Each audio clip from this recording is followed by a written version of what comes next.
Welcome to the NLC. You've heard the talk, watched the scrims and seen the tweets. Streamers, LEC players, MSI champions. Dropping the ultimate onto Yanko. But all that matters is what you do on the Rift. And Kurt is going to be killed by some random bloke from Hungary. MSI champion, welcome to the NLC. There's only one league like this, so what more do you need to know? Brought to you by Arozzi, the NLC is hitting your screen right now. And welcome everybody to Arozzi Northern League of Legends Championship Winter Split Week 5 playoffs and also Elimination Day. This was a long intro, this was a hard one as well, this was big, but not as big as the match we're gonna have for today. My name is Alexandre Asharon Maya, I'm your host, but I can't do this by myself. I need a wonderful desk, and talking about that, let's introduce them. Solari and Foxdrop are ready and waiting for whatever is about to happen. How are you doing? Good. I'm feeling like today is where we see whether these teams, we've got Rich Gang KAOS, right?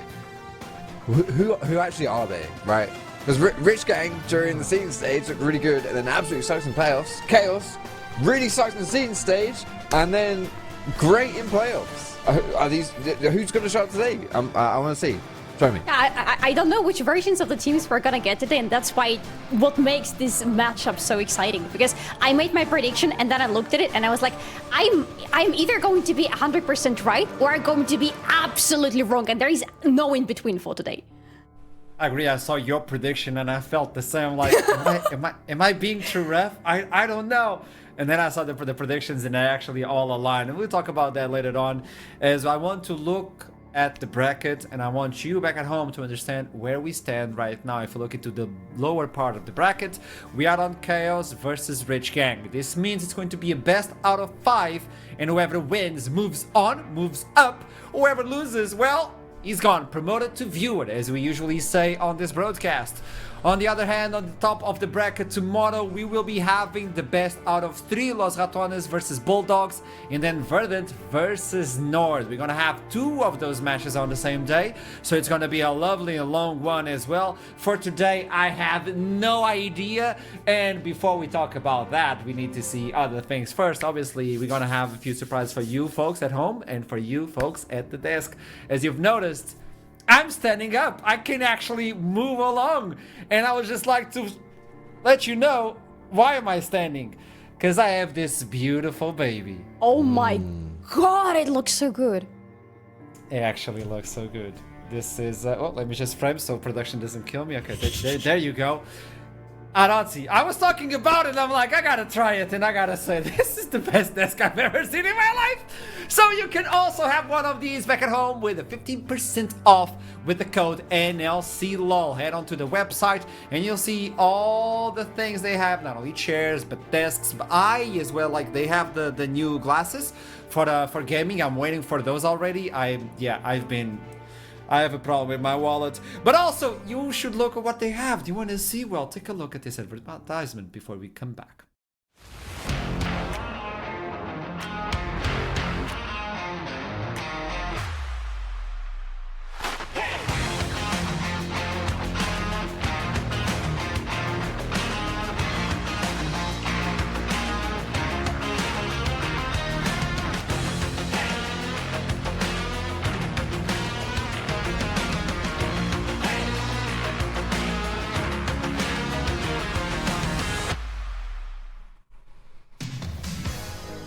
Welcome back. You hear this sound, don't you? Oh no. You know what that means? No. It's the game show. Why are you saying no? You love to play these games, Solari. Yeah. Let's move on to today's game show. It's gonna be, who am I? Emoji edition. Yeah. So, are you aware of this one, folks? No, I don't think so. It's quite simple. Not I'll done this present you before. an emoji, and you will try to guess who's this champion. Like, who's this champion from that little emoji? If you don't get it correctly, we move on to the second emoji, Okay. and you get another try until I make it obvious on the third one, and you can get those points. Solari is an expert on these games, so let's start with the first one. Who am I? Emoji edition.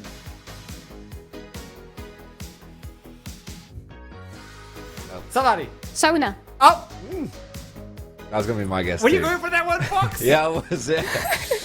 Yeah. Ah, that was so close. That was so tight. It's not the correct one though, which makes things interesting. Second emoji, which is gonna make you so confused. What? Oh my. So we're changing something. Yes, this was really hard Oh. to get. By the way, I was really trying to get this one. Yeah. So someone who It doesn't changes. speak and someone who changes. Chat, do you know who it is? Spam the chat and make the life of those moderators extremely complicated. Someone who I want doesn't. to see the chat burn. Who is there who doesn't speak? You know what? Standing up gives you more energy. I think this is a concern for NLC, man. Because if I have more energy, I'm gonna Yeah, be that's more hyped. dangerous. Yeah. We'll Oh my see God. when you get, if we get to Let's like go. 5 game series, Archer, mate, you're gonna be, your feet are gonna be killing you. Can we Because get I the can third work one? out my legs as I'm doing this one. Yeah. Third emoji. Let's go. Damn. Am I being Yes. Aphelios! Aphelios! He doesn't talk. He changes the It guns. changes There you go. guns! Good one. It was good, wasn't it? It was good. It was good. It was good. Yeah, that's fair. That's fair. That's fair. That's fair. A hard one, but it was Yeah. good. Okay, you got 1 point, Solari. She's in the lead. She's in the lead on this race. Let's go for the second champion. This is gonna be interesting. What? What? The 3 faces. It doesn't need to be 3. I just want you to understand there are faces in there. There are Like multiple faces. Multiple faces. things. Multiple. Dude, now I can freely move. I've got the power. Hello? Mr. Yeah. Host? Is that Yeah. is that by any chance Nico? Aha! It is wrong. Yay! What? It is wrong. Second emoji, hit me up. Ah, lovely. Thank you so much. Thank you so much. Production. That has to did be like- Shurima. I'm Someone so with bad many at this. faces from Shurima. Wait, someone with Come on, many Fox. faces from Shurima. You are the professor. You need to know these things. Actually, yeah.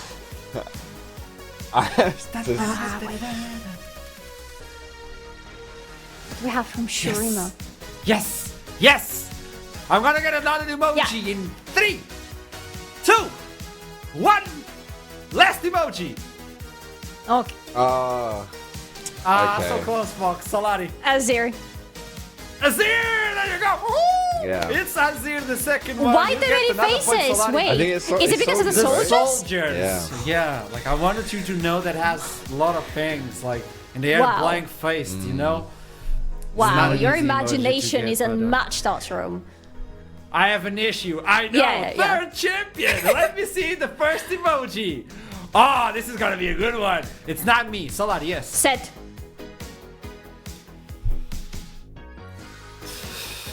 It is wrong.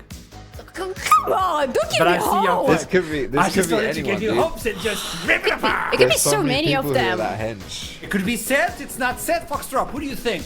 Dude, Muscular. there's so many hench guys in League of Legends. And not only guys. Actually, yeah. Yeah. Yeah. Oh, there you True. go. She knows. Facts. Yeah, I don't know. I'll guess Second because emoji. his emoji pushes the world up. Alright. Who is it this? Brom? Brom is here. Foxtrot, and it's Brom. Brom is the third one. So Solari has 2 points. Foxtrot has 1 point. You got the Brom. Wait, what? Wait, the third one was going to be a mustache, by the way. I got robbed. I mean, I got robbed. Aw. Doesn't matter. Are you ready for the fourth one? Yes. how many are there? 5. Oh shit. Okay. Ooh, sorry. Yeah. Okay. Cool. What is this? Is- Who am I? Yes, Solari. I think Fox was first, no? yeah. This is biased. Oh, did bro. you raise this your is, hand? This is ridiculous. Maybe my hand goes Did off you raise your screen. hand? Yeah, it goes off. Oh, I that's don't why. see it. It's outside of. That's right, Sorry, that's right, it's that's outside right. of frame. My bad. right. Tell me, Fox. I'm out. Canon? Is it canon?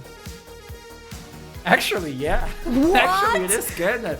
You didn't even let me go through the other Oh, one. Oh my god. Like, I tried my best for this one, and you just Wait, robbed me. how do you call the animal? The second one. Yeah, he's a It's the squirrel. Yeah. Isn't It's that not a squirrel. Do you see the tail? It's not I mean, a that looks squirrel. like it's like an AI squirrel. It's like a mix Yeah. between like Yeah. a squirrel, maybe like a bit of a beaver, like an otter's tail. I don't know, man. Chipmunk, It maybe was it's like a definitely a chipmunk. Chipmunk Hey, like that. 2 and 2, tied up. Ah. Last one decides it all. Last one is worth 1,000,000 points. Who am I? Emoji edition. Infinity. Actually, yeah, also works, I think.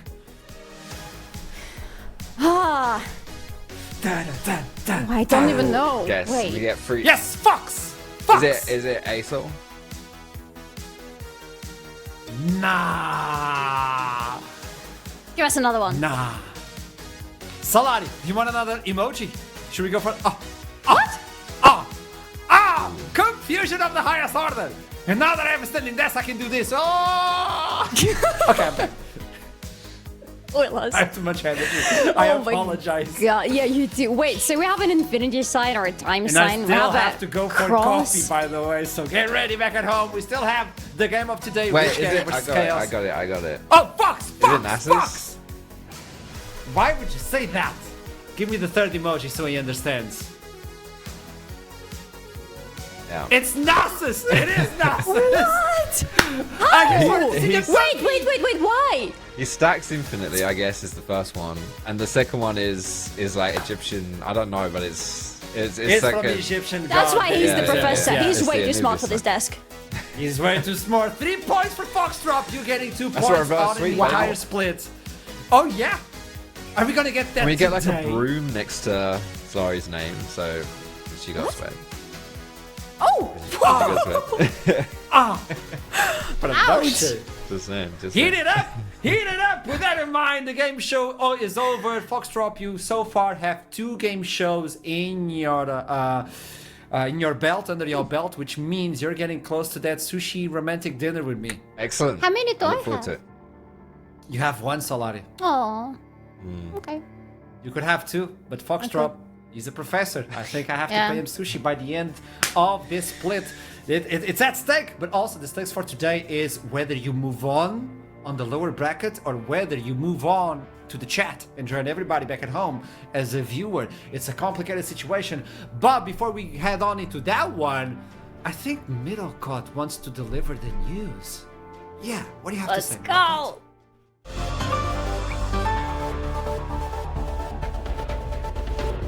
Welcome to NLC News. I'm Middlecott and this is your NLC update. Ruddy Sack made a shock announcement that their top laner Pertz has recently taken a trip to Turkey to undergo extensive cosmetic surgery. Based on reports from Alex's uncle, Ruddy commissioned an artist's impression of the Croat's appearance once he is fully healed.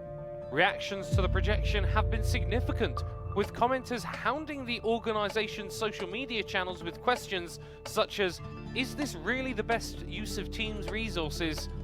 Why does he look so much like Wonder? And, okay guys, but how the hell did you make him 1.5 feet taller? Reports also indicate that team co-owner Don Jake travelled with the player to Istanbul to undergo a separate medical procedure. Rusty Sniper becomes the first player in NLC history to win a series 1-3. On the back of his superlative Game 2 performance on Jin against the Ruddy Sack, NLC admins made the decision to award Lundqvist Lightside with the series victory, despite the fact they'd only won a single game. The performance was apparently just that good, with the move leaving many in the community stunned. NLC News, however, can exclusively reveal that this choice was actually out of the hand of the admins, as a rule introduced by Freaks for You and still on the books mandates that a team be awarded the series win if one of their players breaks the NLC kill record. This baffling addition to the rulebook has been described as pretty par for the course and exactly the sort of thing that Freaks would have done. Venom Crest continued the proud tradition of NLC champions leaving the league as soon as they win a title, following in the footsteps of Tricked, and Dusty, and Riddle, and Lions Creed. Venom Crest swiftly departed from the competition in the first round of playoffs once it finally sunk in that they actually won this whole damn thing last summer. Rumours circulate over which cryptocurrency pump and dump scheme the management will be investing their winnings into in an attempt to make a quick buck.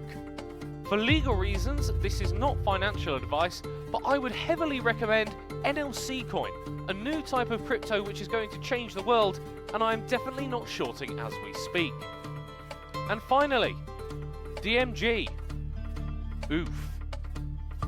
That's all from us here at NLC News. I've been Middlecourt, and that was your NLC Update.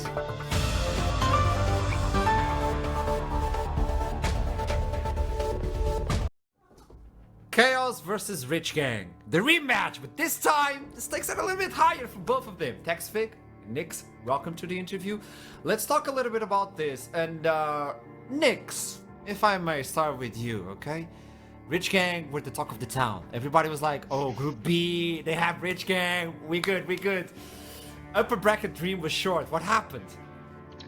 I mean, I think we had a really bad day, and also I think our game 2 draft was like really bad. Like it made 0 sense. We also like, I don't know, that draft was literally like dog shit. And then yeah, first game I think we just had it in the back. We just completely run it on tier 2 bot. That was kind of disgusting by us, but yeah, I mean it is what it is. It is what it is. On the other side, Tex. Nobody had hopes for KAOS, let's be honest. And you come in with a 3-0 clean sweep, the boot camp buff. My question to you is a little bit different. I talked with Turtle at the end of the game. Yeah. I felt he was set for winning. So, are you happy with the win? Are you excited for today? I want to know how's the ambience within the team. I mean, I'm of course really happy with the win. I feel sorry for Venomcrest, honestly, with the top lane situation. I don't know what's going on, but it's never fun having to play with a sub, especially not an ideal sub. No disrespect to the coach, but I am really happy. The team with is the looking win. good. Okay. Yes. At least you guys are comfortable with the win. I think it did something to us mentally. Like it's like, okay, they have a coach top lane. We are supposed to win now, and that gave us like the confidence. So maybe this confidence can go from one series to another one to fight Nyx. Because now I'll open this conversation for both of you. Texvig, you've met Nyx before, and you didn't get a single kill on that game. Oh, we don't talk about that game, respectfully. The sack performance was not it. So how can this be different? Like, tell me. I think, like I said, I will talk a lot about this confidence. I think we showed a completely different team last time, and I'm hoping that we can show the same today to make this a good series. I like the smile though. Yeah. Nyx, champion pool. I was looking into your champion pool, and when I saw the previous cities, I'm like, wait, why are they putting you on this weird tank duty when you are a carry jungler? You're the man to go for the throat of the enemy. So what's happening with that one, and how you're looking to face off Taxvic today? I mean, I'm kind of an all-rounder. Like I play pretty much everything. I also have my TC picks, a lot of them actually. But yeah, I mean, in that series, we kinda wanted to deny the Maokai as well, so we ended up going for it. But yeah, I mean, I can play pretty much everything. I also have my share of random stuff to bring up. So yeah, we'll see. I mean, I'm obviously like more comfortable on like the Viego and stuff like that. But I mean, enemy team got a bit scared and banned it, right? So it is what it is. Okay, we were talking about Fearless Draft. We're talking about champion pool. Both of you are playing jungle. Texvig, how can you be better than Nyx today? Yeah, with him How watching can I you. be? Yeah. That's a wild question, that one. I know. I mean, I'm not sure how to answer that one. Really, I think I just gotta play my game. We'll see what happens. Okay, any pick you're looking specifically to face off versus Nyx? Ooh. I would like to get a Pantheon game in today. Nyx, same question for you. How can you be better than Texvig, and what's that champion I should be on the lookout? Fearless Draft, hit me. I mean, I just gotta do my own thing, right? I just gotta play my own style, play tempo, play objectives, and we should be Gucci. I'm trusting my laners a lot, so I'll have their support as well, so it should be good. And yeah, maybe I bring up a filthy Ivern for you guys, but we'll see. Oh gosh, good luck, Tax. Ivern. Well, with that in mind, best of luck for both of you within the Rift, and may the best win by the end of the day. Have a good one. Yeah, thank you guys. Yes. Rich Gang versus KAOS. This is it. Whoever wins moves on. Whoever loses is out of the NLC Winter Split run. On one side, we have a team that nobody expected anything, and they took down the champions, Venom Crest. On the other side, Rich Gang were the leader on Group B, and somehow Group B has been taking some hits. Today they meet again. A rematch between these two teams, and only one will come out on the top on this best out of 5 fearless draft. Gentlemen on the desk, you'll include us a lot because you're one of the boys. Okay. Oh, let's talk business, because this is gonna be heated. I want to know where should we be focusing and who's the primary targets for both teams. Like, it's so hard actually to choose who we're going to be focusing on, because wherever you look across the board, there are like so many names that we need to talk about. But can we start first about talking about the teams themselves, because that's such an interesting case of the teams who look completely different compared to what they were in the seeding stage. Because KAOS were struggling, KAOS were literally on the verge like of not making it anywhere at all, at least like, I don't know, in my books, I guess in yours too. But then suddenly they get into the playoffs and they look so confident. I don't know what happened there, but they look like a completely different team. And with Rich Gang, it's literally the opposite. Stomping through the opponents in the seeding stage, getting to the playoffs, and something goes so wrong. Yeah, a lot went wrong in that series, actually, to be honest. Yeah, actually. It was not pretty, and I wasn't expecting that at all. Like, so exactly as you say, Soloy, holy crap, just complete 180s from our expectations of how both these teams performed in the seeding stage compared to the playoff stage as well. But this is what we've been seeing so far in the seeding stage. Look at that, #1 win-loss for. Yeah, didn't lose a single game versus didn't win a single game in the seeding stage. These stats are actually way worse than I thought they would be. Holy crap. Yeah, it was not pretty if you're KAOS. It really was not pretty. I thought this would be a team that will bow out without picking up a single win the entire split, let alone winning their playoff series last week? Yeah, so it was crazy stuff. It was crazy stuff to witness, and now I'm super invested in this series because I'm like, wait, are Rich Gang actually kind of frauds? Are they kind of bad at this video game? Are KAOS actually kind of good at this video game? Or will we go back to reverting back to the norm of what we saw before, with Rich Gang being the favorites?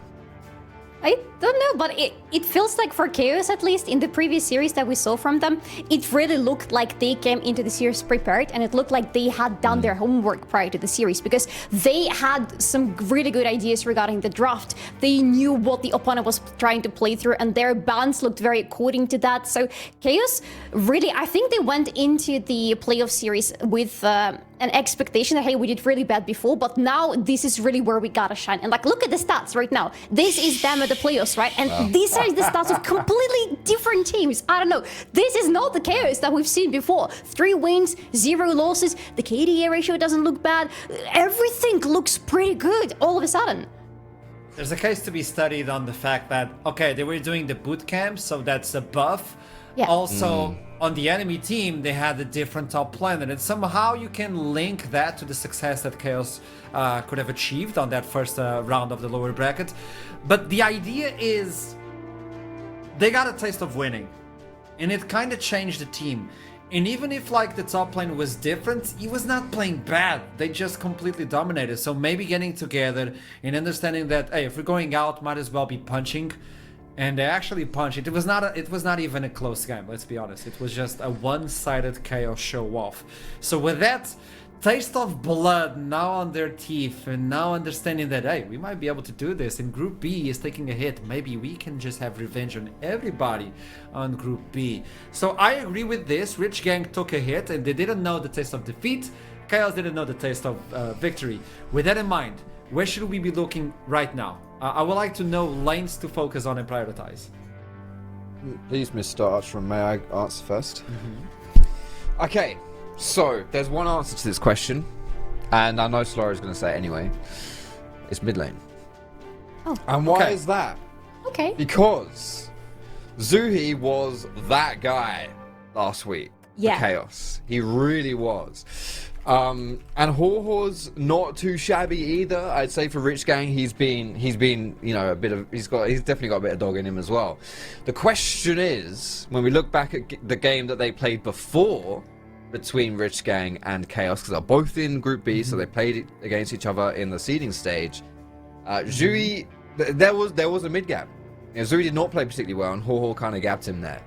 So for me, that's what's really interesting, because I feel like Zhui has evolved so much coming from seeding stage to the playoffs. So considering a big reason for Rich Gang's win previously was that Zhui wasn't particularly great, I don't think you're going to see that version of Zhui anymore. I think he's taken it to a new level. He's confident now. You know, he's got some good things to show us. So it might actually be a lot harder for Rich Gang to find those advantages like they did the last time these two teams matched up. I actually agree with you, yeah, because Zhui that we saw in the previous series, it was a completely different mid laner. He was very aggressive, he was very precise with his champions, the drafting was really good as well. This is another player, and I don't think we can justify talking about any mid gap in this series today. I think this is going to be a pretty hard match for both of them still, but even with Horhor in his really crazy champion pool in the mid lane, I think Duhi is going to be able to give him a good fight on the mid. I love it. Now I like to focus on the top side. We still have a few minutes. Players are getting ready within the game, and we want to make sure that everything is comfortable for all players before we start the series. I would like to look into the top lane. On one side, you have someone with a lot of experience. On the other side, you have Turtle, who told us that he was not even comfortable with a win versus Venom Crest. It was like, yeah, we won. I know the taste of winning versus someone who was not your opponent to begin with may steal a little bit away that thunder. But it's concerning if your top laner is not that comfortable and he has to face Banderas. Yeah, Banderas of all people, god damn it. That's gonna be hard. I gotta say though, Banderas, he is a really hard opponent to draft against, to lane against, and to win against because of all the experience he has behind his belt and he's bringing into this series. Also, I gotta say, I might or might not have stalked his solo queue history, and he has exactly one game of Teemo on the top lane recently. I'm not saying it's gonna happen, I'm just saying that it happened and it's concerning. Okay. Please. Manifesting Teemo in the top lane. Yeah. I just want to see Teemo. I mean, best of 5. Fearless. If we're really digging deep in those champion pool pockets, potentially. Yeah. I mean, I agree. Like, a lot of experience versus not so much experience from that top side. Like, Banderas, I think, coming into this split for sure, was someone that I was definitely keeping eyes on and thinking, yeah, this guy, this is a really, really solid top laner. You know, he's going to be one of the best ones we have here in the NLC. And don't forget as well, he's won it all before. He was on the Lions Creed squads that took it all last year as well. So he knows what it takes to win in the NLC, and he has been solid. You know, he has been solid from that top side.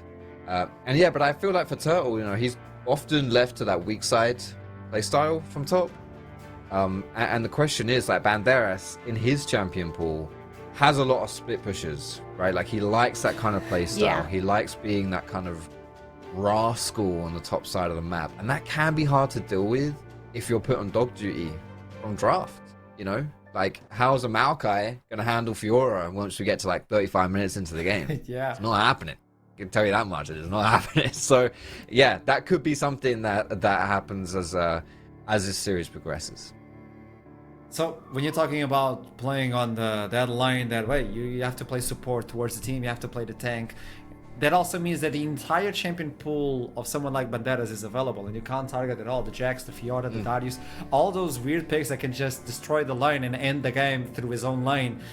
That's gonna be open. So that means you need to rely on your jungler. And now let's talk about Taxfig and Nyx. Nyx, in my opinion, on the group stage, he was demolishing as someone who was playing like those carry type champions.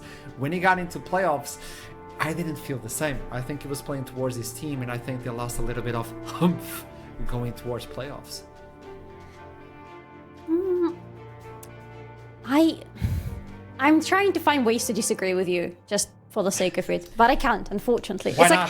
like when I'm looking at the junglers in this matchup, both of them have pretty much pivoted towards the same strategy. They want to work around their bot lane, and like in both of the teams, in both KAOS and Rich Gang, it can be justified because bot lane is really strong and solid. I just wonder how well it's going to work now. Okay. I think, to be fair, what's that's a good point. Yeah. What's worth highlighting as well for Toxic specifically is I was whelmed by him in the seeding stage, but I thought he was again. I'd say maybe next to Zui, he was probably Rutsu and Toxic were solid, really solid. I think macro-wise, moving around the map, they were really good for KAOS. So I don't think that's a weak point. Well, you didn't say it was a weak point, but I'm just saying it's certainly, that's going to be hard to exploit. That's certainly going to be hard to exploit. And you, in your interview, Nick's wanting to play some more carry junglers. I think it's going to be hard to do it in this series, to be honest.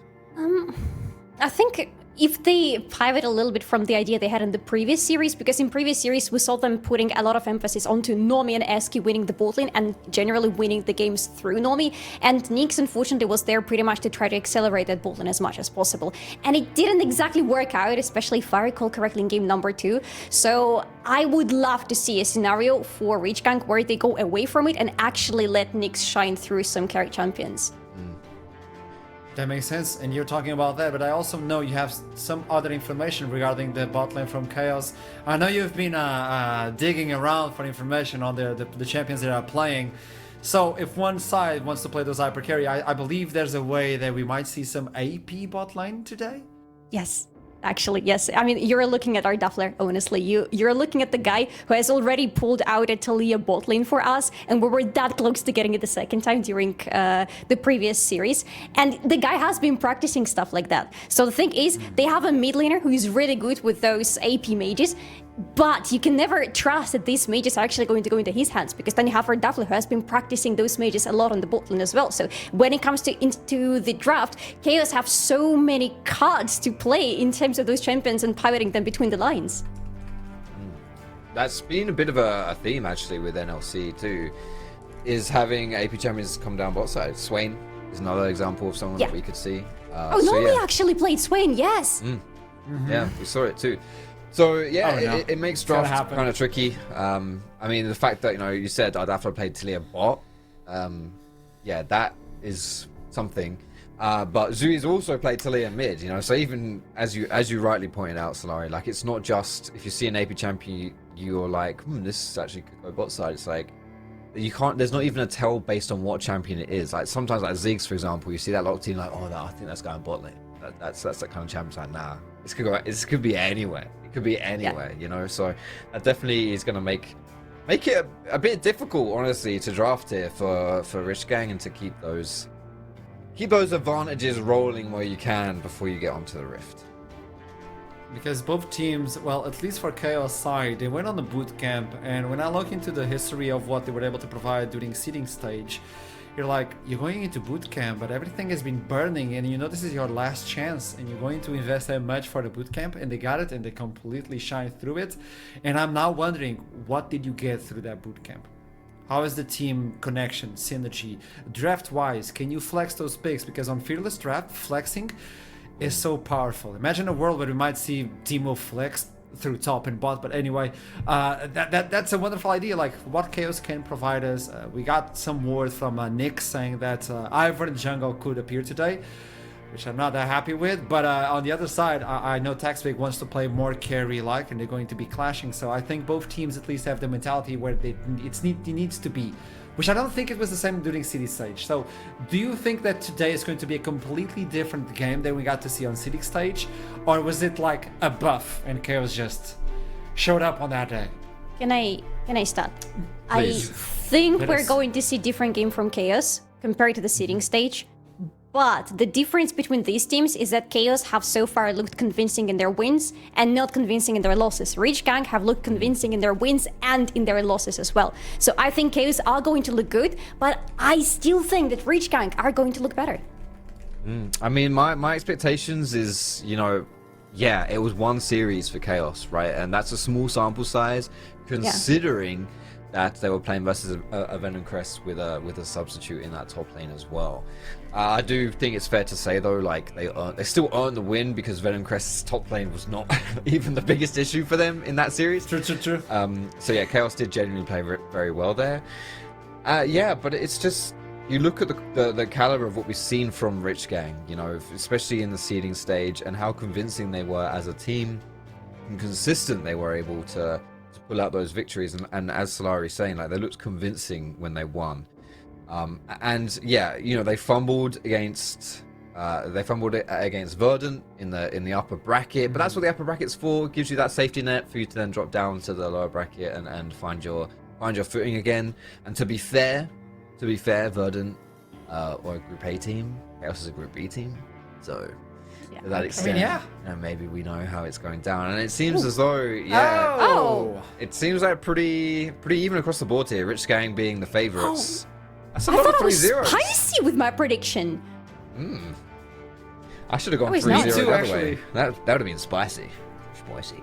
Oh, that's not spicy. That's flammable. I love it. And well, everybody going for Rich Gang, so not a lot of trust, even though we know it's a different KAOS.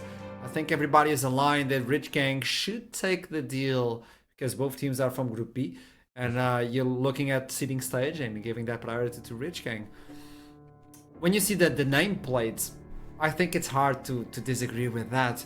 But also, when you look into the screen, are you getting your eyes tired? Are you like, things are complicated?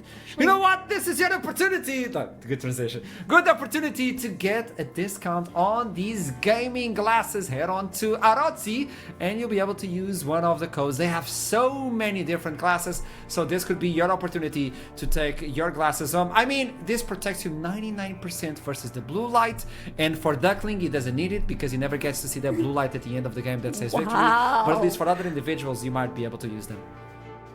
Don't know about that, mate. You're sending me high. You're sending me high on that one. But no, I mean, I see accessorizing is what it's all about. It completes an outfit. Sorry, will know about this because she seems very fash, as they say. So yeah, you want a cool pair of glasses? Hit that up. It's all good. Arozzi's got you covered. Okay, I was just getting information. We have a slight delay. I believe it's being fixed as we speak. And as soon as possible, we will jump into the first champion select of this best out of 5 cities. With that in mind, let's talk a little bit about the champion priority so far. We've been seeing, I think it doesn't run away too much from each game or each series. I think you mostly get like, okay, the Skarnet, the Kalista, and the yada yada. But aside from that, you always get like that Ezreal, that Varus. I think it's the same mold. Is there any champion we might be able to see today, specifically because of these teams or the way that the meta is adapted? Because with Fearless, I believe like you don't even need those many patches nowadays. Don't we have Mel enabled as of this week? I think Mel is disabled throughout the entire playoff God bless. run. Yeah. Oh my god, Thank you. could have I brought was better news to me. what your position was, and I was afraid to say this news, but yeah, Mel is she's okay on Arcane. Good, yeah, she's okay on Arcane, not on the Summoner's Reef. No, thank you very much. I don't want to see that. I'm so glad I'm not seeing that, but I think I know what I might be seeing. First of all, I think we can expect a lot of priority. What is that? I was trying to be That's swine, professional. that's You are impossible to work with. Anyway. That goes like by me like you really see it. Gosh, okay, listen. We will see a lot of priority towards the bot lane because we have really strong AD carries who have quite specific champion pools when it comes to those, strict AD carries, when it comes to those hyper carries. Because speaking back to our Duffler for a second, while he can play those AP champions, he has been spawning a lot of hyper carries recently. He has been playing a lot of them, so I think we could see a focus on those things. Then, the more usual Varus, Kalistas probably being removed from the game, at least for the first 2 games. I would expect them to be banned out, but then you gotta also pivot towards the top lane because we have Banderas. And while it's impossible, of course, to ban versus Banderas, I think there are some champions you might want to remove just to make your life easier. Like, I don't know, Fiora, Camille, for example, just, to name the few. Yeah, so there's 2 things that I am focusing on.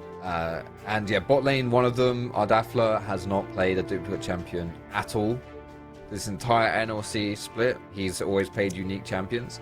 So his champion pool is exceptionally wide. And as you were saying, Slurry, there's more there too because he can play even more AP champions. So it's going to be very hard to focus that one out.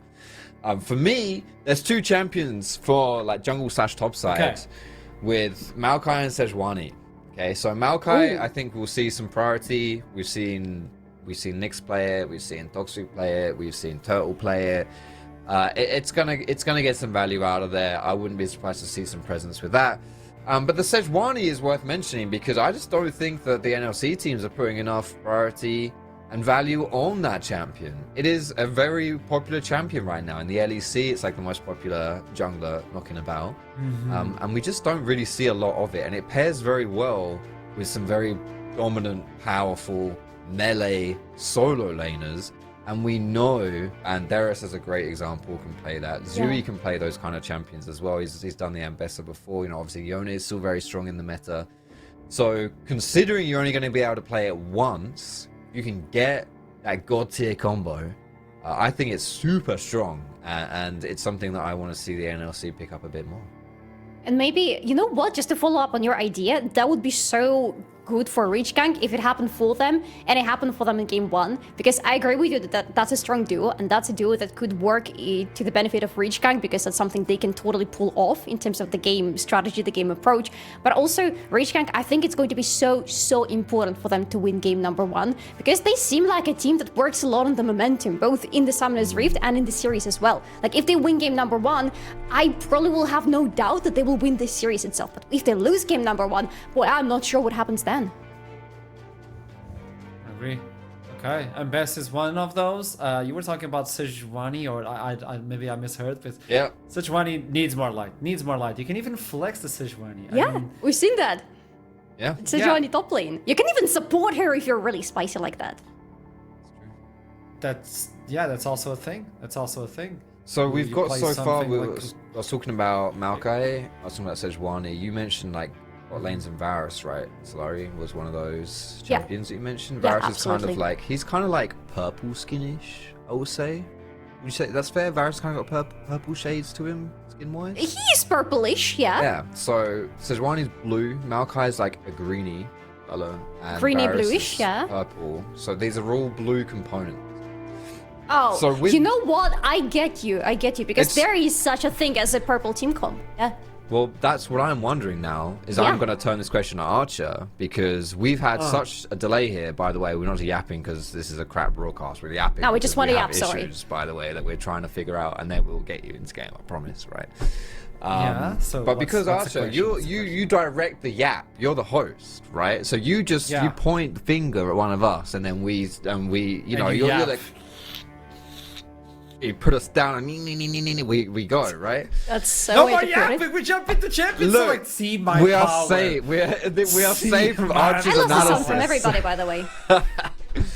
You know what? You good, Solari? Oh, no, You oh, good? no, I hear them. I was happy for a second. Well, Jace is off the table right now, which means Bandera won't be able to play it. Haha also plays that one.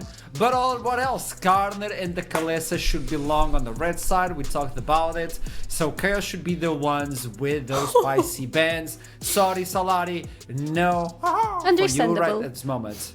I mean, understandable. understandable. Nomi had a fantastic game with Sway, so you don't want to I know got that. information for you, Solari. We're on 15.3 now, which means Mel is actually enabled. No! Ooh. I was not aware of this information. I thought she was banned until the end of Gosh. playoffs. You ruined my day. Okay. Not me, admins. No, I'm you. sorry. It's the messenger. Understandable. Fair. Very fair. Okay, Yeah. First pick wise. she gets to be banned. Where are we going? I feel like, you know, there's some obvious right now. The Calista's still being open. Varus we've seen as well be quite a popular first pick. Nomi really likes this Varus too. So was that a dodged ban, by the way? It looks as though we're picking now. And there's Maybe not a it's third Mel ban? It could just Okay, be we it don't could have be the that, image. or could Actually, be a I skip checked. because Sneaky of the Lady is a Mel delay. ban. It's a Mel It ban. is a Mel? Okay, That's so a Yes. Mel Okay. Mel Yes. smells and she's out. She's gone. She stinks, bro! Yeah. Okay. No, Zumi's there's gonna the pick trip up we were the. looking. All right. That's it. Wait, there's a bit of a takeaway from Hall as well. That's one of his most played. So, pretty spicy for a first pick here. Let's see how you're answering. I mean, What was the Enzuhi had a question? fantastic game on that way in the previous series, so I'm not surprised why they're taking it. Still, quite a lot of options available for Ho-Ho. We've seen Ho-Ho playing Kog'Maw, for example, on the mid lane, if we want to try to match the range that KAOS already have on their hands. All If right. you take the Corki this early on, you get the way on the other side. It also allows Ardafler to play with the Ezreal. And out of the blue, you have 2 priority AD carries removed for the rest of the drafts. This is going to be interesting. Next, do you prioritize now your jungle? Or are you going for something like a support? It's interesting that KAOS have removed Viego in the first rotation of the bans just to make sure that this great option for Nyx is not available. But here she comes, folks. Right? You were talking about the Sejuani. Now she's there, and now what we need to see from Reachgang is a strong early game pairing with her, a strong melee early game oriented pairing. That would be perfect. Yep. And who do you think, Solari, is going to pick that one up? Ho-Ho or Kalista's Banderas? Oh, Kalista is open. Oh, that's And new. Varus is open It's as the well. We've first got time some- on playoffs. I mean, where do you ban her though? You don't want to ban her on the blue side necessarily. On the red side, you No, have you these pick really it. important bans. Yeah, I mean, You pick it now. I would not be surprised to see her drop through this draft at this point, because I feel like Kalista against like Giga CC is just not fun, and Yeah. Sejuani is like, I mean, that's a little bit sus. So, like, I don't know if I'd want to be playing Kalista into that. It could still work, obviously. She's strong. She's just strong in a vacuum for a reason, you know.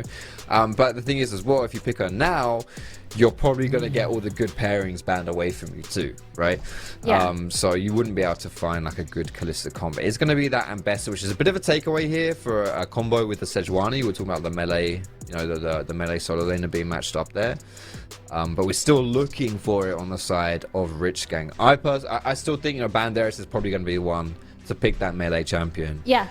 In that top side, and just really, you know, Yeah. combine I mean, that's those the most two. obvious one, isn't it? It's Renekton, so yeah, that makes a lot of sense. You get that, you know, great CC right there. Assuming this is Sejuani jungle, I think it's fair. It's fair to be, you know, let's assume it is. But that's a great Yeah. combo with the Renekton, and you can really put some pain on the tail. The ganks are explosive when you have the Renekton and the Sejuani. It's instant proc on the stun for Renekton, instant proc on the stun for Sejuani. Now you take away those protections on the bot side. Braum would be a hard one to bite. But with this Renekton on the top lane already revealed, it also allows you to flex the Ambessa whether you like it or not, which would be interesting because we've seen Ardafler play the way. So I'm just saying, weird things might happen. I don't think they are, but just leaving that open on the table. We've seen KAOS flexing things a lot already during the draft. We haven't really seen much so far through the draft. Like, literally all of the 3 champions can go anywhere. It's hard for me to imagine the world where Zuhi is going to be playing that Ambessa and then they are pivoting way to the bot lane. Just because it feels like for Turtle, Ambessa is such a safe pick, especially with Xante banned out by Reachgang. It feels like it fits perfectly into what Turtle would like to do on the top lane. So be melee, be bruiser, be tanky later in the game, and do crimes in the team fights. Yeah, Turtle has played before, so he's no stranger to that champion. But I also do think there's a little bit of risk involved with that because, you know, I'm best like a melee champion, a skirmishy champion, kind of squishy champion, to be honest, depending on your itemization as well. Certainly, you know, certainly squishy in comparison to some of those safer tops. Yeah, you can punish that for sure, right? That's a champion that's going to be stepping up, that will get into close range with like a Renekton and potentially a Sejuani there. So a little bit spooky if you are Turtle, potentially, at least. As now we're looking for our support and our mid laner here from Rich Gang. Which one do they prioritize? I would say, you know, if you already know, right? You already know that you're up against Wei most likely in that mid lane. Yeah. So you just look at it, and unless they think something funky is going on bot, because our Daffler, you did say was Mr. AP, did you not? Is there a realm where this is heading bot side with our Daffler on that way? There is a But also- world, but we Are need you to sure see. this Corki is AD carry? No, we're not sure about anything else, Yeah. bro. Literally. About anything in this draft so far, and that's the beauty of it. Anything can go anywhere flex. at the moment. At least the Rakan is going to Eski's hands. That's like the only thing we know for sure, and that's a great pickup because Eski wants to be that aggressive fire starter for the team in the team fights. Yeah, I think you wanna. There's a lot of engage here. Some pretty big front line as well. So picking that Xayah to get that self pill, I think is smart. Keep yourself safe. Otherwise, you're just going to get dogpiled by the Rakan, by the Sejuani, and you're not going to have a particularly good time. So now it's most likely going to be that support pick. Assuming that Tuxvig is going to be playing this Maokai, which, you know, yeah, I think it's fair to say that's going to happen here. So you're looking for something maybe, again, protective. Unless you want your own kind of engage here. And you kind of got a champion that does a little bit of both, right? That headbutt can be both, you know, protect and attack. So that's going to be a nice way to round off your team comp here if you are KAOS. And now it's just Rich Gang with their last pick of the draft. Just picking something purple for the last pick on the side of Rage Gang. They have already quite a lot of engage. Interesting to see what else they want to pair up with. Do they want to add some range here? Because I'm not seeing any range whatsoever for Rage Gang. Oh my... I mean, you wanted range. Oh my god! You gotta be kidding me! That was a pretty good call right there, Slurry. How about a live form disintegration I love range? Velka so much. It's not easy. No, it's gonna be hella hard for Ho-Ho to play in this game because there is no way you survive if the enemy wants to pin you down on the lane because Velkas literally has zero escape, zero mobility built into his kit. But if you get even slightly ahead during the laning phase, oh my god, your damage is pretty much unavoidable for the enemy team. Yeah, and to be honest, KAOS don't have the best tools for jumping in on you, right? You got Maokai and Alistar who still have to like walk up to you, and as far as it goes, like you can keep your distance, and they're gonna have to flash engage you to really bring you down. So yeah, I quite like this. I think it's pretty spooky, and you do have a lot of range to follow up with the engage from the rest of your team. Okay. The cards are on the table, and with that in mind, I just need a name on who do you think is gonna take the first one of the cities. I say Rage Gang. Yeah, I'm with Gang Rich, sure, for sure. Affluent cronies.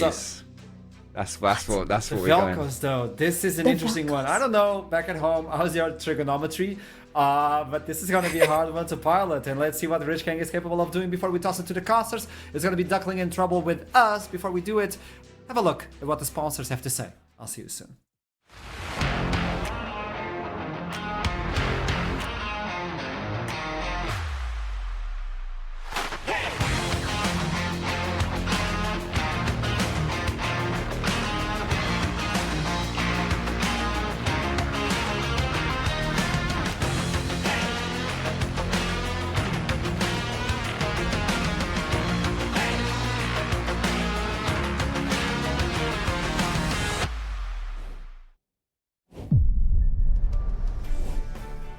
Welcome, ladies and gentlemen, over here to the casters desk. We're in camp for a little bit of trouble, as there is a bit of an in-game pause, but that gives us more time to talk about what was a peculiar draft. I think you had some things to say about it in the green room, that's for sure. Alright, first of all, I just want to comment, because the Destiny as well. Also, wait, let me... This way. Yeah, happy to be casting with you, Duckling, as well. I just want to commend KAOS for their previous drafts in the previous best of 5 that they showed up with, because I felt like it was night and day from this team. Obviously, they were in the greatest circumstances, and it was mentioned a lot in their interviews as well on how they got the 3-0. However, they showed massive development in just the fact that they didn't have to cheese pick anything. They just properly played textbook League of Legends draft-wise and in-game. And right here, I have no problem at all with the draft. Apart from the Xayah, I just feel like it's a little bit of a peculiar peak, considering there's things like Kai'Sa that really benefit you when you have poking champions like the Wei in your team, Ezreal, things like this. I feel like Xayah doesn't necessarily really serve much of a purpose here, and if anything, she's so outranged from Corki and Velka, it's gonna have a really tough time actually getting damage in these fights. Yeah, I think you're really hitting the nail on the head, right? It will be tough for Artifact to execute this, so the burden of execution is on him. He is a good player. We definitely saw that, right? Considering last week, it was a true turnaround, a tale of two halves so far this season has been for KAOS. Getting an 0-4 in the seeding stage, looking pretty woeful, I'm gonna be honest. They weren't proactive, they were giving up objectives, as you say. When they were trying to do something, it was through cheese picks. It was like they didn't think they were good enough to compete. But when we then hit playoffs, as you say, textbook League of Legends, taking the fights to their opponents and outwinning them all across the map, beating every single lane. Absolutely, and I feel like it's a complete 180, but also I want to go over to Rich Gang because they did not have a good time versus Verdant. And funnily enough, Rich Gang was one of those teams where we actually all over like the desk, the cast, like really, I want to say even overhyped, and for a good reason. Like they have really great players that have been through the NLC, that have left history in the ERLs, and they just straight up fumbled. I'm just gonna say it as it is. They straight up fumbled, and here they have a chance to redeem themselves. I feel like they have chosen, especially in the top lane for Banderas, a really good matchup with the Renekton. I feel like there's going to be a lot of attention put over to the top side of the map.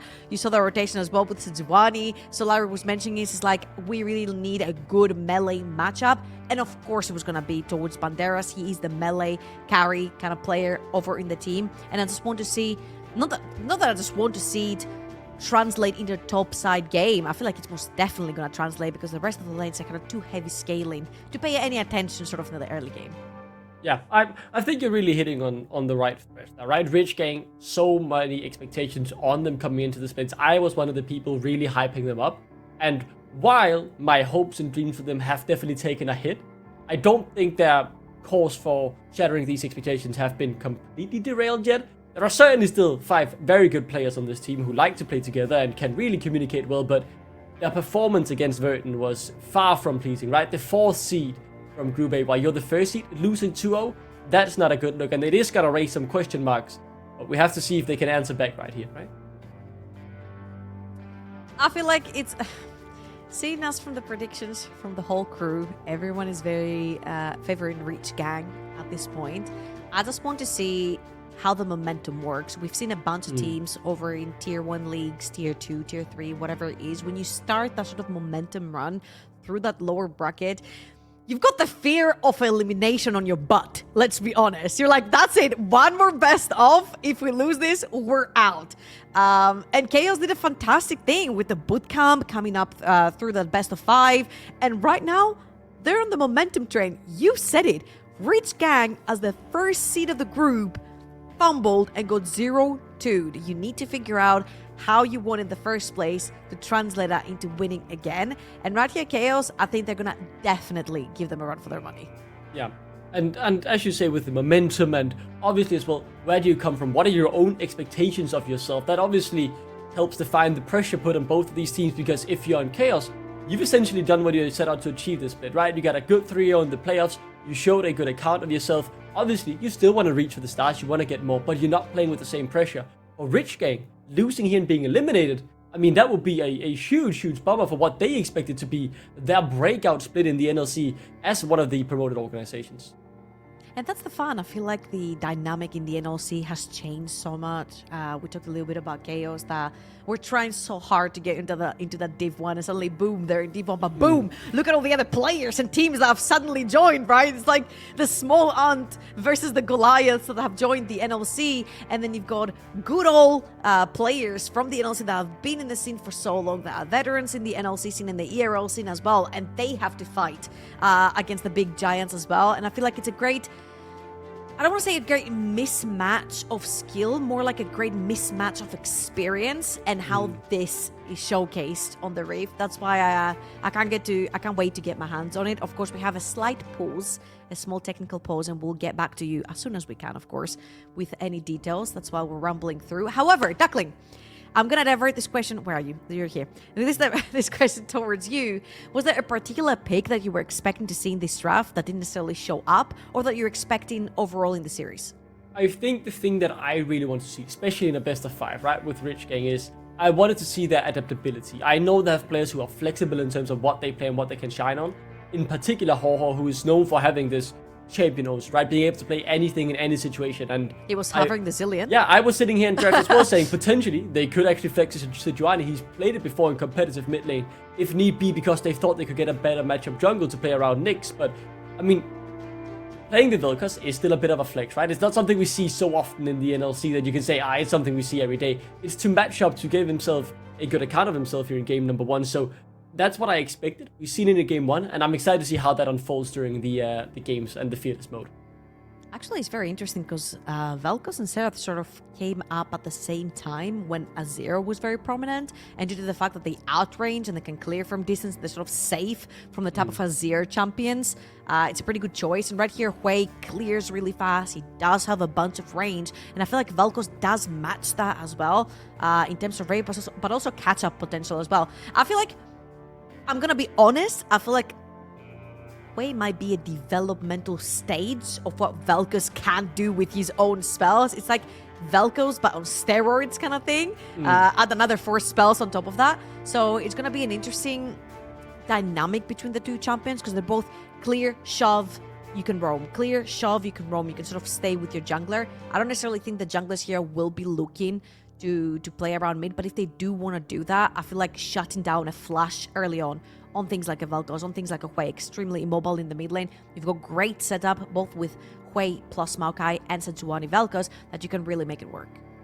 We'll be looking forward to that, right? I think not only in terms of the champions locked in, but also the nameplates, right? Suhi really the big standout star, as Fox touched upon on the desk in KAOS' 3-0 victory over Venom Crest, while Ho-Ho, all of the players on Rich Gang are experienced, but Ho-Ho maybe the one who has the most experience, I want to say, at the very least near the top of that team, having spent a lot of time actually in the GLL over in the Greek National League, right? Winning a few leagues, playing EU Masters multiple times, getting a pentakill at the EU Master stage as well on Cillian. So he's a player who's had some stars added to his career, Banderas, and you can go through the rest of the roster as well, right? They've all gone on to do big things, some more naturally than others, but he in particular is someone I'm looking at as well to be one of the big carries on this Rich Gang roster. Yeah, and also Fearless Draft, Hardcore Fearless rather, enables things that Ho-Ho can bring out, like the Echo, like the Zillion that he was hovering. But I think due to the technical break that we're going to have, due to the technical pause, we're going to throw it into a very, very short break. But you guys don't go anywhere. We'll be back very, very shortly. If I can speak, I will be able to when we're back.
And after just some small technical delays, trouble, we have finally hit the riff, right? Thank you for bearing with us with just that small little pause. We are now ready, as I do see there might be a mistake on the timer. We are not 12 minutes in game without much happening. Don't worry about it. The game hasn't been that bland.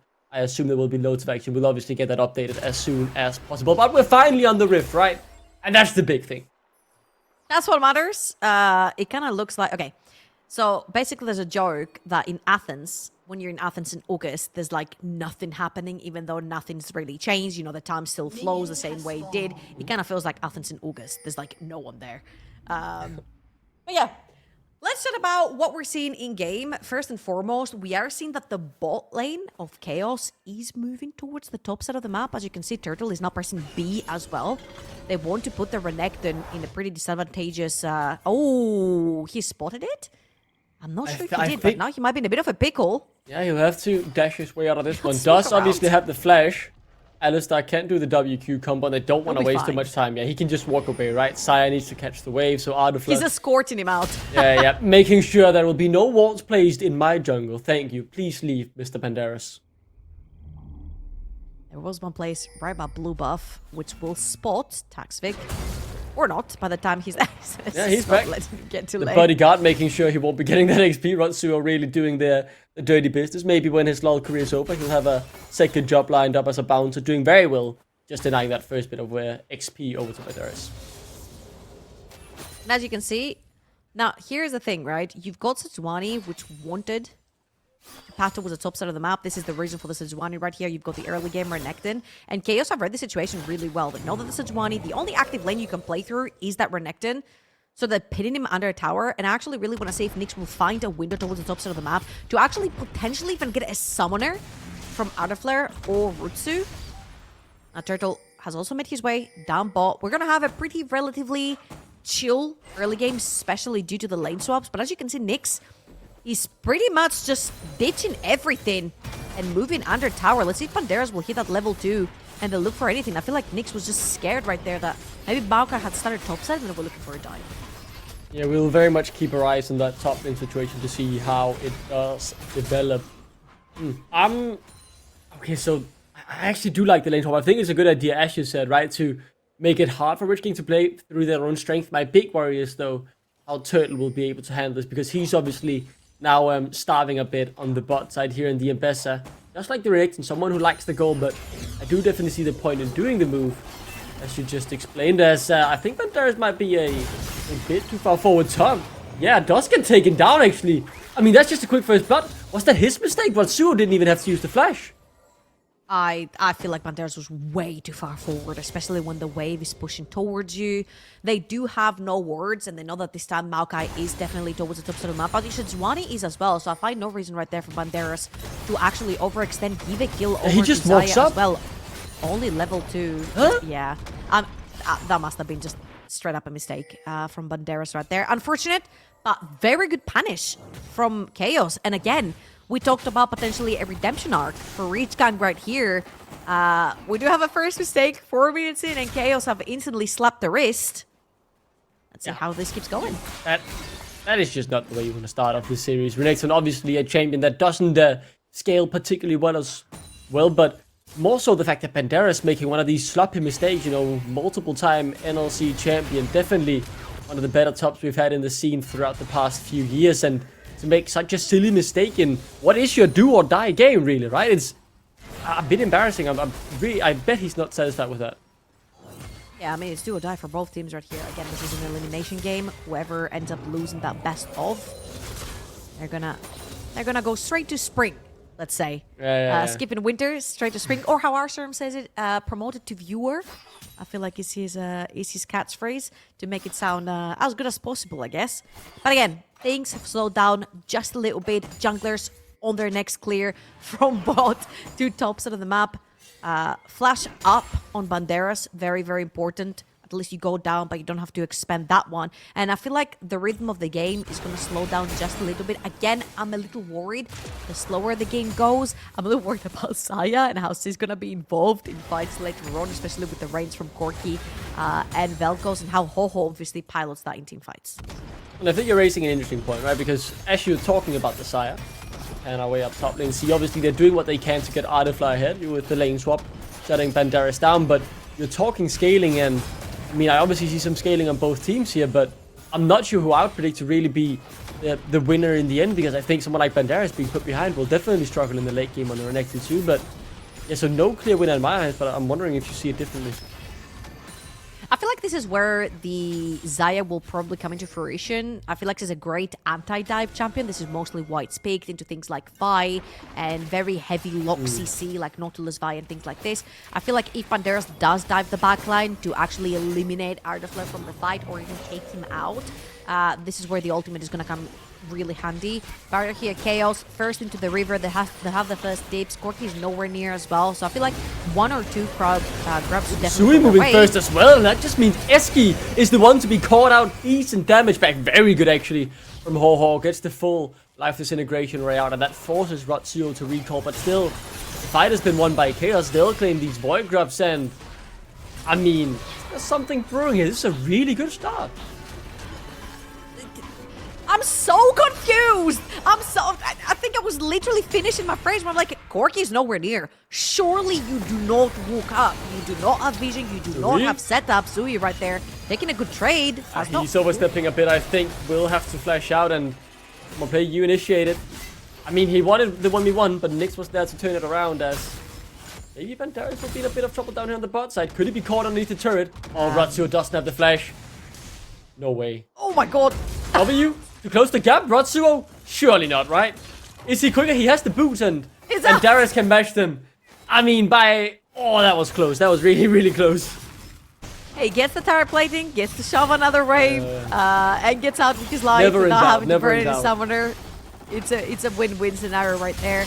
And let's keep a little bit of tabs on what we have right there. 2 kills going over to KAOS super early into the game, and they definitely are going to be needing those. Again, getting that Xayah ahead in the early game is going to be really, really important, especially when you have Banderas diving into the backline to assassinate the AD carry later on, having that Xayah being very strong.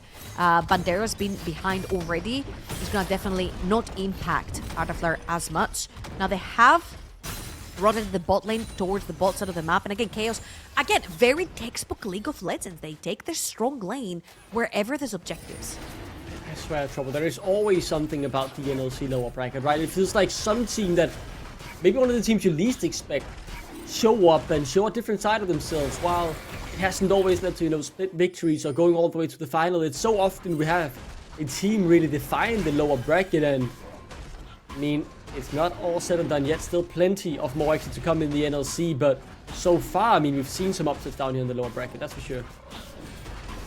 And this is, I believe, another one. Toxic right there might have a 50-50 issue. Nah, he gets it. He's too good, Danish junglers. As there could be more, actually.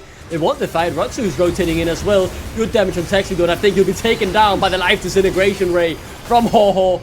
Eskido will be traded right back, and that will be the feats of warfare as Ratsuo gets a nice path to safety provided by Sui.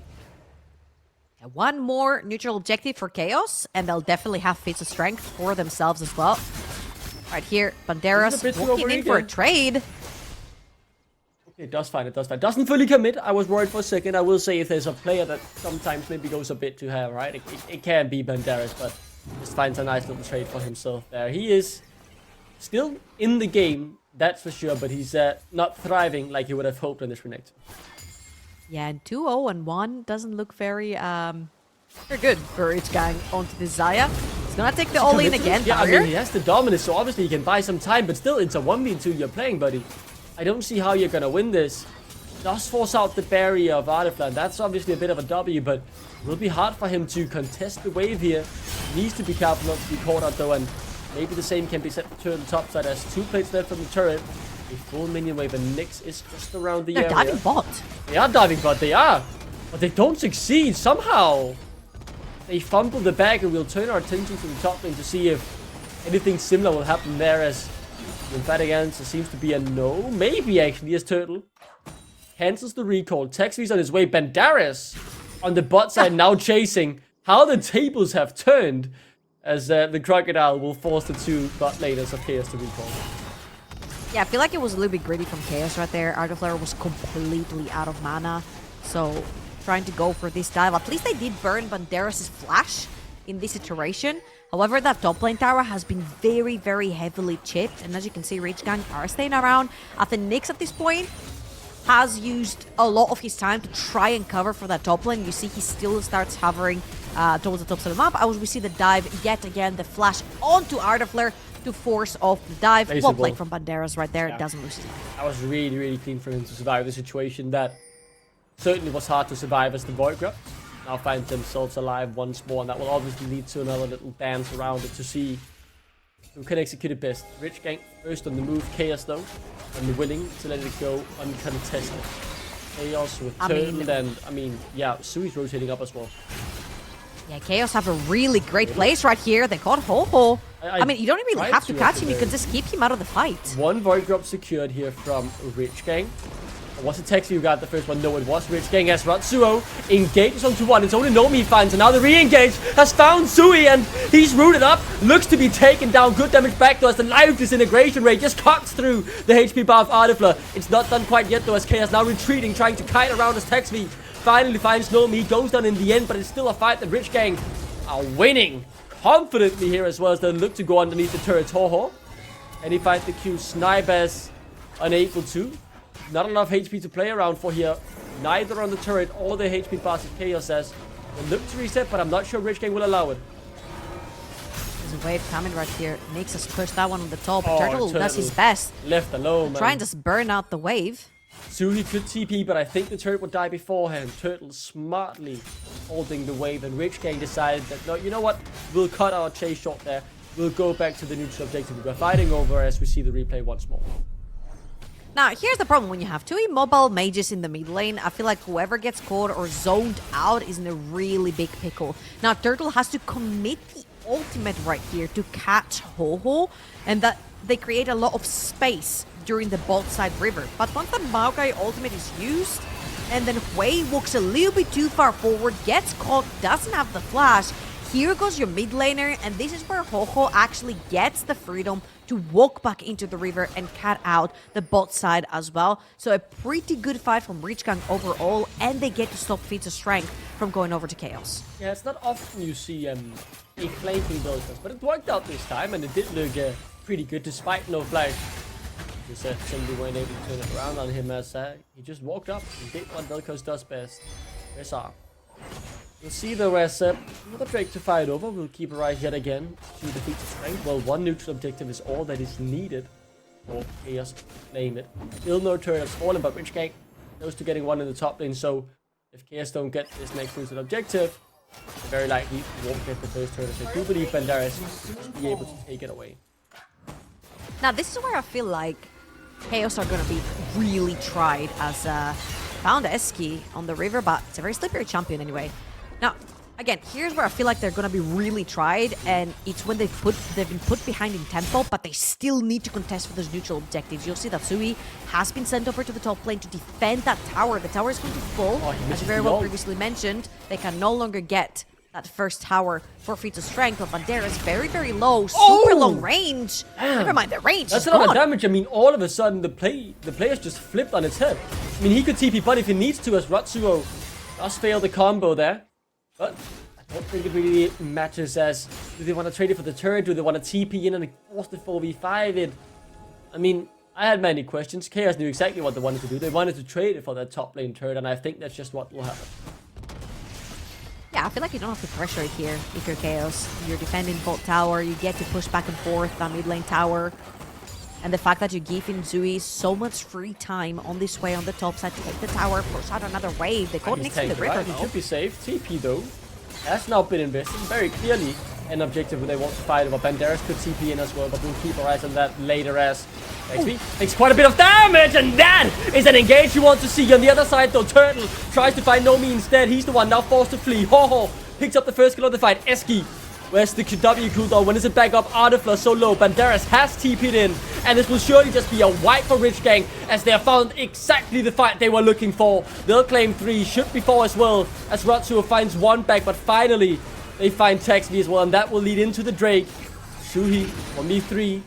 Could he contest this? I mean, he isn't weak, but has to walk back to mid lane. Yeah, I feel like he's not weak, but he's not smite strong either. And Nyx is alive with smite. He's going to try to bully them out and pressure them a little bit, but this is all he's going to want to do, just pressure them right there. A little bit of a chaotic fight from Chaos. No pun intended right there. You'll see that they literally bunch up in this Tri-Brush to try... You said it! Surely he can't die. It's a Sejuani and there's a Maokai plus Alistar chasing him. He really doesn't care. The second they get pinned, and a fantastic ultimate from Rakan coming through allows Vel'Koz so much free hit and damage. I mean, the fear came through from Zuhi, but the damage had already been done. And I just...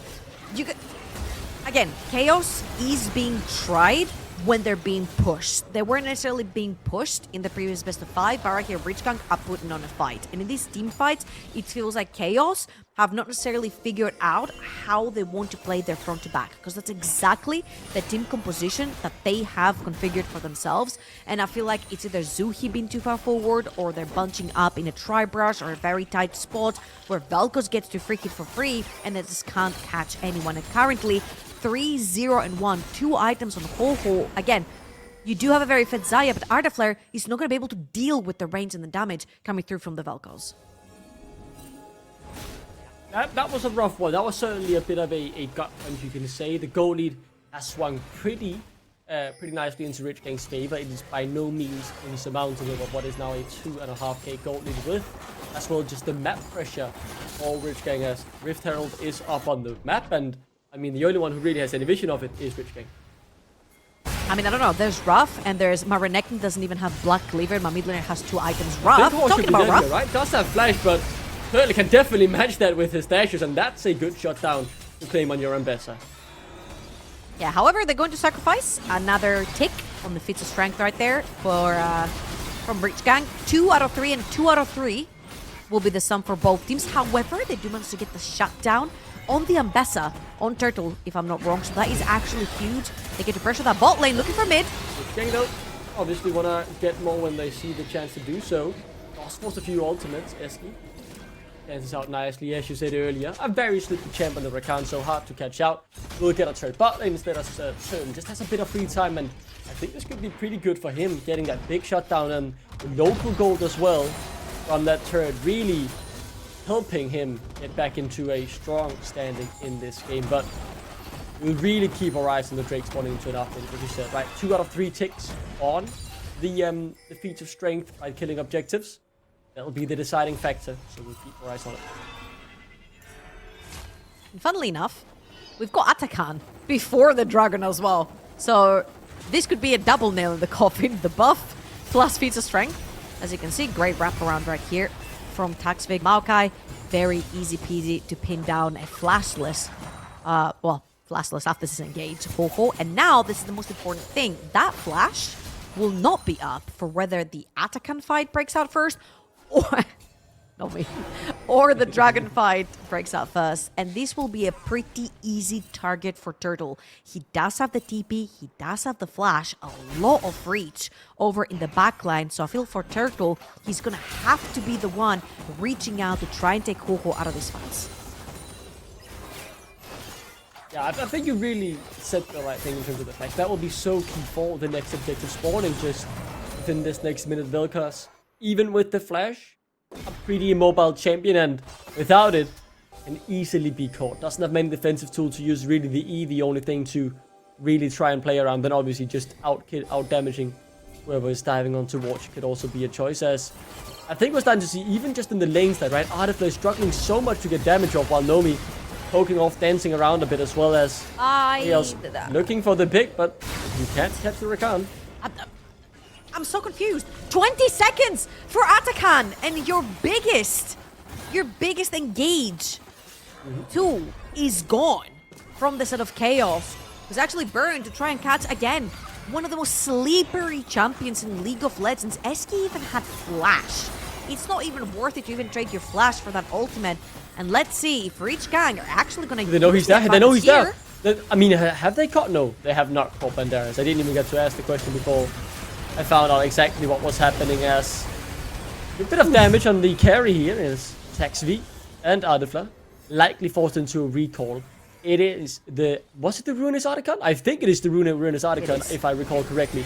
And that is not often we get to see that in esports, as has certainly been enough action in this game, and as the patches have tweak the numbers to decide what spawns it will be, the more passive or the more aggressive, you could say, from of Articans, but the buff, one that less encourages fighting from Riot's point of view at the very least.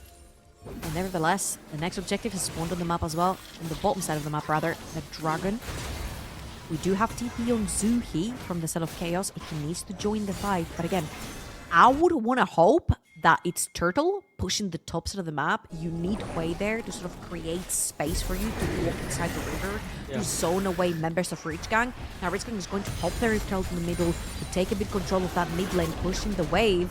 We do have Corky in there. I don't know if that's a wise It's choice. a bit dangerous. That is very dangerous actually, as he's running for the hills, but he's still caught out. Nomi, what are we doing, buddy? And No Flash and Ho gets taken down immediately as well. KAOS have found the right engage, and it's all due to the over-eagerness of Rich Gang, and they'll be punished for their sins. Eski slips away. He's impossible to be called, but surely here at Drake, or maybe even an Artican for the side of KAOS. We don't need Vin Diesel because we do have Vin Diesel at home. Nyx also goes down, shutdown over to Zuhi, 2-1 and 5, and that was the biggest whoopsie that could have happened for Rich Gang, and this is double trouble because that not only gives them a bunch of kills for the side of KAOS, gives feats of strength over to KAOS, a bunch of shutdowns over to KAOS, more gold over to KAOS, and this is gonna be extremely hard for Rich Gang to come back. It's the Voracious Atakan actually, and this is double trouble here because KAOS already have a foot over on the top side of the map. They get to push, they get to reset, they get to cash in and go through. I do not know what possessed Nomi right here. I might think he misclicked it, to be honest. Ride Herald. Let me just go for it, but that there, even with the whole team trying to back him up, he still gets caught out and punished. You can give him the benefit of the doubt. I'll still say it's one of the biggest mistakes we've seen in this particular game, and it could have mistake or bad decision. It's horrible. Could have very easily cost Rich Gang the game right here. A lot of shutdowns went over. Towers, feats of strength. We've got Voracious Atakan that has spawned on the map as well. Now with the extra gold, they can very easily use that to try and take the fight. As we see on live, bottom left, mid lane tower, gone.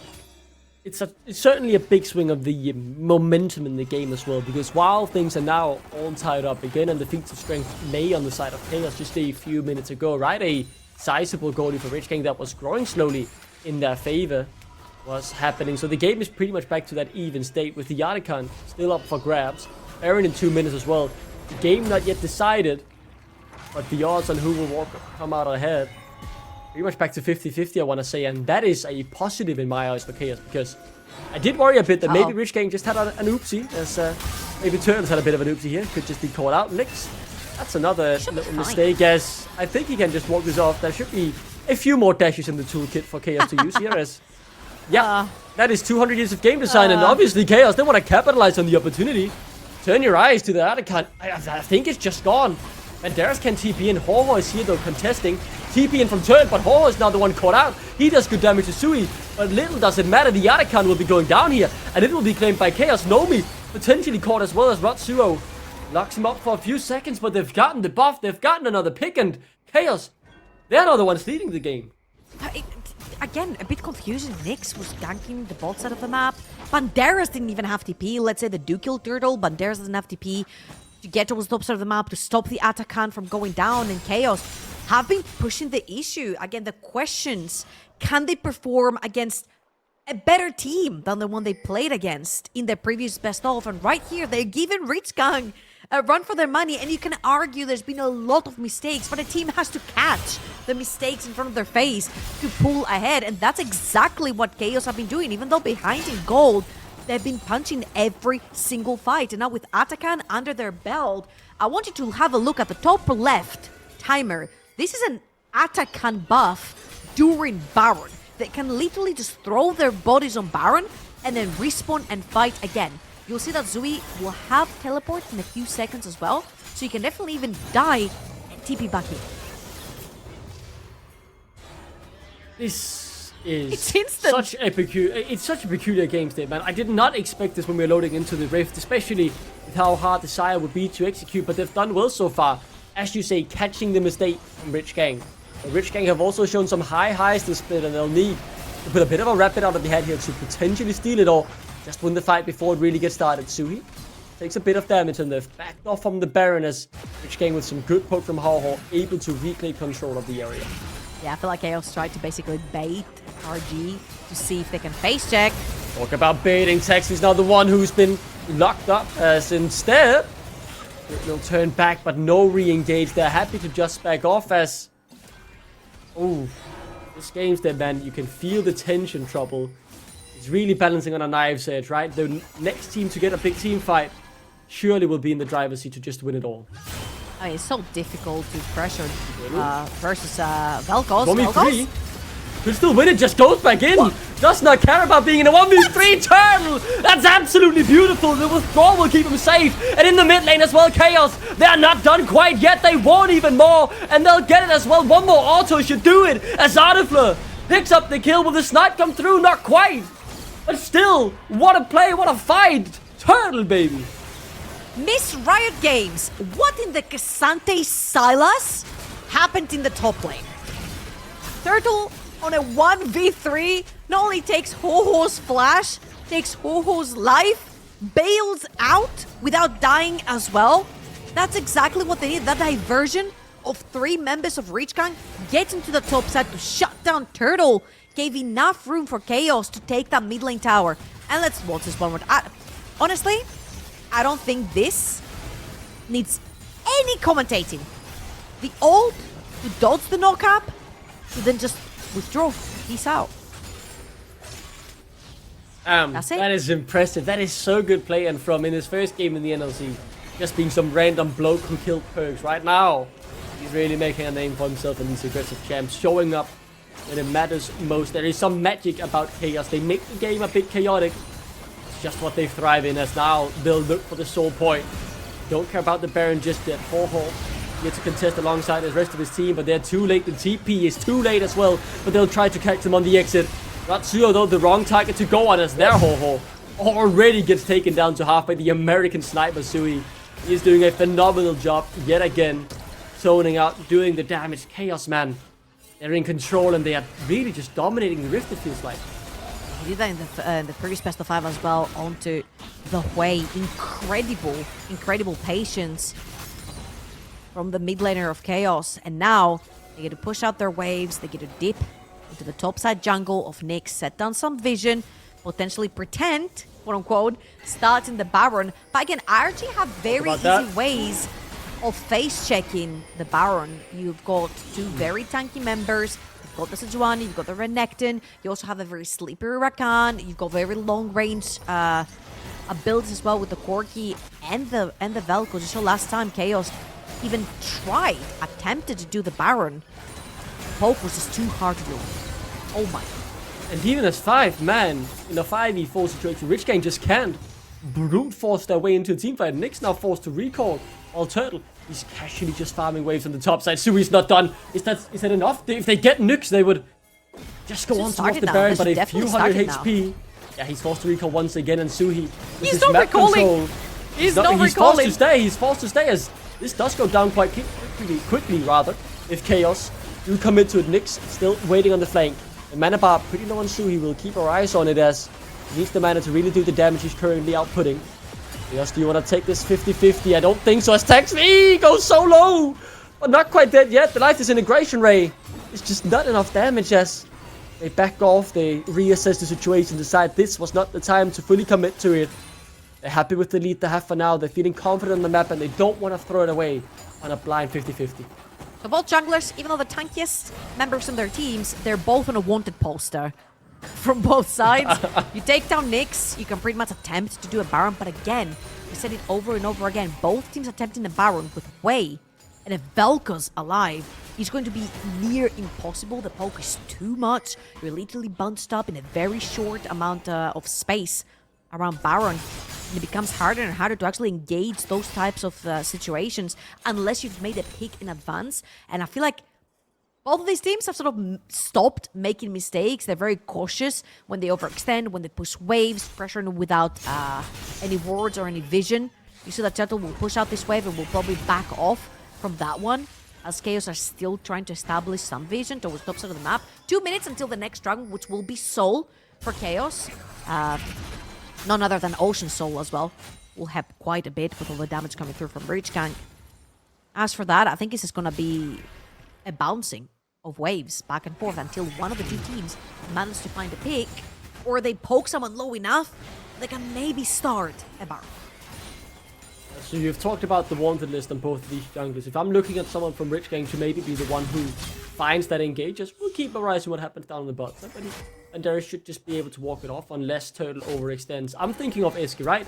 Easter support has been able to find the right engages and really dictate the fight when Rich Gang have been at their best as Turtle. Caught in the 1v2, he was too away. He did push his luck too much, and he will pay the price as well. Massive shutdown, a window of opportunity handed over to Rich Gang as KAOS 4v5 starting the Baron. They have TP, but it won't be 40 more seconds until they can use it. Banderas can't join in though. It's a 4v4 as they back off the Baron. Yeah, I was about to say, I feel like you know Quirky has to walk all the way from bot lane. There is no TP onto Renekton. Even if Renekton were to TP in, there's no ultimate onto this Renekton. And you've got so much artillery from the side of KAOS. They just tried to put some pressure on the top side of the map. Now 50 seconds for the next Dragon, and KAOS are going to have to slowly but surely walk inside their jungle a bit blind. Of course, saplings do help a bit from Makai, and there's a few wards here and there set up from the side of Reach Gang. You've got one at Chickens inside the bot quadrant of Taxvik's jungle, and you've got a couple defensive ones in their own quadrants. But other than this, they're going to get back onto the map right now. A bunch of control wards in their inventories and a bunch. It's just about 2. Hopefully is enough for them as KAOS are coming onto the map with 2, 4, 6, 7 control wards in their inventories, making sure that it's as safe as possible to walk in. Now, there's a huge dilemma right here because if Rich Gang do commit to this Dragon, KAOS can turn around and just sprint down. It very much feels like the calm before the storm. Now Soul spawning in 4 seconds that KAOS could potentially get if they don't just trade it for the Baron. I think that's the outcome, but... Oh, they're beelining it. Like cold Norwegian winter air breathing through this nighttime.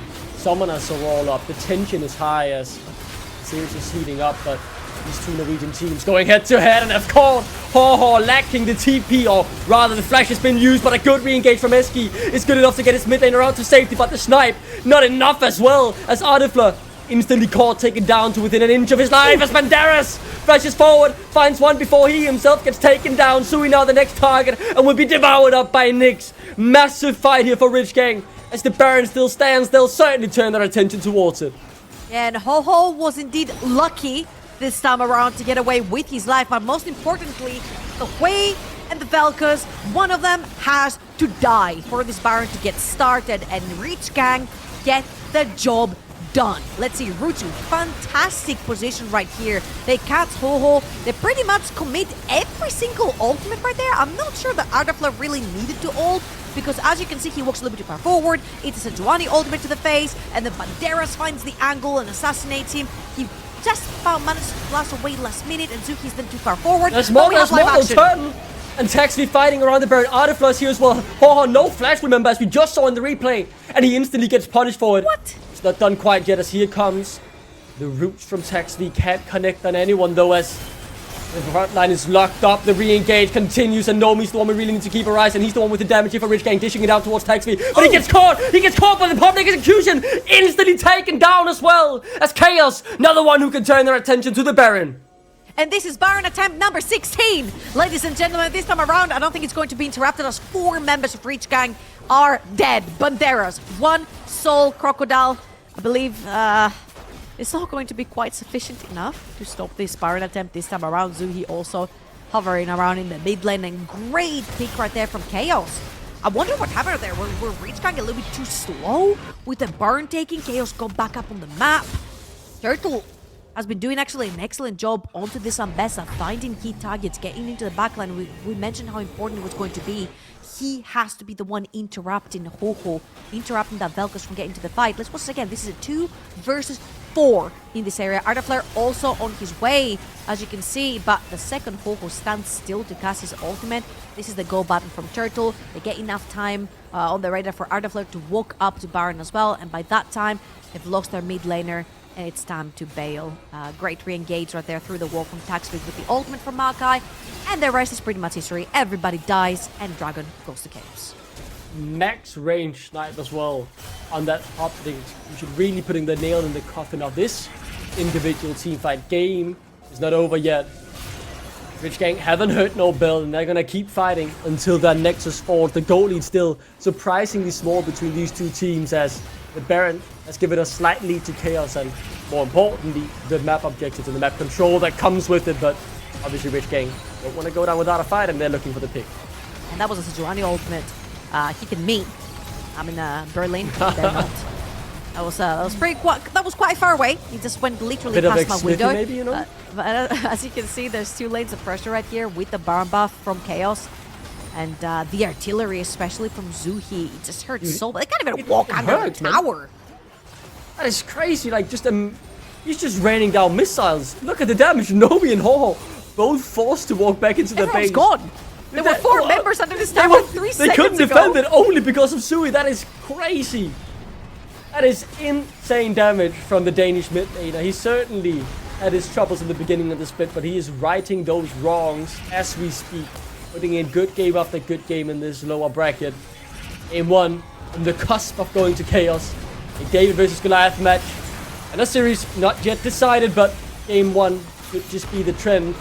More things to come. This KAOS lineup looked so much better than it did in the seeding stage. It's hard to find the words to describe the new life that has been breathed into this roster. How much more confident they look on the Rift, as well as I think they might have caught out Banderas here. He does smartly read the play though, and instead it's Nyx caught out, and instantly after, of course, it's Horhor next on the menu. He can't move, he can escape KAOS as they're doing exactly what they want to. Rich Gang 3 gone already, and then look for the base here. KAOS going for everything they can. They'll find the 4th Nomi, the last man standing, but there's not much he can change. The fate has already been written in the stars. He has KAOS look to claim game 1.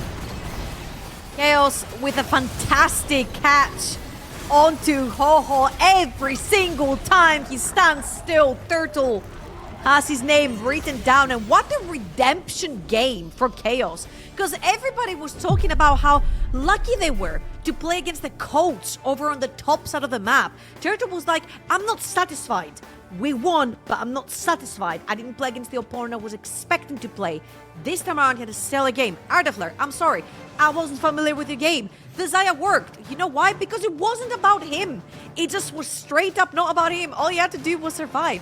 And it just worked. And KAOS was put under pressure. And again, they played textbook League of Legends. They figured out how to play their front to back. They figured out what their roles were. And once Turtle knew, okay, he presses R, I press R, we win. That's exactly what they did every single fight.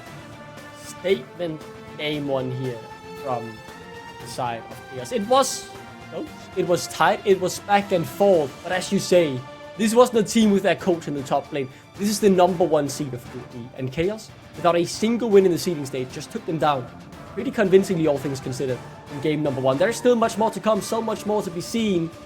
So much more we still are yet to find out, but the desk will discuss this game 1 further, and then we'll start looking forward to what's next. The sweet taste of blood allowed KAOS to actually go for more and more and more. Now for Rich Gang, a lot of predictions out of the window. Starting off, Salari, me and you, like, there you go. Yeah, that we video go down, is brother. gone. KAOS is looking different. I don't know, the boot camp, the taste of the first win, team adaptation, there's a lot to discuss this. And we were thinking, like, at the beginning of the game, KAOS started off so well. Adaptation, the lane swap, oh beautiful, zoning out Banderas. Then it kind of shifted, didn't it? It's not that it shifted, it completely changed around. Because I can tell you, if it comes down to like the big fights, there were 2.5 good big fights from KAOS side in this game. This is Nomi's play of the game, bruh. Oh my Play of god, the game. why? Here he comes. Here he What comes. goes in your head when you do that? Oh, bro, I think there's a lot of rattling around in there. That's pretty empty. Probably. That was not a a good play. Turtle. And it even baits Horhor into dying as well with the ulti there, with Turtle, which is a common theme, by the way, for this game. Catching him with the public execution. Hey, listen, kudos to KAOS because they saw the opportunity. And that's like 2 things that you can really highlight about them in this game that eventually led them to the victory. First, it was still the KAOS that we saw in the playoffs. I was a little bit worried we were, and it's confirmed that this is the KAOS, the reborn one. They rebranded the post-bootcamp buff or something, I don't know, but this was them being very aggressive, constantly looking for plays, maybe not always being allowed to execute those properly by Arozzi, but looking for them, trying to find those opportunities. And second of all, whenever they saw a mistake from Rich Gang, they did not hesitate to try and do something about it. It's the thing of not pulling those punches. You see a mistake, you capitalize on it. And there were a lot of voices on Rich Gang on this game. Turtle supposedly being caught. I think this is a big one because you're investing so many resources on the bot side, like Nyx being dead, the ultimate, Vendettas chasing, and, well, Ambessa. I mean, this is just tragic, dude. Like, you can't be putting your jungler bot side when Atakan is up top side. Like, especially if you don't even get the kill. It's really poor, and then you're forcing the rest of Rich Gang to face check to try and stop the Atakan. I mean, Ho doesn't need to face check there, or at least it just isn't going to end well, even if he does. It just feels like a team, when you watch that kind of play, it looks like a team that has like no comms, that is really disjointed. And I don't even mean that in like, you know, oh, sick burn, yeah, you guys got no comms, whoa. No, I mean like legit, like what are they talking, like what is going on? You know, if you're listening into Rich Gang right there, because you can't make a call like that. You can't make a call like that, and then Ho just running in, like dawdling around, face checking, like they're not switched on up here. You know, that's what that looks like to me when you see a play like that. And to KAOS's credit, completely capitalized on that situation. And we framed it at the beginning of the game. Trouble in the casting talked about it. You just said it now as well, Solari. But what the heck is going on, dude? Like, it is literally topsy-turvy, upside down. KAOS 0-4, 0-4 coming into playoffs, and then they swept Venom Crest in the previous round, and now Rich Gang are 0-3 in the playoffs after being undefeated in the seeding stage. I don't know what's happening. I literally just do not know what's going on. That's a good question, Arozzi. I feel like it's up to Rich Gang to answer that to us, because unfortunately we saw some of the same mistakes from them compared to what we saw in the previous series from them, specifically being locked down by some of the choices they made in the draft. Ho-Ho on Vel'Koz dealt so much damage, so much true damage, but look at what Turtle is doing on his screens right now. This is basically what he is doing for the whole game. Poor Ho-Ho was not allowed to go into the ultimate, because when Vel'Koz does that, he cannot move. He's totally immobile, he needs to stay in one place, and that is a death sentence if you have somebody who can publicly execute you on the spot when you do so. And that for he someone did who had constantly. no hype, no expectation, no security, this is good. Yeah. Wow, Zuhi. We So- talked about him, yeah. This is it. There's a few things to note here from my perspective, and then I'll let you guys take Zuri if that's cool. So firstly, if you're playing a champion like Vel'Koz and you don't have the highest damage in the game, that's problematic, right? Because you're a long range artillery champion. Like those just tend to have loads of damage, right? So and this is not me crapping on Ho-Ho. This is like how hard it was for him to play, like the way this game went. And the second thing I think that's worth noting, outside of Zuri obviously, is Turtle. Like, it should have been very hard for Turtle to play this game. And coming into this game, I was like, how do you get on top of Vel'Koz? You can flash Twisted Advance, you can flash Headbutt Pulverize. I didn't even really touch on the perfect execution from Ambessa, because it should be quite hard to get in range to do it. And it's a really thin projectile. She's walking up to you while she's doing it. It's predictable, right? So it should be something that you can dodge. But every single time Turtle found it, and I really just think like he was phenomenal in this game and was, just ridiculous. Both those solo laners from KAOS were insane. Jui obviously doing some crazy things. A small remark on Turtle, because there is a very small window, as you said, for Ambessa to jump onto the Vel'Koz on the enemy team, and it takes two scenarios. Either you're really good with positioning, or the enemy Vel'Koz is really bad at positioning. And for Turtle in this game, honestly, it was kind of a mix of both. He was good, but also Ho-Ho didn't know where to position his Vel'Koz in so many of the fights. It was holding that trigger so long until that perfect moment for the public execution from Ambessa. Regarding that, I do believe like Zui provided a lot of damage, Turtle provided like coverage and deniability towards the Vel'Koz. But also, I would like to highlight that Ardafled, even with the Xayah that was supposed to be a hard one to pilot, as soon as he got the gold going on, because until 14 minutes he was behind. But as soon as he got it, 10:09. rather big. just waited, honestly, because Zuhi did carry like the first third of the game, if not half, on his shoulders. But then the moment that Darfler finally has the items for Zaya, I think it's like 2.5 item mark, when he finally is like, hey guys, I'm in, I'm locked in, let's go. We go with the flow, and the flow is we kill everything that we see before us. And he was piloting this Zaya so aggressively in like all of the fights that you saw in the last half of the game. So you see where those kills are coming from. I'm most surprised with the fact that he only died once so far, but that probably tells you how little focus there was from the side of Reachgang onto that massive AD carry of the enemy team. Now, we do have to highlight with these champions that they won, they are no longer allowed to play with. So this is where Fearless Draft actually takes place. You got the Ambessa, you got the Wei, you got the Maokai we were talking about, Foxtrot, you brought it up. So with that in mind, now Fearless Draft would take its toll. They're no longer allowed to play that. So to talk about game 2 and what could happen and maybe how Rich can bounce back, or maybe how KAOS can put this in match points so easily, we'll have a quick break. I'll see you soon. Don't go anywhere.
And welcome back, game 2 of Rich Gang versus KAOS. Everybody was saying Rich Gang has this in the bag, and so far, ooh, it's looking good for KAOS.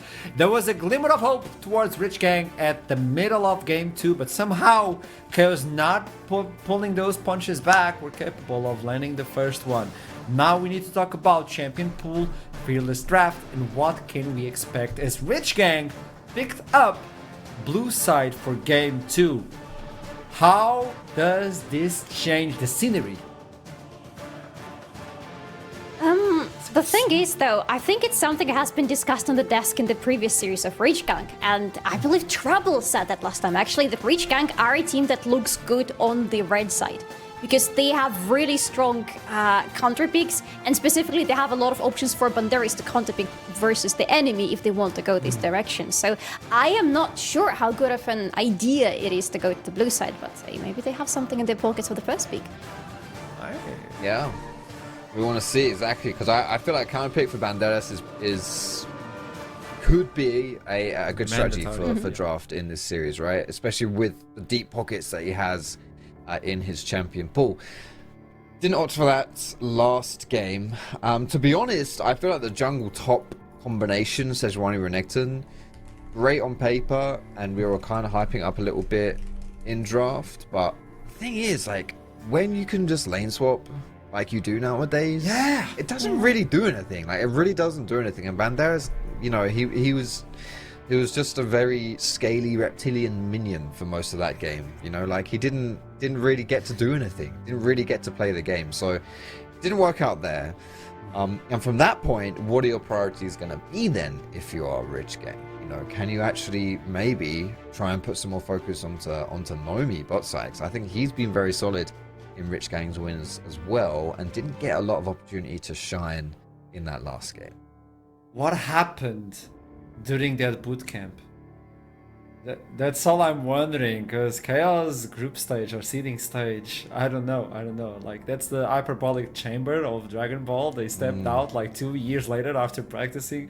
It's a different team. I would like to make the same question for Rich Gang, because so far on playoffs, what happened? Their identity kind of disappeared, and we didn't get to see it within this game. And when you look into the nameplates, they have to bring something up. So if Banderas is a no-go regarding the either we lane swap or you're playing blue side, so probably you're gonna get countered, what else can they thrive? Because Nomi is listening to some voices after that Herald play, but Ho-Ho is important, no? He is. He had his moments in the previous game, but he wasn't allowed, I think, to truly shine, and he wasn't. I feel like Vel'Koz is just not the champion that worked for him that well in the previous game. It's just he wasn't playing Vel'Koz like it was Vel'Koz in his hands, you know, a very immobile carry that needs to be miles away from the enemy with everybody else face checking for him. So it's good that it's off the books, as you can see on the top right now. So we'll see what else there is in the stocks for him. Yeah, no Vel'Koz. Thank goodness, no Swain either this time around here. That's gonna be shelved from the Rift. I'd be surprised, you know. I'd be surprised if we see a Swain, because it is quite a valuable pick between these two teams. Unfortunately for you, there, Solari. So, probably gonna be taken away as well. Bear in mind, we have some pretty premium ADCs still available, right? So the Varus, the Kalista, the Ezreal, all still up. Corki really being the only other, I'd say, like, top tier ADC that was taken in that game number 1. So that might be where the teams decide to go here. We do have first pick for Rich Gang as well. And Corki is a strong champion, but, like, actually maybe let's make this our strategy. You know, let's get Nomi, or maybe even that Varus. You know, he's most played so far in NLC. Get him on something like that. Get him on comfort, and just play through him, because I think Nomi is solid. He's a really, really solid ADC. Yep, and putting him on the comfort pick like Varus would actually make so much sense. Forget we said anything, they decide to ban it themselves. Yeah, they have a different plan in their heads.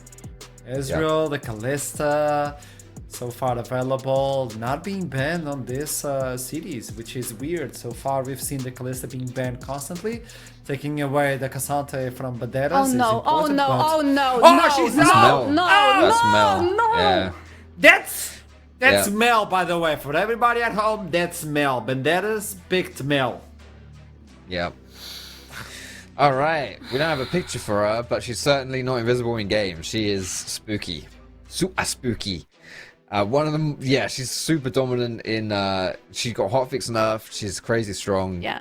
Her solo queue stats are kind of in the dumpster, but pro play, she's still incredibly strong. Same flex. with a champion like Cassante.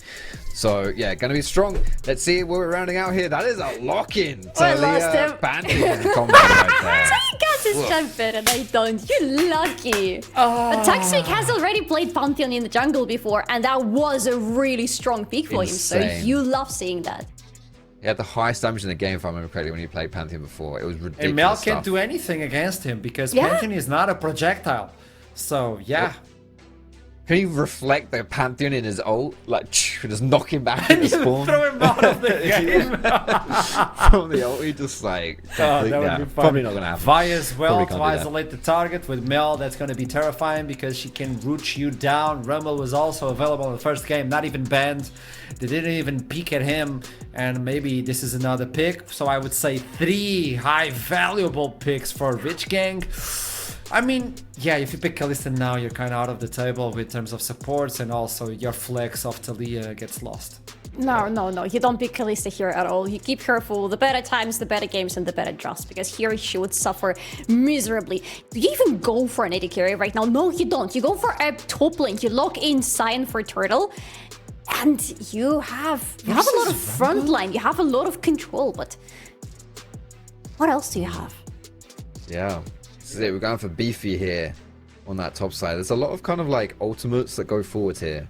Yeah. You know, Talia can ride the wall, Pantheon dives in from the heavens, and Sion runs at you very angrily. So all 3 of those are good tools just to collapse in, right? And to get on top of the otherwise very immobile champions or low mobility champions of, you know, the likes of Rumble and Mel. So yeah, these are the ones being taken away right here. I feel like you want to kind of pair up. I think Rel herself, she's not, yeah, she's available. Like it's always a great combination with Rumble. I'm a little bit scared of the fact that we've got pretty heavy magic damage for Rich Gang as well already so far. So we're going to have to really, you know, all these ADC bands making it. Yeah, oh, here she comes. Here she comes. There she is. There she is. So good. Just sneaking in there. Production. That's so high good. quality production right there. That's what we paid the big bucks for. Oh, so good. But this has to be a lane swap, right? Because if you play Sion into Rumble, I mean, Balls of all people, who's the Sion experts, hates that matchup. It's horrible. Only one of the worst matchups. You gotta play the lane swap because Rumble doesn't do good on lane swap as well. He's kind of squishy. You can't survive on a dive. Sion, on the other hand, he doesn't even care. Don't. Or It was Duffler. going so well. Or Duffler. Oh, we were so happy.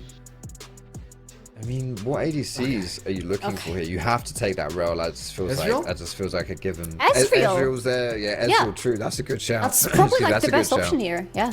Because you Yeah, need you some should- ability, because there is so much control and lockdown on Reach Gank, and there is so much follow-up for the slowdown control on the side of Reach Gank that you need an AD carry who can somehow get either not controlled or get as far away from the follow-up as possible if you get control down. Yeah. The only downside to Ez is like he's not that kind of like hyper carry Yeah, so right maybe click Kai'Sa style for champions the to Rich. get Maybe. through Sion and Rel. Kai'Sa though is pretty heavy on magic damage, so that would I think that would be a Yeah, little and bit she would tough- follow up tough to- great. Yeah. Yeah, so With the Sion. I mean, I with feel like Talia. Ez is probably the best champion ADC wise, but that might be kind of tough to see. Like, do they care that it's going to be? Was it Melbot? Oh, I Or was we thinking might be about getting it baited now. here. Yeah, that would be curious. We might be getting baited, but it is sick. Okay, Demacia! champ rubbish here on the desk. That is a Mel bot lane. Mel Nautilus. Alrighty. Oh, interesting. I like this. Okay, how do you reply now? You need your own AD carry. You have AD, you have AP, but the source is not that big, so maybe Ezreal or Kai'Sa can fit in the table. Ooh. Oh. That's That's spicy. That's a good pick for our Daffler, and they locked that in. That's a good pick for our Daffler. That's definitely going back into his comfort zone. That's the hypercarry that he has seen a lot of success with. Paired up with Rel, it just feels so good later in the game. I'm still... oh my god. I'm still concerned about the safety of this Zeri, because if she is the target of that Vi, if she is the target of Mel and Trumbull or Nautilus, she doesn't survive, because if you lock her down, it's like similar idea with Callisto, less but similar. If you lock her down, she dies. Yeah. This, I mean, and we're not even touched on Garen versus Talia. Yes. Like, there's so much stuff happening down there. It's, yeah, this is going to be a fun game to cast. So Dunkley and Trouble are going to be very, yeah, I don't know. I would be a bit giddy if I was sitting there waiting to take this one away. And yeah, obviously, eyes on Mel, dude. Eyes on Mel. The only downside this being Fearless draft is we're not going to be able to see our production do that with Mel's picture again, because she's gone now, right? That's it. It's done. Yeah, her model's gone in the game as well, so production's gonna have to move around the map every time. And like, yeah, sound effects will be done by Trouble. She's gonna be covering that one away. Oh my god, yes, please. So, yeah. She's amazing at doing dubbings of champions, especially Quirky, and I would love after this break to hear Trouble's Quirky's impersonation. So don't go anywhere, please, Trouble. Give me that. I'll see you soon.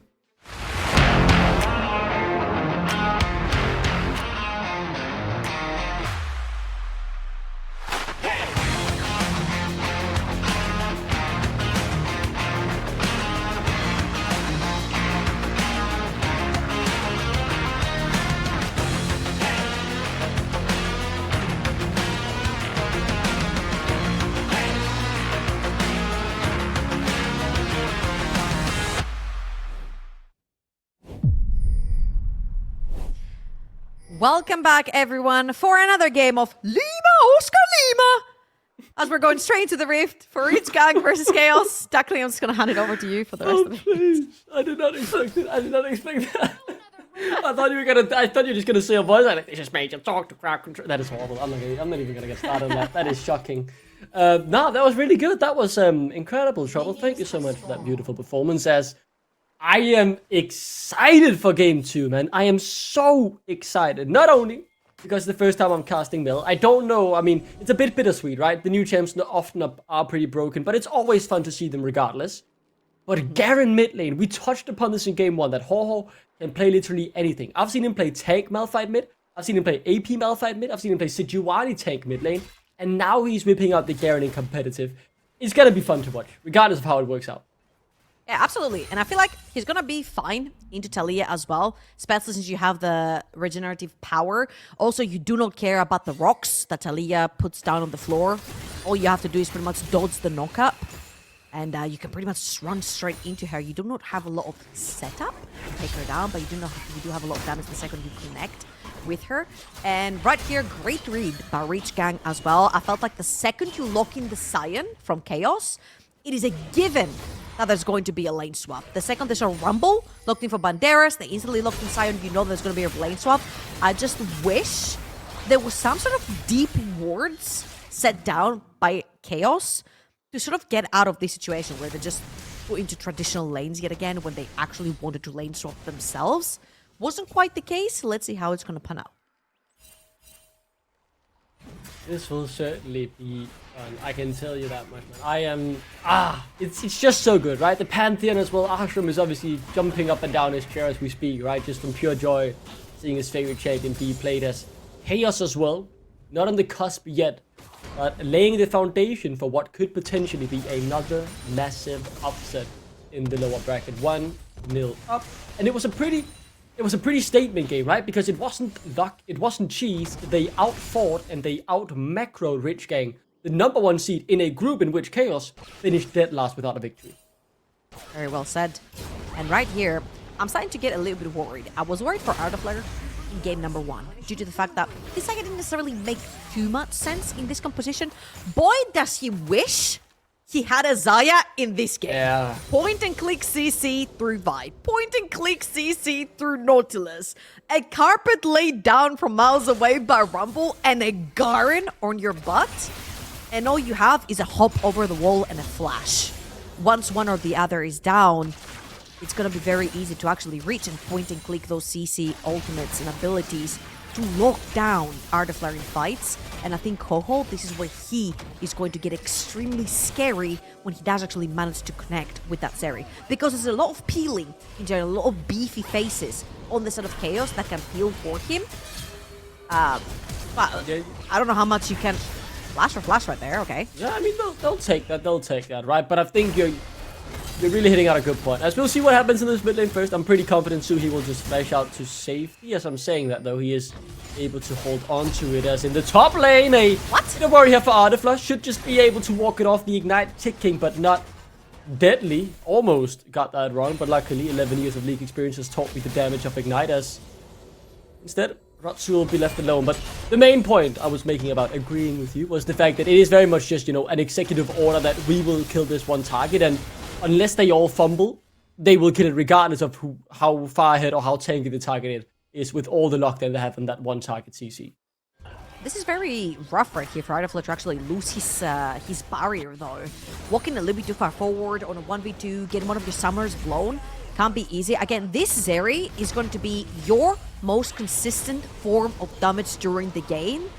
You need items, you need resources, you need to keep that Zeri alive. If the Zeri does not want to be kept alive or safe, that's up to Artiflare to figure it out. However, you can be making those oopsies early on, especially if you want to be contesting for those early objectives, which KAOS have traditionally, through their last best of 5, been very vocal with their presence around them, playing very textbook, setting up, swapping their lanes, starting towards the top side of the map usually for the Void Grubs. I'm wondering here as we are waiting for those Void Grubs to spawn in 30. Just a rhetorical question here, Trouble. If every single fight Rich Gang do the same thing, blowing their ultimates and getting Artiflare out early on, does this Chaos Composite have enough damage to fight back? I see a bit, but I'm not sure there's enough. I mean, the thing is, if you do actually manage to blow everything and kill Artiflare, which I'm assuming this is going to be Ho-Ho's job on the Garen. Once you pin him down, I feel like Garen's going to have a pretty easy job getting into the backline. Because there's not many abilities that can actually stop him dead in his tracks. I feel like once Ho-Ho finds a way to get onto Artiflare, once Artiflare is dead, there's some damage coming through from Talia, burst majority, some from Pantheon, but again, your consistent AD damage is going to be gone. Essential first blood, good damage back on Artiflare. Keep your eyes on him as well, as he's oh so low. The TP in won't be enough as the first blood already claimed. Maybe even more to come as the red carpet flies wide. Banderas, that TP sucked. As instead, the Void Grubs will go into the hands of KAOS. Wow, yeah, TPs take quite a bit to land. And you gotta keep that into consideration when you're TPing for plays. Again, KAOS, they played for the top grabs. We literally just mentioned it. They're playing very textbook. And the whole point is when you're like, okay, but a team kind of needs to be predictable to start winning. You don't unpredictable. You don't have to be unpredictable. As long as you're playing clean towards your win conditions, you'll always find your opportunities. Let's watch this one more time. I feel like Rutsu gets a pretty good Q right here onto Eski as well. Very great E for the root from Nomi. And here's where everyone else starts coming in. Taxvik roams all the way up. Look behind him. The whole team. That's a 5-man unit to prep a fight, to prep the ground on top side of the map for the Void Grub security. Artiflare kind of... this time though, a good catch, but not good enough. Brilliant flash out from Suhi as the Ignite. Not quite enough as Rich Gang unable to claim their first kill. The Void Grubs have gone into KAOS's pocket. There's a Drake on the map. Won't be contested as of now, but Eski trying to make some moves to not find an avenue back in, but just, you know, a little opening, find a pick, and make sure the goalie stays somewhat even. Yeah, very importantly, level 6 onto Nyx. No flash on Artiflare whatsoever. Taxvik had to blow his ultimate to defend that mid lane play that we just watched, so Artiflare and Rutsu have to be extremely cautious pushing these waves on the bot side of the map. Specifically, if you look on the minimap, Nyx is hovering towards that bot side as well. So it could be a bit of a dangerous situation. Ho-Ho has pushed his wave in on the mid lane too. They are looking to defend that bot side river to potentially start a dragon for themselves. Yeah, and if you're Artiflare here, you need to be worried, right? Because only to be careful at the very least. Nyx does have the ultimate available. The cease and desist should just do exactly what is in its name. To Artiflare, lock him down, make sure he can't do anything in the fight as... I think Nomi's piloting this really well, just poking Ardiflower out. I'm no Mel expert, let me be completely honest. I've only played it once, and I won. The champ is busted, and that's kind of the theme, right, with new champs. But seems to be knowing what he's doing here as the Drake just gets started up by Rich Gang. They have all the control they could want, and I heavily doubt that KAOS will do anything or even get a sniff of it. Yeah, I feel like you've got the bot lane wave pushing under KAOS's tower as well. I think you're pretty chill right here. You're going for the Void Grubs. You already have 2 out of 3 on the 3 kills for Creature's Strength. You already have 1 out of 3 for the neutral objectives as well. As he's just having a sniffer. Just looking around to see what's happening, where Nyx is. Nyx is going to dip back into his jungle. Great ward right there to cover the exit or the entry, if you will. And if you look on the top side of the map, Zuhi, that's what Aliyahs do best. And Darius is caught. He's just dead again, man. And that's the Fields of Warfare claim for KAOS, man. It's brilliant. It's just a nice macro move, Trouble. And if like this is just complete opposites of how this game looked when we saw it in the seeding stage. My mind still can't quite comprehend it. I mean, you don't have to be in a dangerous lane if you leave the dangerous lane. You don't have to play against the Garen if you're nowhere near the Garen. And again, these kind of champions that Zuhi is playing, like the Taliyah, are the types of champions that want to shove in that mid lane and then roam. Shove in mid lane and roam. Help top, help bot. This time around, it's much easier, even though you're like, yeah, but you're feeding a silent, who cares? It's much easier to pick on a rumble and get the kills actually on Taliyah. So Zuhi getting fed right here, especially after an incredible game on performance onto the way, is everything that KAOS needs in that early game. And Walieski is just looking for a little bit of an opportunity down in the mid lane. I think it's worth talking about this as well, because it's not something we've really touched upon. As maybe I've been interrupted, I think like they're fighting in the top lane. I don't think anyone will go down though. The sign is pretty tanky, but Eski, right? So much of his career, Trouble, has been defined by playing for KAOS, being really one of the faces of the organization, spending more than the majority of the past 3 years there as Banderas.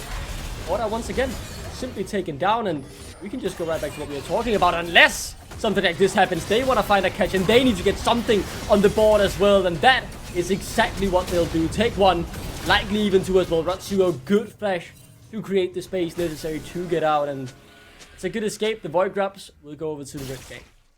That's a very good read by Rich Gang right there. They knew that KAOS again were going to play for the Void Grubs. That's exactly what they do every single time. And they actually cut them off on the roam towards the top side of the map. The TPs are going to start coming in. Taxvik is trying to steal one. So no, all 3 go over to Rich Gang, but I think this is not going to be the case. I'm just about arriving, And the last Void Grub is going to be pulled out by Nyx and taken away. There is no smite, but I don't think at this point KAOS have any reason walking into this rivers. This is going to be a neutral objective given over to Rich Gang. And again, these teams are KAOS is very textbook in terms of what they want to play for. Next move is probably going to be around the dragon. So Rich Gang do have the opportunity to actually read their opponents and try to figure out a plan of attack 2 minutes in advance. That's a really good point, as yeah, I think you said it really well there too. In terms of playing the text, but being able to read what each other are doing. And I think it's a key concept for KAOS, right? To actually be the ones, even if the moves they're making are a bit textbook, to be the ones making some moves at the very least. That's something we didn't see much from them in the group stage a while. It doesn't necessarily always work out, being proactive. Good to see them showing some character, and more will be shown lightly towards the butt here as Sui, Taxi both able to come in, but likely reading that Nyx is in the area as he's ready to play a minute before it happened. As you said, Nyx over on the bot side as well. Looking for some picks. Just like getting some setup down for the Dragon at minute and a half time right now. And Ardiflower, I'm going to be honest, he's not been having the best time on the bot side versus the Mel. Lots of poke coming his way. Trying his hardest to lift up the minions he can, as that reflection wasn't enough. No, must get cancelled then. Nyx shows his face. KAOS retreat the ultimate. Not enough there from Nomi, as a bit of a peculiar fight, but no one dies. Yep, Banderas also showing up top lane right here should give KAOS a little bit more of a confidence boost to actually walk towards that bot side. You see that Turtle went over mid, defended that wave that crashed in, and then he's going to head over to the top side of the map, push in another one, and does have the TP. Is he needed on that bot lane fight? And I think he will be. He's quite tanky right now. Got extra MR as well with the Mel and the Rumble joining the fight. So he's definitely going to be a key piece to actually defend the front line for KAOS. Now, of course, there's a bunch of wards on the bottom of the map, and as you can see, the majority of the members, minus Hoho, are moving towards that bot side for the dragon that spawns in about 23 minutes. Seconds, not minutes. That would be way too long. It would be the nerf mode that Riot announced as the April Fools in 2015, where everything just went slower as Eski, trying to secure the area before the Drake spawns. They now gone as well. Not many of them have been taken this game. Eyes on towards the Drake. This will be the first chaos. If they manage to claim it, I'm gonna have to say because it looks like this game willing to contest. Let's see where the Starfall comes through, though. It's down towards the bot lane. Nomi, also flash already. Ultimate for Flash, you're happy with that cooldown, especially on the immobile carry. Taxi though, be careful not to bite off more than you can chew, and he's being CC'd up. Good amount of damage back from Rich Gang as well, and the jungler from KAOS is just dead, over-eager, overconfident. He will be punished for his sins as fight not done quite yet. Fishing, when does the hook come out? Doesn't get thrown out on anyone at the end of the day, and KAOS able to disengage, but do they potentially find a way back in? Taxi up already in 10 seconds, and KAOS don't look done with this fight quite yet. Yeah, this time around they do not have the range though, right? They had the wave prior to be able to... They found exactly the angle they wanted, and the damage comes on towards Eski. He should die. One more auto attack. We'll seal it from Artifla. Nyx goes forward, trying to lock down the AD carry. He does so well, but not good enough, as he will instead get it all turned around on him. Banderas, the last man standing in this fight for Rich Gang, as 4 kills look to be claimed here, as the Flash will not provide an escape that he needed. The tower will not be the safety either. They'll dive, they'll go under, and they'll get the kill in their pocket. One last death is going to be an execute actually on Zuhi as well. So Banderas doesn't get to cash into anything from this. And I thought this was a pretty advantageous fight for Rich Gang. As you can see, Garen just gets to press Q and run onto Talia. But what a fantastic engage again. Barutu sees that everyone is pretty busy on the top side, chasing towards Talia. So he finds the opening right there to engage towards the bot side. And everyone's throwing their bodies to defend Artifleur to stay alive onto this area. Again, this is going to be a fight of life and death, of keeping Artifleur's Zeri alive during these fights. And so far for KAOS, it has absolutely worked. Banderas, you're 2 levels down, buddy. He could be in a lot of trouble here. Does have his team around him, as KAOS have given up not just this Drake, but the feature strength as well. It's a bit baffling, but maybe they wanted a tempo to get a tower on top, but it, out in my eyes at the very least, to justify it, even with my red and white tinted Danish glasses on, the 3 Danes and 2 other nationalities, you can say. I mean, I'm not going to go too much into those, as I don't know what's key here, as certainly forced to disengage, but that's a bit of a questionable decision in my opinion from KAOS. I thought they would be able to claim that Drake with their 4-man. They got 4 kills in the teamfight trouble. Yeah, I feel like they were off tempo right there, and they had already headed towards the top side of the map, so there was no way to reclaim that bot side through the resets. Nyx happened to be on the bot side as well, shows his presence, nothing much, just a Q onto the side, and that's about it. He could potentially get to clear the whole bot side jungle, but as you can see it right here, KAOS are moving pretty aggressively on the top quadrant. They're looking for a dive. Yeah, and they're certainly gonna get it. No Flash on Nomi, remember, after last time. They did get the dive. They didn't execute it perfectly. Nomi somehow just managed to walk out. Artifla had to take too much damage, and as you say, Artifla is more than screwed. He's pinned up against the wall, trapped between a rock and a hard place. The turret will do the rest of the work, and it's actually next up on the menu. Sees and desist, double kill for Nyx in the bot lane. The top laners might be fighting, but no one will really come out on top. But Rich Gang on the other side, very happy claiming those 2 kills. Oh, Turtle is looking for his ult. He's looking for his ult. Does he have enough mana? He levels up. He levels 13 soon. He's waiting for the level 13, and then he insta-ults, is my guess. Oh, it didn't die. Got the slow. One more. Doesn't want to go for it. The reposition came through. Banderas will have to give this up, as Ratsuo will just run down and chase for this kill. Does have the flash. Can't quite close the gap. Just do it! Just press R! You had to right there. Okay, well, let's have a look at the replay again, because I feel like KAOS overextended massively right here. They've had Nomi in their tracks, and they've just not been able to pin him down, because the second you press W, you get a 30% movement speed bonus, so you actually kind of get away from a lot of those dangers thrown your way. And again, point click, CC, I think Artifla didn't move, and the second he did, he walked a little bit too close to the sun, and the tower took him down, and then KAOS was a bit too overextended, so Taxvik ends up going down. I feel like KAOS really thrive when they figure out how to play the game in a pretty simple manner. Objective here, okay, let's set up, let's fight. How are we fighting? Like this, perfect, great, let's move on. But I feel like the second they sort of start overreaching, it's a little too much, and their fingers start getting chopped off. I feel like Taxvic has committed way too hard twice trying to kill Nomi, and they instantly got shut down because Mel, even though immobile, that small percentage, well, not small, quote unquote small percentage of movement speed that she gets is enough time for her not only to get away, but to call insurance behind her as well. Good damage from Turtle, but he finds himself in a 1v2, maybe even one that he can win, actually. You're joking me, not again. He's done it again as Ratsuo will claim the kill credit. The fight still continues. Nyx locking up Texvi, and he will be bouncing around the bouncy house, but not to be taken down quite yet until Nomi finally secures the kill. But they'll chase on, they'll fight on. KAOS not done quite yet, but it's actually Rich Gang who are winning the fight, claiming the kills. Flash forward from Nomi, looking for the final bits of nails in this KAOS coffin. Artifler hiding back, but little to no avail. He's running the wrong way with no clear exit inside. He'll be taken down as Rich Gang now see Nomi go on a killing spree. Wow, this looked very advantageous for KAOS, and then it will flipped instantly. Ho-Ho, the big winner of this as well. 1.4k up his counterpart in the mid lane.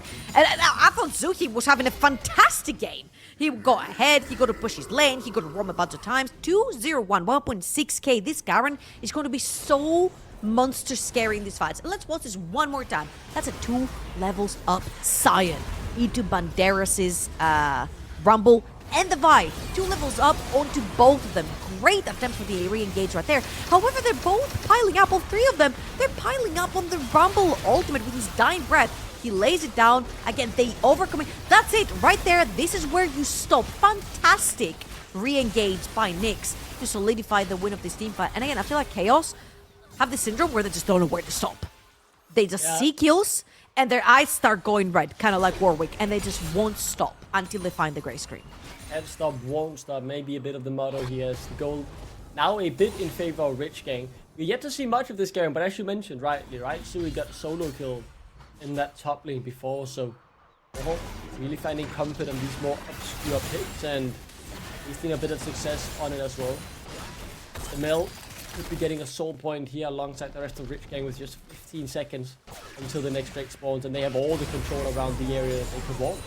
Yes, though, might not let it go down without a fight. Again, a little bit of the calm before the storm. Next dragon has spawned on the map. It will be soul point for Rich Gang. They do have pressure over on the bot side. Bouncing waves over in the middle as well, and pretty good vision, I would say. On the very basics around river for themselves. But those pushed waves will definitely give them a lot more edge in terms of deeping into river. It's going to be more uncontested. But the sides of KAOS are set onto Ho-Ho on this Garen. Again, 2 items, extra movement speed. I don't think you can pin him down very easily. So they walked up. They're going to back off, pop the Rift Herald right here for a little bit more pressure towards that top side. And to set down some vision. I feel like KAOS have kind of run out of ideas on how to get back into this. The goal lead's small, but all the controls seems to be in the favor of Rich Gang. I don't think the goal lead has been telling a story of how you can feel the game really swinging towards one or the other team, as so often it's been pretty close between them, but you can clearly feel the control of the Rift they have. Yeah, they're able to just claim the objectives they want as well, Rich Gang, right? They can really take whatever they want at this point. At the very least, that's the feeling you're having. Looking at the items, it's pretty close across the board. Most of them have hit 2 items, except for Texvi, who will maybe look for the rest of the gold that he needs here. He'll go forward towards Banderas, who lays down the red carpet, and that is a whole heap of damage to make it a 1-for-1. Finally, Banderas makes his name known in the series by finding a play in his favor for once. A question mark right here. This flash onto Taxvig, and there's Atakan on the other side of the map. Having your jungler up and available is of pivotal importance, since Zui does have TP if he wants to join this fight. It's not going to be the case quite for Rich Gang, as this Garen is a little bit too zoomy on our screen right now. But as you can see, Rich Gang heading towards that top side of the map. Starting the Atakan as well. There is TP onto Zuki if he wants to join, and another 5 seconds for Taxvig. We're gonna have to give it, as you say. 5 more seconds. It's actually Artifler had just reset as well, and this is just done. It's in the hands of Rich King unless they delay it so long that they can get back up, but it's not even in their attention. They don't care about it. Taxvi's running towards the bot side. He wants some mission control there instead, and all of a sudden it feels like so many of the neutral bits of this game have been Rich King just catching out KAOS for tempo mistakes or small micro mistakes. Yeah, I feel like there's been one too many overextensions. I feel like Taxvig is kind of the glue that holds his team together, and when he's been put on more aggro champions and then he overextends and dies too much, the team kind of gets lost on the map with him. There's been 3 incidents so far which have cost KAOS literal team fights, neutral objectives, pressure on the map. And once Taxvig overcommits, once he dies, you lose a very, very important smite on the map, which allows then Reach Gang to take all those neutral objectives. That's why I'm pinning it on Taxvig, because once your smite is down, you can no longer necessarily contest, and that is a big problem. And right now, the biggest problem is that most fed member is Cyan. Turtle has been doing great, fantastic. You've put down the Rumble. However, all Turtle can do for you is tank. There's 2 point-click CC following ultimates on the sort of Reach Gang. Ardefleur, I honestly do not know how he can play these fights and from how far away to be able to evade both of them. Oh? They want to make the play, still halfway on the Artican buffs. They're nowhere near timing up, but they want to claim the withdrawals. They have been nerfed this pet. Remember that. 15 seconds now, you're out of the fight as Nyx. Now the next target here for Rich King, as they've already found one. Rather KAOS with one proactive on the move. Sorry, yes. 2 withdrawals gone. They want more as well. And they're gonna chase down the bot lane of Rich Gang. Flash away from Nomi. Surely not enough as the Taxvi comes in as well. But Ho-Ho on the flank should be able to assassinate one. The flash away though is great. Nomi now finally going into the withdrawals. And you can see Banderas now back up on the map as well. He's not done. Round 2. He's able to just disengage and say 1 for 4 in favor of KAOS. And that's huge to get those withdrawals gone instantly. Alright, and that's a little bit of a bite shown by KAOS as well. Running them down, trying to actually find their angles. Now, they need to wait for all their cooldowns again as Nomi. Oh, good flash away from Taxvi, but maybe a bit too late. Oh, that damage is crazy! Just cuts through the HP bar. Another jungler dead for 40 seconds. We're yet to see the implications of this as they'll want even more, and they'll certainly get it out of Fleur. Stepping too far forward. There's a Baron on the map, guys, and Rich Gang surely set to turn their sights towards it. What? Why would you fight more? Ardefleur just walked under a dying tower into a Nautilus Vi, waiting to press R onto him. It's been sort of a game of let's toss mistakes around, see who catches them, and Rich Gang again have been punishing beautifully the entire game. This Garen is immortal. 3 items. Has the pen as well. Let's watch this one more time. Here, Rich Gang are catching KAOS onto backing off from the previous fights that we watched. And again, Taxvig overextends to try and get the kill onto Banderas, which then allows Ho-Ho disengage underneath the tower. And here is where I'm scratching my head. This tower is dead. Where are you going? Oh, we're going right back into the fight as now it's Turtle and Ratsua being caught up. We know Turtle takes quite a while to kill. He hasn't died yet, but this will be the first one as the shutdown has been claimed. Keep your eyes on the other half of the rift though. They were looking for Ho-Ho, but unable to claim it. The soul is up and available. This movement speed that Rich Gang will be getting from the cloud so will be so strong for them and make it near impossible for KAOS to play the game. There's also a Baron up, but you can see what Rich Gang have their sights set on. Fight still needs to be perfectly executed, but it's 4v5, so the ease of execution is on their side, and they've found the right targets. Taxvi is the number 1 that they get to take down. That's the smite removed. Ardefleur trying to do the damage, but with 2.5 items, only 30 minutes in, he's not doing much more than just tickling the HP bars. Rich Gang are taking complete advantage of the numbers that they have over KAOS right here. They chase them around the map. They see jumping, engage jumping. I mean, they're 5 versus 4. You mentioned it as well, and this Garen is going to be absolutely mortal. Not to mention that the Swifties upgrade with feats of strength, the extra movement speed that he just got by the Drake, by the Soul. Yeah, Ho-Ho is going to be probably number 1 wanted raid boss, which means that you cannot just solo him, you're gonna need a raid to take with you to even attempt, maybe, to kill him on easy mode. But he's level 18. It's not easy mode anymore. This is proper so mythic fast. content. He's a race car. That's not fun. It looks very fun to play, to be honest, but what can they realistically do about him, man? He's 500 movement speed a second. I have to take a look at how quick he is, man. Without the Q, he's hitting 500 movement speed. When he Qs, probably like 600-700. That's almost home guard out of the base. Really hard to take the target down, and certainly impossible to run away from him. The Baron, maybe even the only thing that can get KAOS back into the game, but how do you execute a team fight when Rich Gang have it all in the bag, it feels? Just need to make a pick with the Talia and the Pantheon. They're looking here. Banderas is quite overextended. They could potentially single him out. And next though, battling back here, and Artifleur. Guys, you're AD carry. Guys, your AD carry, as you say, able to dash over the wall, but half HP already, one ultimate force. There's still more pick potential left in this Rich Gang roster, and Eski yet to show it against his former orc, and now it comes out. Zoning up, making sure Turtle will slowly but surely be taken down. He ults to safety, and instead KAOS turn their attention to Eski, but it might be too far forward as Suhi now finds himself on the front line. Here comes Ho-Ho looking to run down KAOS, and look at him, he's just spinning to winning, getting 1 kill already. 2 now claimed for Rich Gang as well. As KAOS, yet again the one to make the move, but they get punished for their overeagerness. Baron on the map as well, but the bars are pretty low, especially on Nyx and Banderas.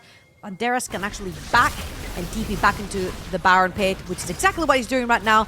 And the rest of the team, the rest of the gang actually gonna wrap around for the Baron. Another great fight right there. They held on until Ho-Ho pushed that mid and then joined them for the fight. And I feel like KAOS right now, I'm sorry, but they look desperate. They're trying to get a flank.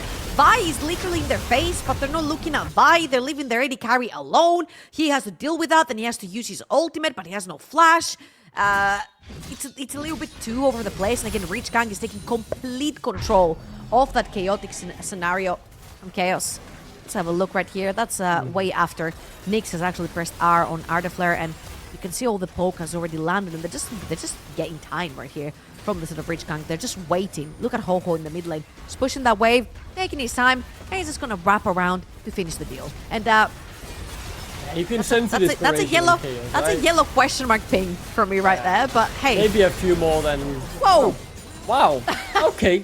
Straight back into another pick. And if there was a time for Rich Gang to come online in the series, now would probably be a good one when you're 1 game down in a best of 5.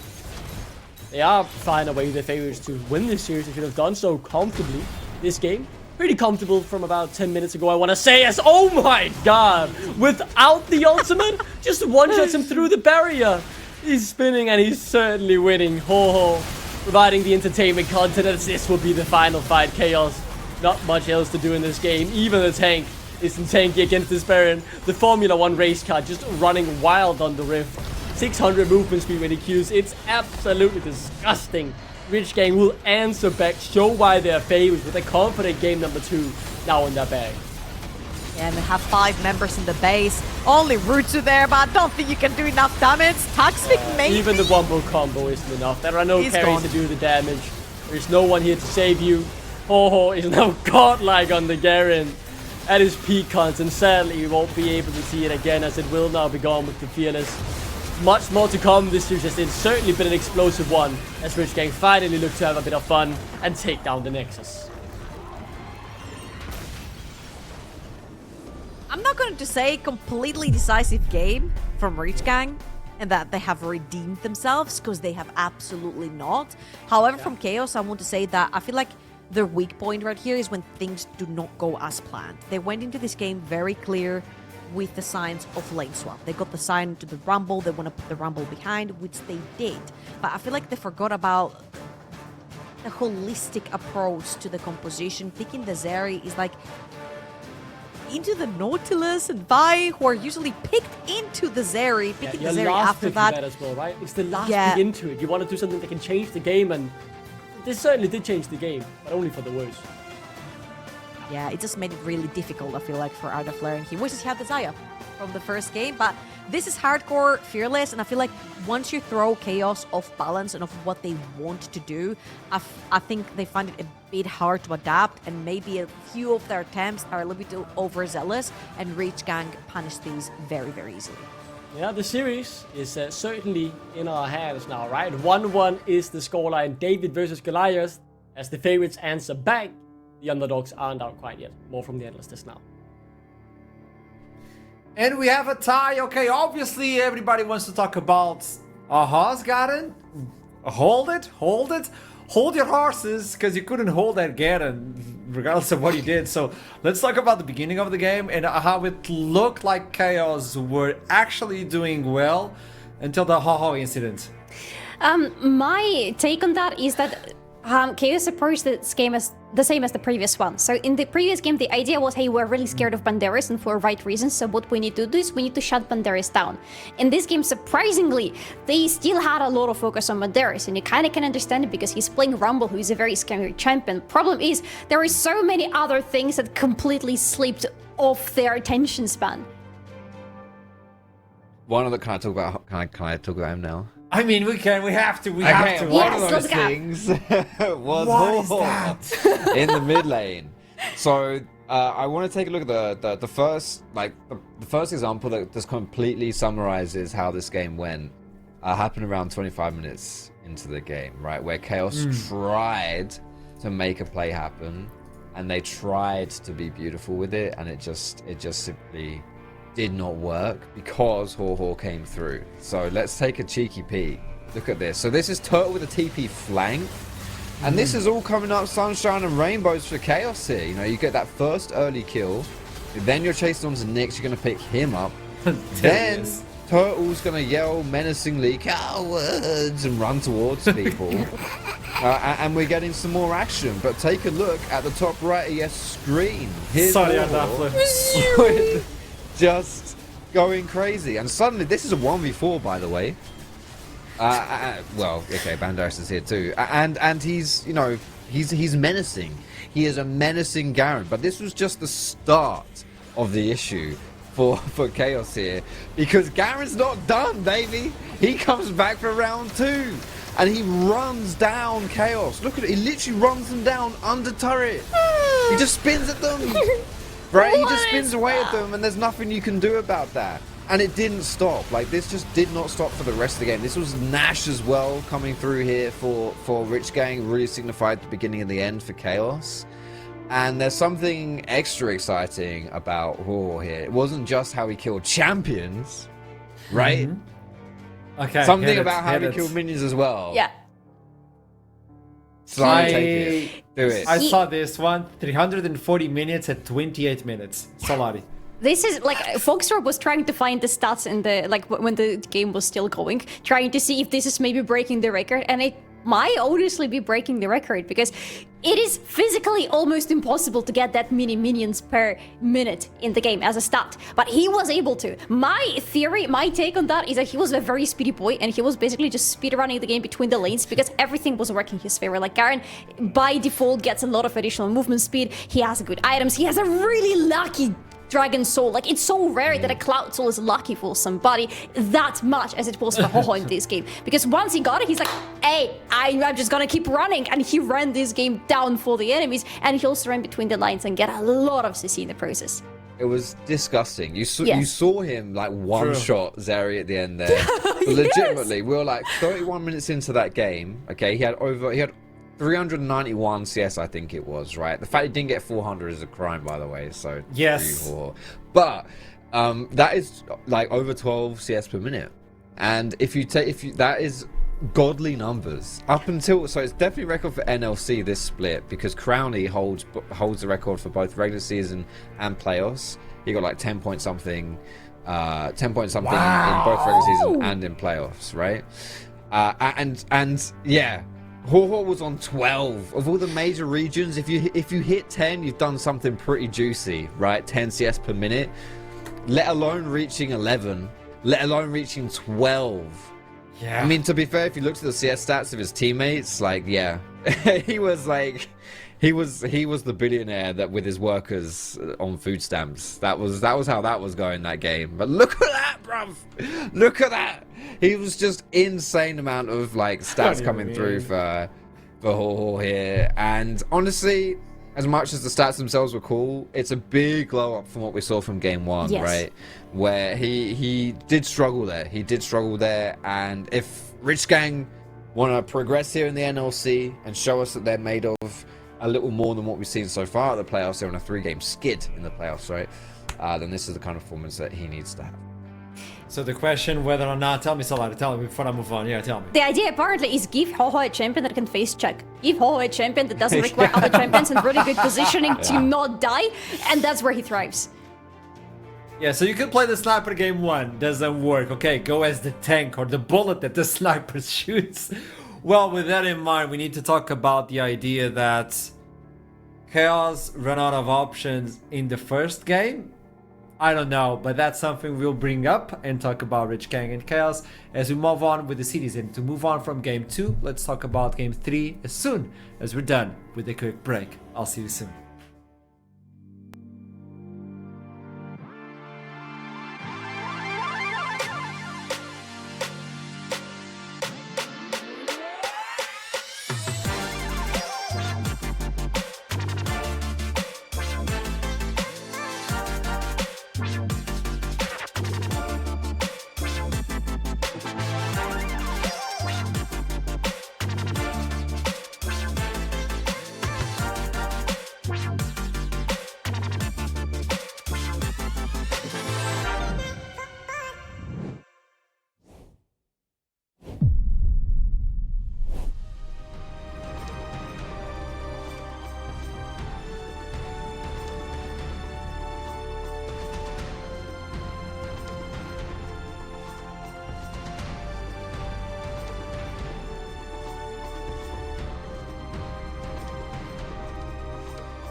Game 3, we got a glimpse of what KAOS could do on Game 1. It was domination as soon as they got their hands within the Rift. There was some weird plays, but regardless, they got the first game.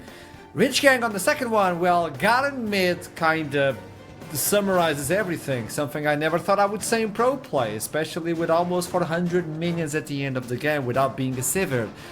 Game 3 though, adaptation.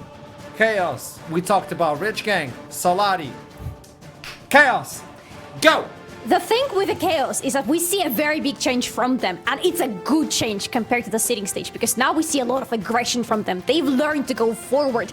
Now it's the time you learn that your car also has brakes, and sometimes you gotta slow it down a little bit. You can't treat every game as your limit testing field, which is what they did in game number 2. They gotta learn their limits, and Rich Gang is the perfect team to show you where exactly your limits lie, because they will punish you for overstepping into their territory. So right now for KAOS, the question is, did you learn her lesson? Because they did come into the series prepared. You can see that from their drafting, from the way they try to focus a lot on Banderas, for example. But now it's time that you actually adapt and show us that you have something else up your sleeve. I agree. Focusing the Banderas, it's not really working, is it? To be honest, like. Yeah. I mean, I don't know what Banderas' KDA is this series, but it's in the dirt, that's for sure. But his team still managed to win a game, so that's cool. And I do feel like it's kind of a curse, isn't it? We hyped him up into this, going into this series, and he's had a huge target on his back the whole series, right? And we haven't seen him on those big split pushes yet, and that could, you know, everyone, you've all played games versus like a Tryndamere or a Jax or a Fiora who's like 0-9 and ends the game. You know, like Yorick just sitting there and doing their things, right? And that's still a relevant strategy as we move forward with this series here, that it could be a thing, like you can target him, and it's a credit to him that he will still find a way to be useful, and he'll still put pressure down on the map. So yeah, moving forward here, obviously we're now game 3 in the Fearless draft.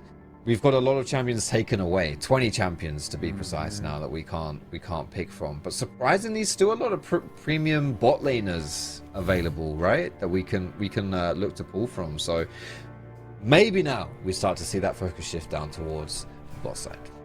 So the bot side is the way to go. It's the highway we should take a look into right now. Oh. Highway is moving cars and garden, yeah. We definitely can, because Nomi showed us, like, it's so crazy that we had a Mel game and we didn't say a single word about that Mel after the game, because we were We so... should leave it at that.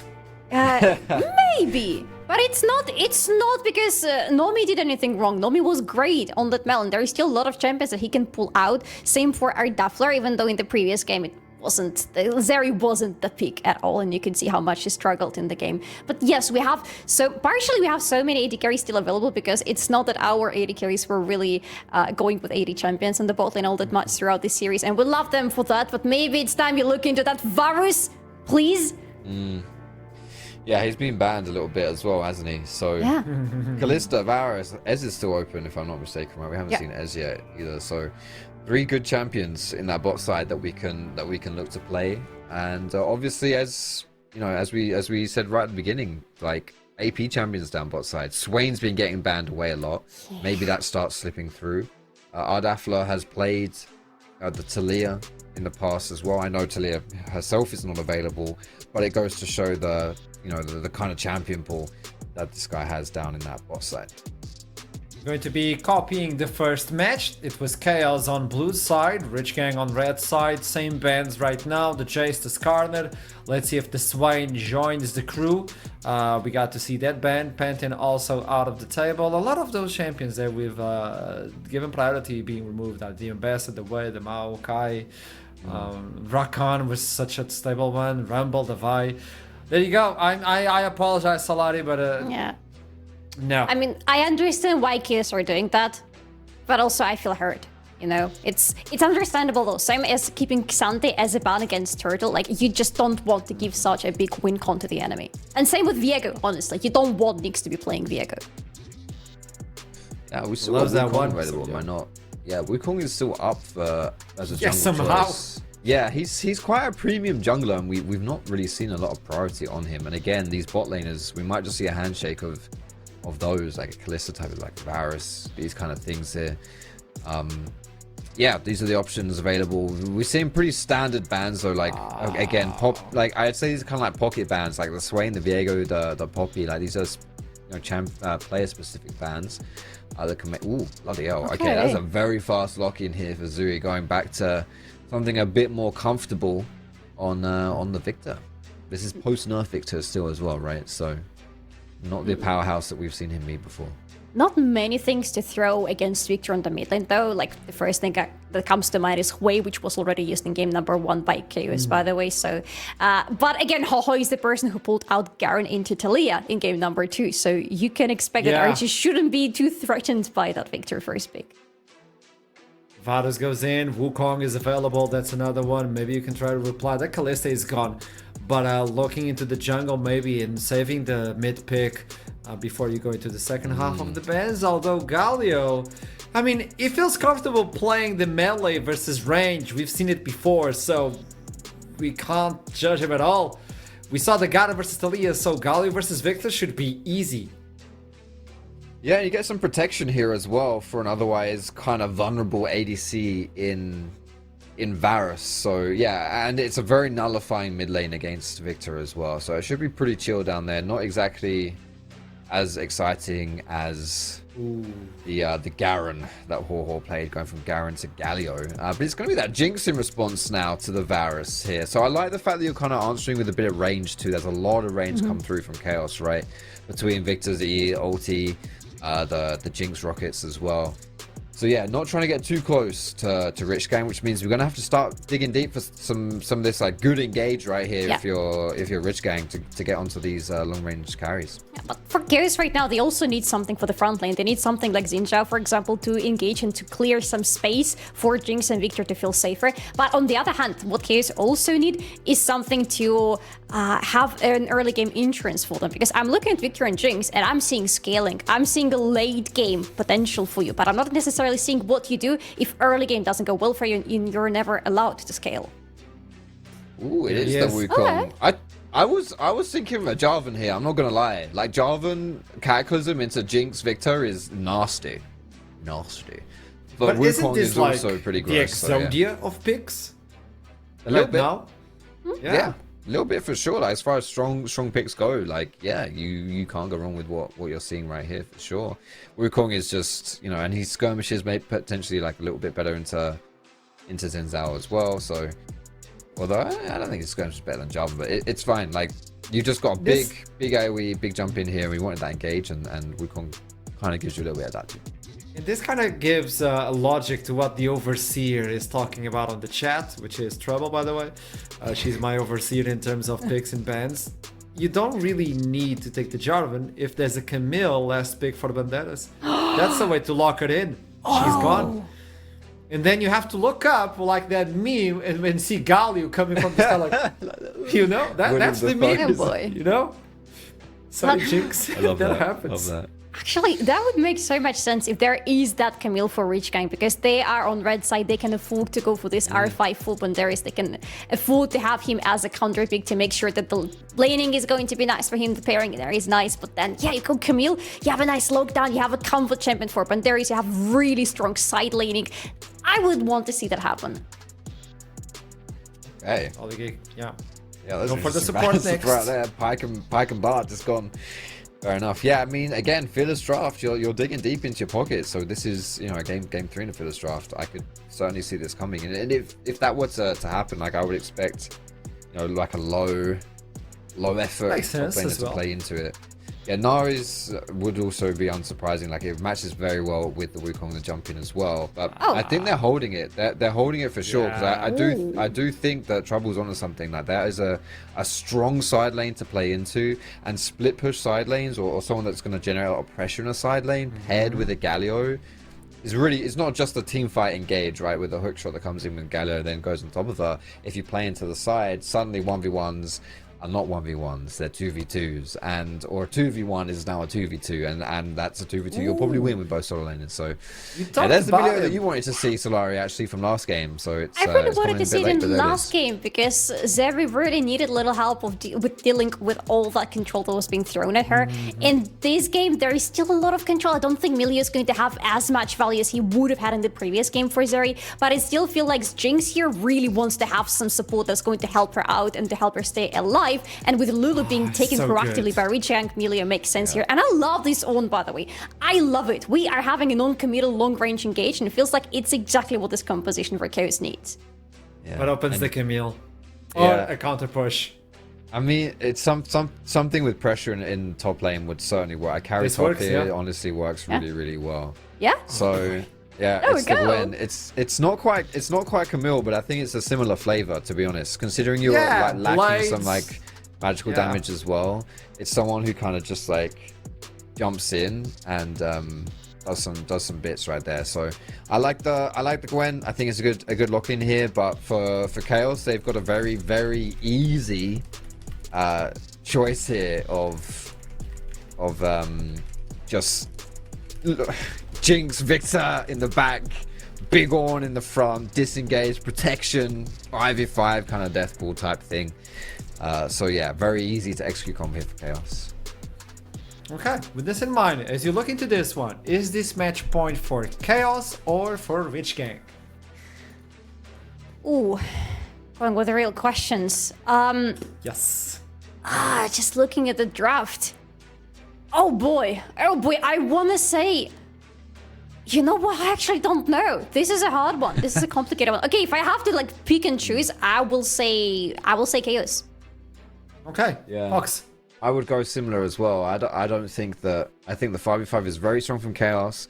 We don't have a lot of engage from the side of Rich Gang, and so it's going to come into potentially like side lane players, which can be tough to execute. Okay. Interesting. With that in mind, we'll toss it to the casters after the quick break. It's not like legs with blades, but it's like a scissor, so it's the same. It has blades in it, Rebel. It's something. Okay, you win.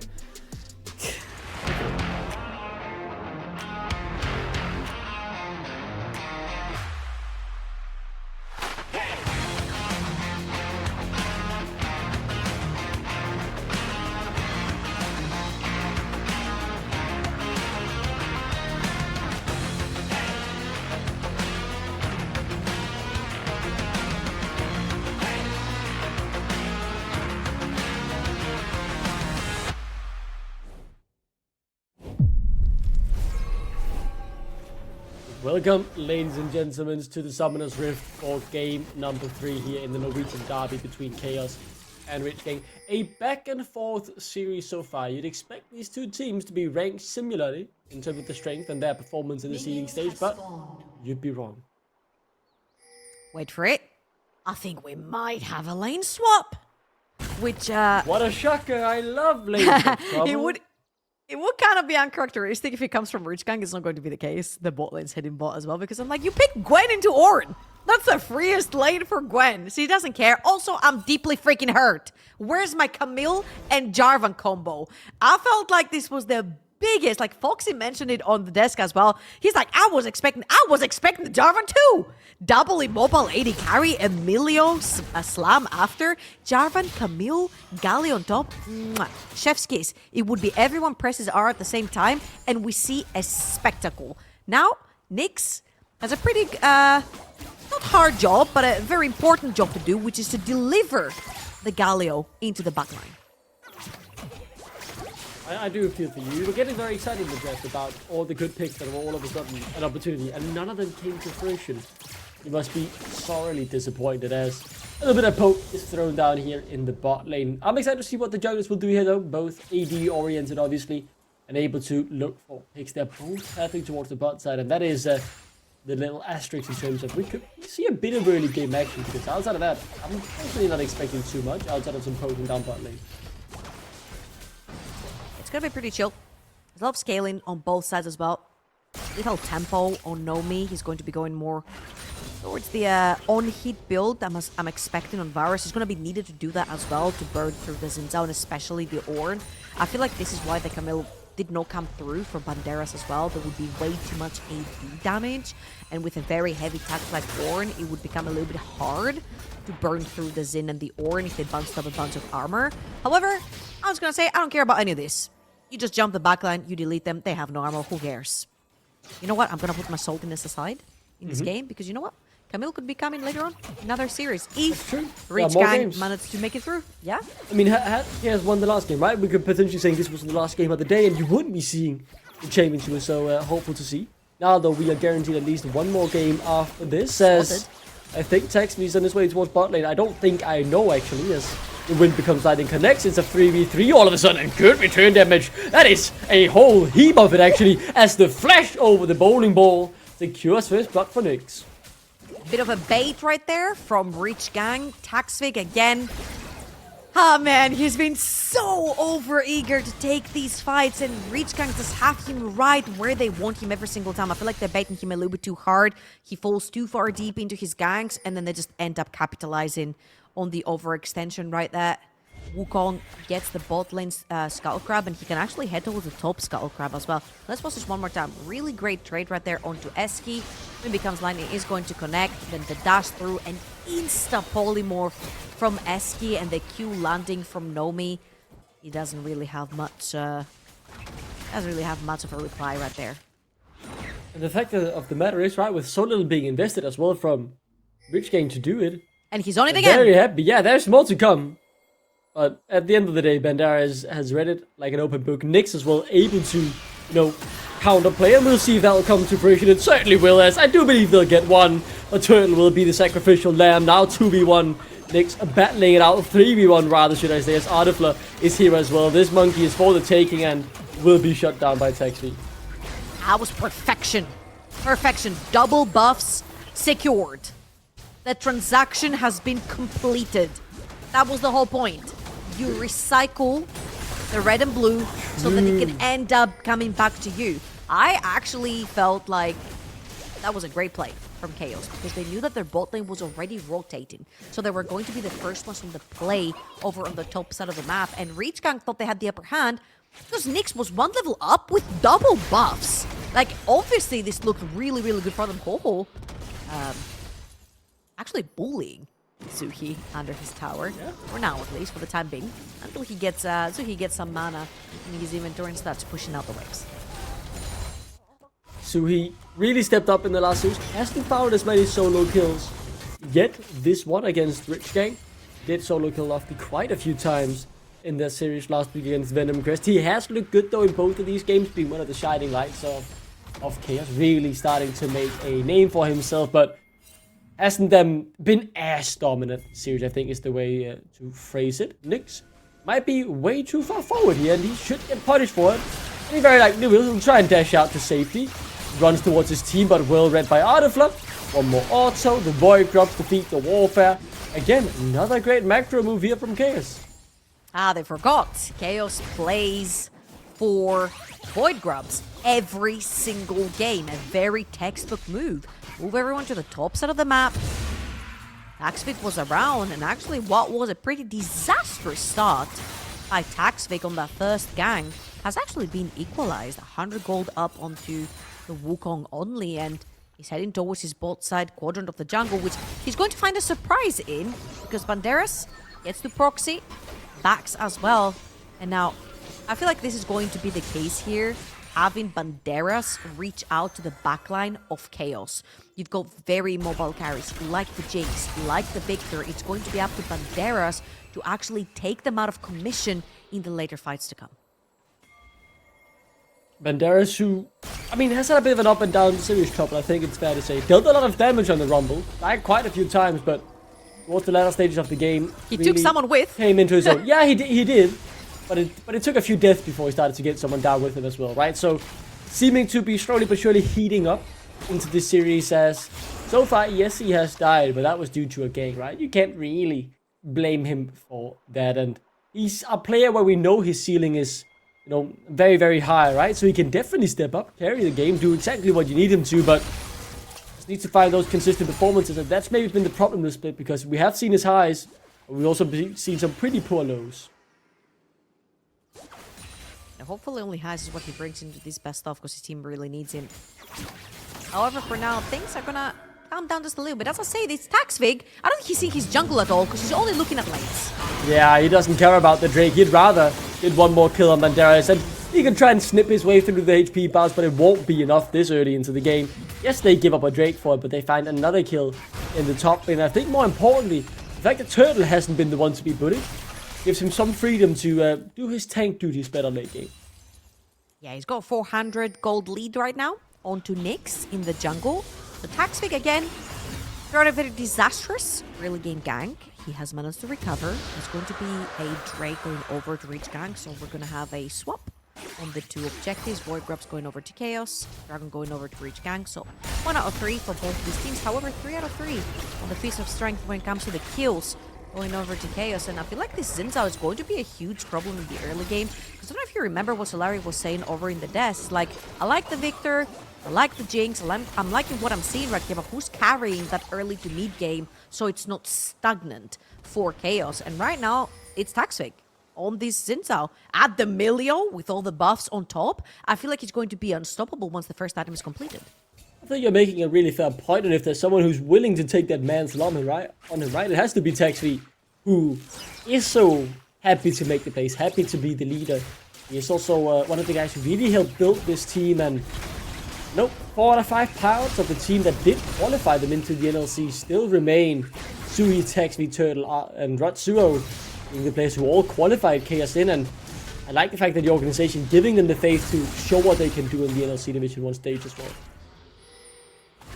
Absolutely a great lead, and also an even greater one if they do manage to get through this best of series victorious. I just want to say, what a Cinderella story for KAOS coming through, not only being beaten every single game through the seeding stage, but didn't even look close. They didn't even look like as if they put up a fight. They looked lost. Now, name it momentum boost, name it bootcamp boost.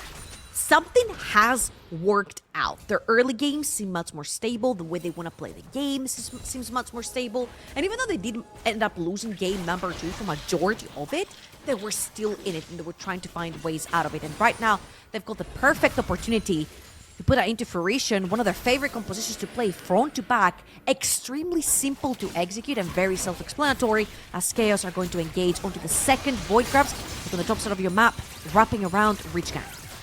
Rich Gang want to contest it. They don't want to give up all 3. I assume maybe Nyx will just try and win a smite battle.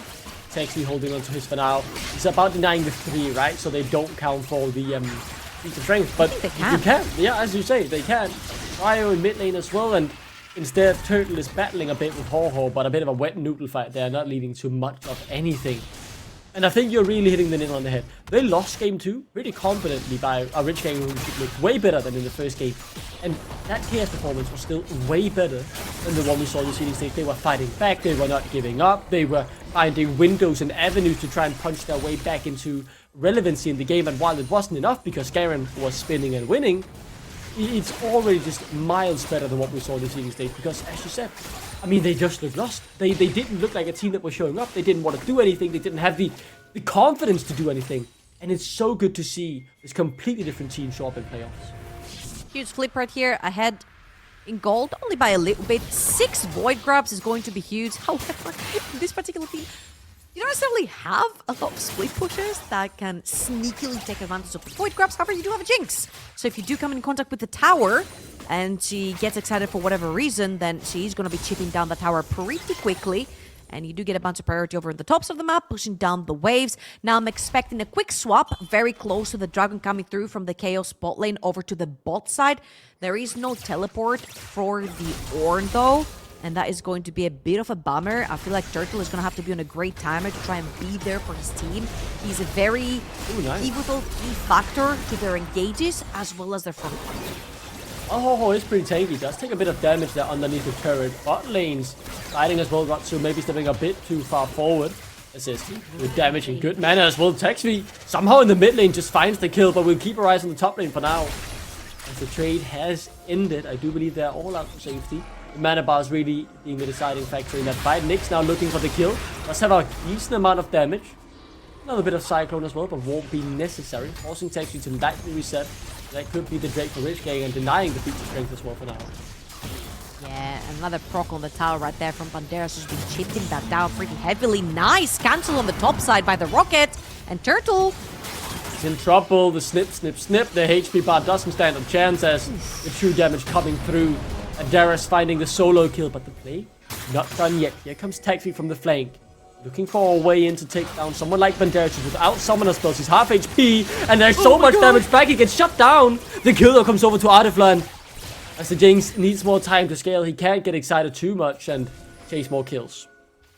Banderas with one item already completed already hurts. 1.1k up onto this Gwen, and he's going to be extremely scary. Now, that is another iteration of very nice W flash right there from Taxvig to connect onto Ho-Ho, and Ho-Ho has been doing this thing where he's bullying Zui under tower, then Zui stands in front of him as he dashes, he takes one too many tower shots, and then just walks him down the lane until Ho-Ho is under tower. However, this time around, Taxvig was there, and honestly, Taxvig has used this Xin Zhao exactly how I would expect him to have used a Jarvan. Even though to completely different champions, to completely different playstyles, he's actually used him very actively in the early game.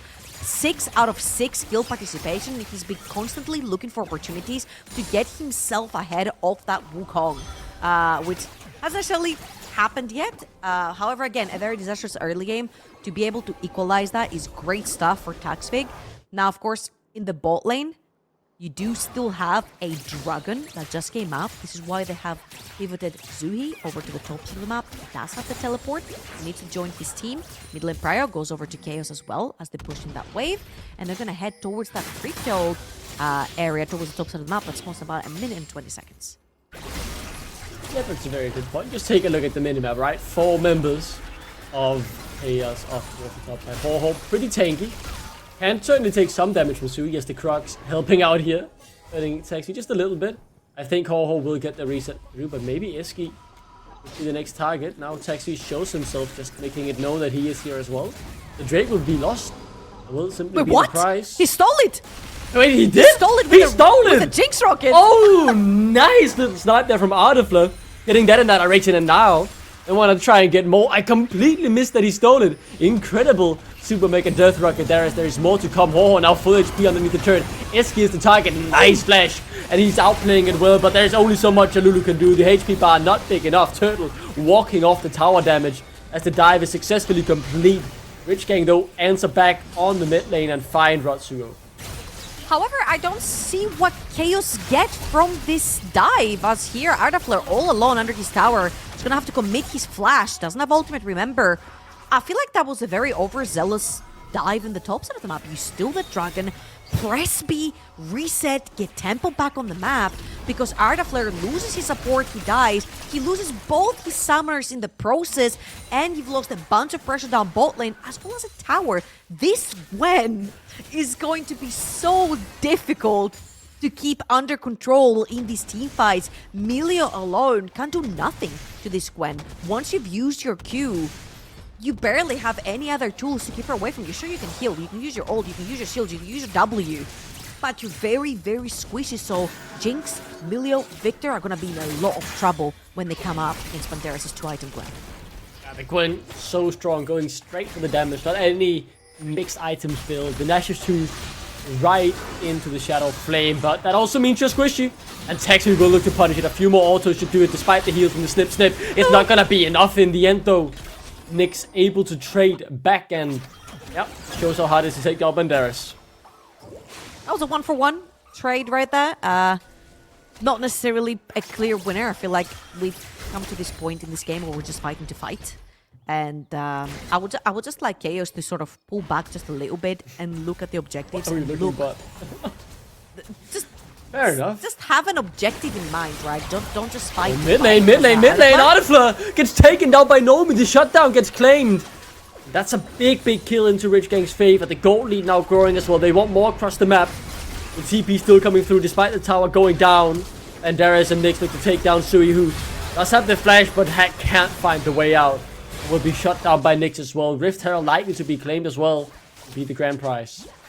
Yeah, Artifler and Roots will have no business picking up a 2 versus 2 after both of their summers have been blown in the previous fight. And Zuhi sacrificed himself to take that top lane tier 1 tower. However, now you're opening up the map for a lot of taking from the sort of Reach Gang. You're giving away the Rift Herald that you were playing for and you were warding for. And let's watch this one more time. Artiflare walks the closest sun. I'm pretty sure he gets Chain of Corruption to the face. As he clears up the wave, he walks a little bit too far forward. R is going to come through from Nomi. Right there. Even Oh, he actually missed. And it didn't matter. Missed. That is crazy. To matter. miss your ultimate and still that confidently win the 2v2 just shows how strong that bot lane is. The goal lead is in Rich Gang's favor as well. They've gotten another neutral objective in terms of the Rift Herald they got just before. They can look to use that, and in the next few minutes we'll see the second Drake for both teams spawn, as well as the Yardakan. Looking at the items, I mean, there's just a lack of damage, it feels like, for KAOS. As you said, right? If Texby wasn't able to carry the mid game, they'll need time to get to the late game before the Jinx, before the Victor comes online, and they aren't there yet, as Texby hasn't been able to continue snowballing the lead he had early on. I feel like I have 2 items you can say we have a game for both Jinx and Victor in particular. I just feel like this Gwen is just so scary in terms of peeling. There is no actual peeling in the team for that Jinx and the Victor. Sure, I see the Ornn and the Zinza, but if you use all your healing/engage abilities just to defend yourself from the Gwen, there's so many other threats on this sort of Reach Gang, and that's the problem. This is a here, mistake. As You're walking into a trap, Texby. You're walking into a trap, brother.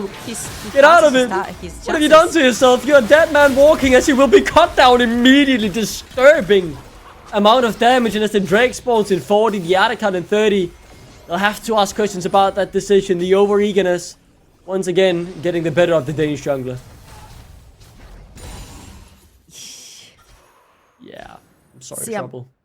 I'm really trying here to see the positive on that. Oh, but there are no positives to this either, surely, yes. I think Nomi might fall down. No! It's a brilliant flash right into the waiting hands of Eski.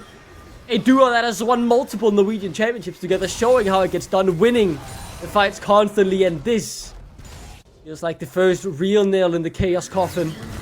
Yardakan now spawned, and KAOS not done yet. They want to make it chaotic. That's what they thrive in. Big shutdown claim on towards Sui. That was a great kill right there, just to pretty much slow them down. There's a very low HP tower. Instant TP towards the top side for General to defend his tower as well. You could die as well after. I don't think you can defend this. Okay. Let's start from the very beginning. Taxvig. He's done this one too many times in multiple games. Speaking of one too many times, we'll see another attempt of it here, right? He's not done quite yet. Eski able to just walk it off in the beginning. Now Nick's coming in, healing up, and I think the fight is over, Trouble. You can go back to your point, but it's a Drake to play for, so be cautious. Well, I think Rich Gang is who have to be cautious right here. They do have a couple of wards in the river, especially towards the bot side of the map. No TPs available for them, and Banderas is just about leaving base with an extra needlessly large rod. They're gonna pop their intro in the mid lane.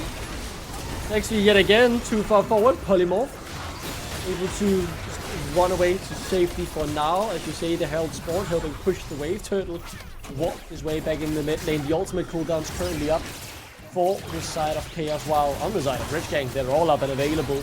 Reset for Sui, he needs the mana. The turret will look to be taken down, but Artifact's dead. Then just gone. They're both deleted in an instant. KAOS have already lost the fight, as Rich Gang now looking for even more. Ratsuo being cut down by the scissors of Banderas, and oh, that's a horrifying fight if you're a KAOS fan. It's just very decisive from Reach Gang. They see champions, they just instantly engage. They know that Artiflare only has flash, which he wasn't even able to use to begin with. Okay, which replays that? Okay, thank you. We're going straight off the very beginning. This is where they popped down the Rift Herald, and as you very well mentioned during that fight, there were 0 ultimates on the side of KAOS that mattered. Look at that. Ornn ult not there, Victor ult not there, and Rich Gang know that. They popped down the Rift Herald for a little bit of attention taken away. Turtle! Took a look at the picture-in-picture. They shut down Banderas. Could it be something more? I'm sorry, Trouble, for interrupting, but Turtle able to touch a little bit of a fight up there. That's alright. Another chain of corruption, of course, hit right there. Lovely from Nomi, and then everyone else just piles on. And this is how difficult it is to deal with a team that's all in.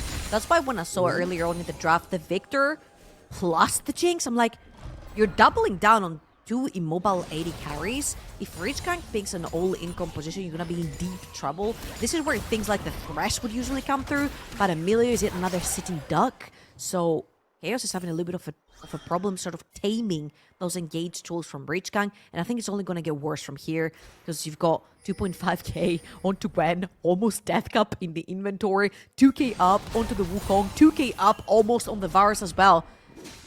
There's just too much raw damage and engage to deal with.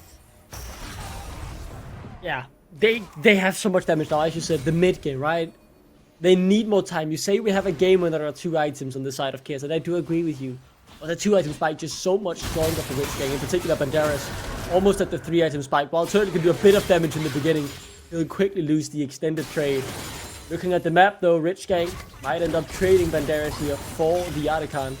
And that's a trade they'll happily take, because they've started it up and no one from KAOS are able to respond. Texby still walking towards the bot side, and he's gonna get a Gromp in return. Banderas won't even die, and they're just giving up the Archon.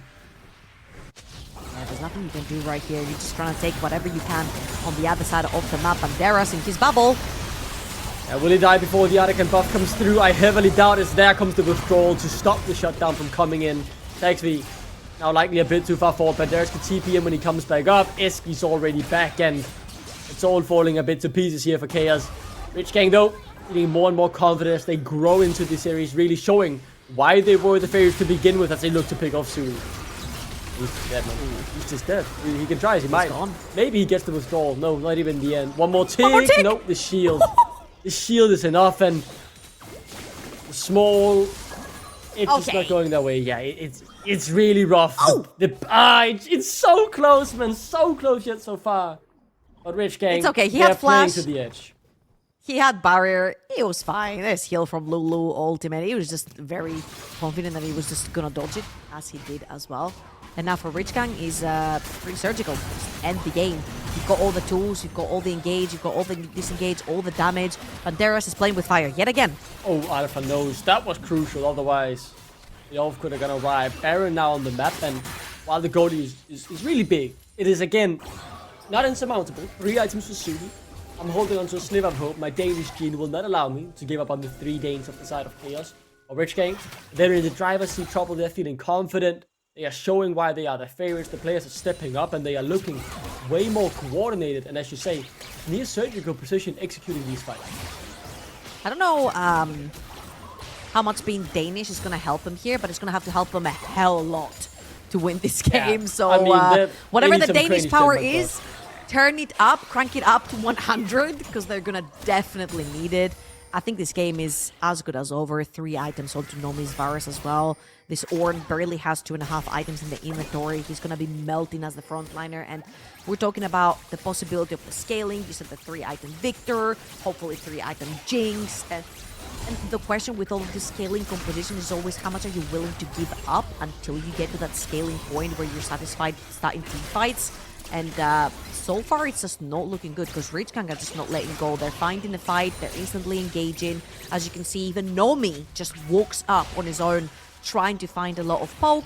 And now they're going to take full control of the top side of the map, because the Baron has just spawned. I think this is going to be the final lane in the coffin. If they can manage to get that Baron, use that Atakan for something on the map right now, because right now, it's just it just faded. They didn't get to use it, so that's a win for KAOS, I guess. I wholeheartedly think you're right. The Baron will either be defining the coffin or the redemption here for KAOS in game number 3 to potentially push them back in the lead, as might have been a bit caught out. The Archon revives, or withdrawals rather, have now been timed out, so they are not here anymore. It is all on this Baron. So much pressure on it. The ease of execution, I want to say, is on Rich Game, because they're so far ahead that the scales are weighing heavily in their favor. And Nyx has been able to find some great engages. This could just be one more in his locker. Attacks me the target yet again. You want to remove the smite. And look at Banderas. He's just assassinating Sui. And he successfully does his key job. That's the carry gone. And now Rich Gang will look to chase for more Artifla. Whoa! 2.5 items. That damage is disgusting on the Varus. They turn their attention to the soul point instead. They want to make it clean. They don't want to make any messy mistakes in getting the Drake. Will be just the first step of that all. Maybe looking for more in the fight here. Not done yet, as Artifla is the target. He has Flash and Barrier. Will need to use them both perfectly to win the fight. Nyx is low, however. One more auto would do it, but the damage back from Nomi stops any potential further engage. The AD carry battling bravely to secure his team. Oh, they're so low. So low. Can you get them out of it? Not quite. As the sap goes wide and slipping through their fingers is the potential shutdowns that could lead their way back into the game. The recall's now coming through, and I think they'll have to accept just getting a turn instead. Yeah, they have to take this tower and then dip straight into the river to take that dragon. The hate speed bars are very low. There is no TP for Banderas. But look at instantly the reply coming in from Richgun. They're like, sure, you can take this tower. It's just your second. We're just going to straight beeline for that Baron, which is going to help us push the waves and win.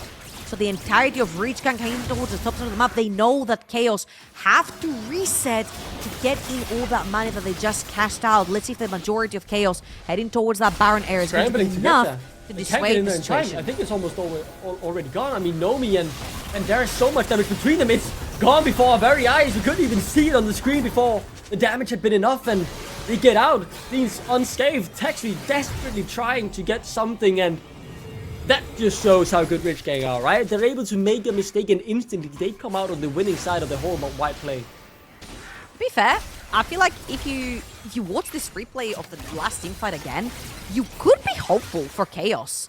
A lot of the abilities, thank you so much, observers, a lot of the abilities actually missed. Keep your eyes onto Jinx, because she was never threatened. He sidesteps the Devours, takes the long route around the jungle, and Zuhi, yes, he gives up his life, but take Banderas in return, which is the #1 threat to this Jinx, which then allowed Artifleur to walk up after that replay you just watched and almost get that reset. Had he gotten that half an auto reset, we could have been talking for a completely different game. Text me, but if you don't want to die for a crap, I'm sorry. I'm getting too nervous there. Looks to be caught out, but he's able, as you say, Rich Gang.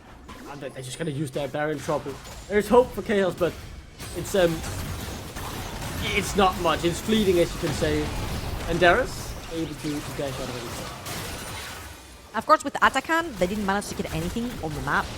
Richgang are going to take one tower towards the top side, and now you need more lanes to get going. If you look over the bot side of the map, it's been completely neglected. It's all the way towards pushing towards Richgang.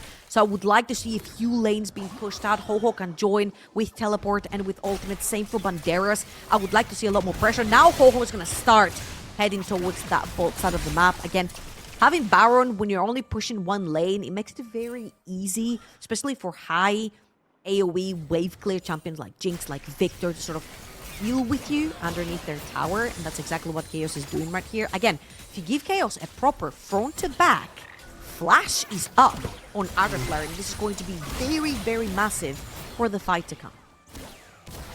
There is still one more fight, and you highlighted exactly the right thing, and that has to be the decisive one. The scale still weighing in Rich Gang's favor, but Game 3 Trouble so often feels decisive for how a best of 5 is gonna go, and especially as the role of favorite Rich Gang taking a lead here, it'd be hard to see KAOS come back. I'm not gonna count them out until they're dead and buried in the NLC. Yes, that the unthinkable, I almost want to say, happened by even just showing up and competing well in these playoffs, considering their earlier form, and maybe Banderas has just been picked off. Good healing, good movement speed, but the catch is massive! That is so big!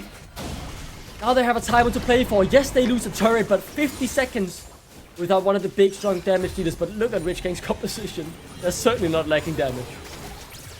I feel like you're going to miss, you're going to lose that mid lane tower anyway with the Baron buff. That was the last assault from the side of Rich Gang. So they just let it go without actually fighting it, and they got a kill on the other side of the map. Very well played, and honestly, Ornn damage always surprises me because I'm like, that's a 3.5 item when full AP, and you just absolutely dunked on her with Ornn. One level down when this happened. As Artifleur cannot be caught here, Nomi. Chances. Norwegian veteran looking to find the right engage. Instead, he might be caught out himself, though. The team is around the corner, and he's able to get out to safety. It did come for the price of a flash trouble. A key cooldown to keep your eyes on. 1 minute on soul point for both of these teams. I'm looking in particular towards Artifleur. The 4 item spike, rather, the Infinity Edge, still a bit of ways away. It's around 850 gold in his pocket, so he'll need around 2,000 more, maybe 1,500 or something. So won't be able to be there for the fight, but look at Nomi. 4 items, and this Varus is pretty tanky.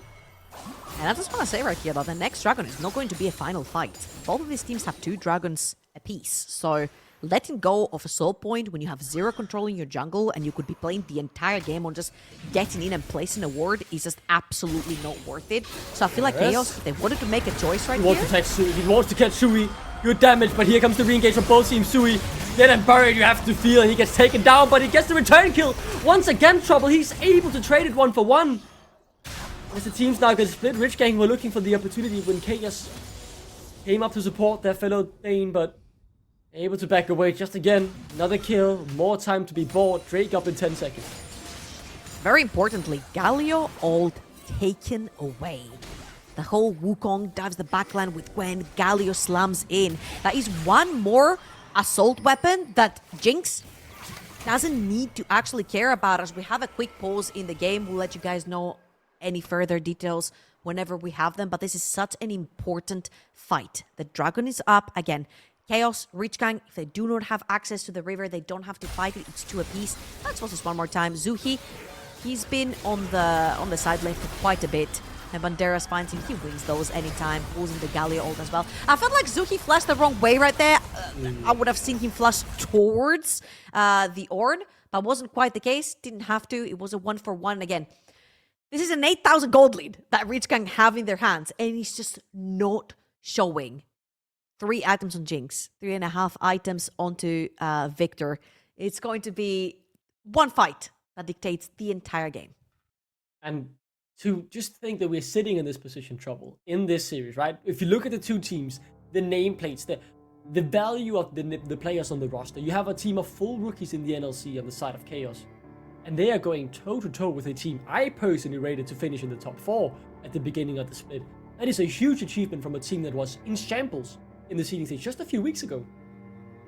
No, I feel like they've definitely gone from the what was it called, the ugly duckling, sorry, to the swan in the story. Fair enough. They just seem very promising, and even though I feel like the series overall hasn't necessarily been very clean from either side, it's been sloppy. We've seen such a developmental angle for KAOS that is incredible to see, especially for newer players that are coming into this season's NLC and they have to face some incredible huge names. Of course, we have the call that it has been a voice communications problem that we are dealing with, so a small technical pause, and we'll let you know as soon as we can jump back into the game. I know everyone's like sitting on the edge of their seats and they're like, just get us in, because we know that one pick, someone overextending, a wrong flash, somebody not pressing it is going to mean literally end of game.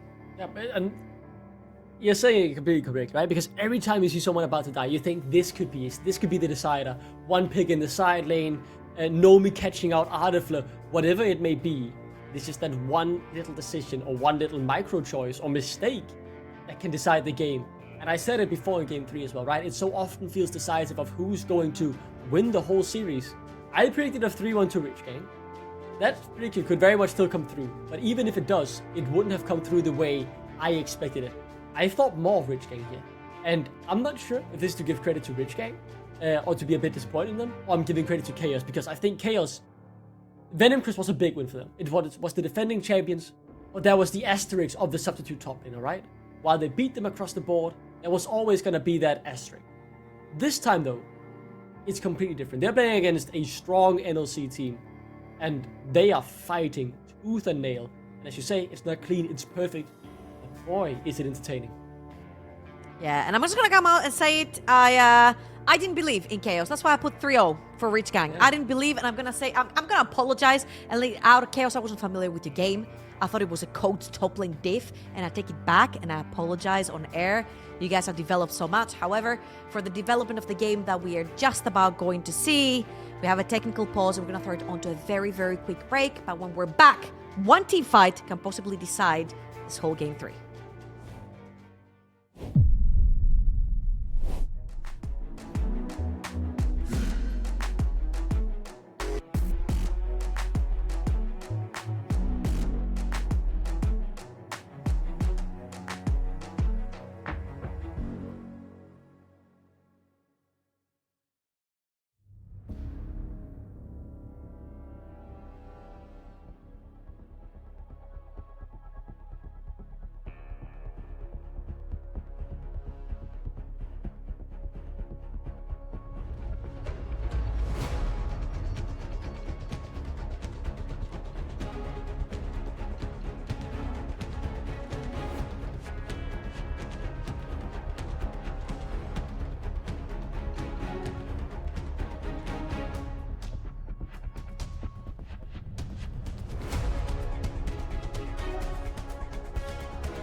Okay, Trouble, we are back.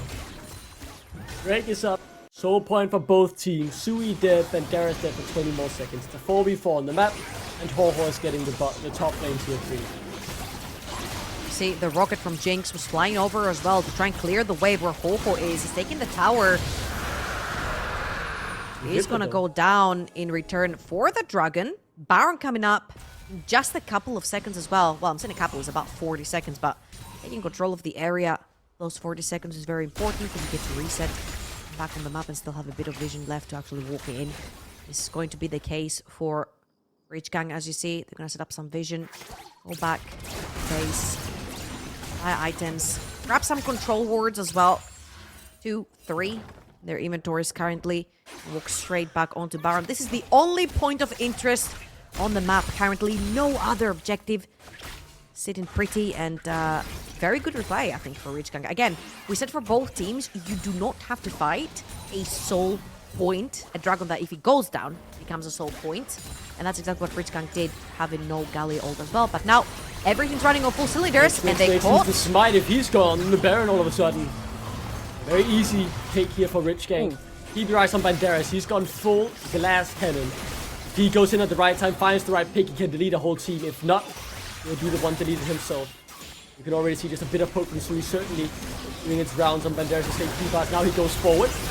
There he goes down to about half and instantly deletes the tank of the side of KAOS. Artifact's dishing out the damage he can, but he's spinning now with the Cyclone. The crash down coming through as well. Banderas just healing off of Sui. He's one-shot the carry. He did exactly what he needed to. He played the risky game, and the prize is the victory here for Rich Gang as they flash forward for Meski, chasing down the last remaining hope from KAOS. It's Artifacta who's doing what he can, but there's not much to do with 3.5 items on the Jinx. Ratsua will try, but he can't do it. The game is done. It's dusted. The favorites, they step up when it matters, Trouble, and then push themselves to match point. Either of these teams just needed one team fighting KAOS, blowing their biggest engaged tool early on to try and catch Nyx is what sealed the deal. Rich Gang are stronger on the map, they've got more money, and they're looking to get us to match point. Second map secure. The tension for now really there's might just be one more game to play. Can KAOS fight back and continue their underdog story? Time will tell. That's Rich Gang. That was a victory that was much needed. A bit of a turbulent game, I want to say, because there were moments where they were very much in control, but then at the end, I mean, it all came down to one fight regardless, right? They had an 8k gold lead, and for it to be this close, where it feels like it's all about finding the right engage at the final team fight, that's not the situation they wanted to be in, but they got it over the line, and that's what matters. Yeah, I feel like the inexperience came through for KAOS right there, blowing the Ornn ultimate to try and catch Wukong when there's 4 people literally walking the ramp. This could have been a completely different situation. If Turtle just decides to headbutt his ultimate to the right onto the 4 people, and again, we said that one overextension, one mistake, one blown ultimate, and this is pretty much it. Especially when Rich Gang are about 8,000 gold up in the lead, you cannot be affording to make any mistakes. KAOS though, big props to them. They did make the move, they did try to make something happen. Unfortunately, it wasn't the case for them to win this game. However, they've made it so difficult for Rich Gang to get these wins on the board, and one more is all they need to close the series. KAOS fighting tooth and nail, and they will not let go, but Rich Gang stronger and just better at the moment, right? Getting the win on that Berg. To talk more about it, we'll talk more about Game 3 and potentially the final game as well coming up in Game 4. The analyst desk will take over. Potential final game, as Duckling stated, and this is where we at. I mean, a lot of people predicted a 3-1. KAOS showed up today with a different perspective on Game 1, but Game 3, with all honesty, could be anyone's game until the end of it. There was always a window where KAOS could actually open and get out into a free zone and get this into a different state of match. I want to understand this a little bit better and how we got here on this game, because it didn't look bad at the beginning of the game towards KAOS.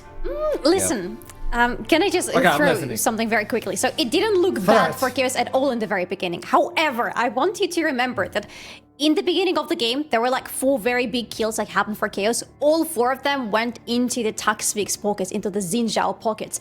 This is not who you want to have the kills when you have things like Victor and Jinx on your team. If you get those kills, you gotta do something with them, because it is the other members of your team who are going to get stronger through the game, not you, who are going to carry the game, not you.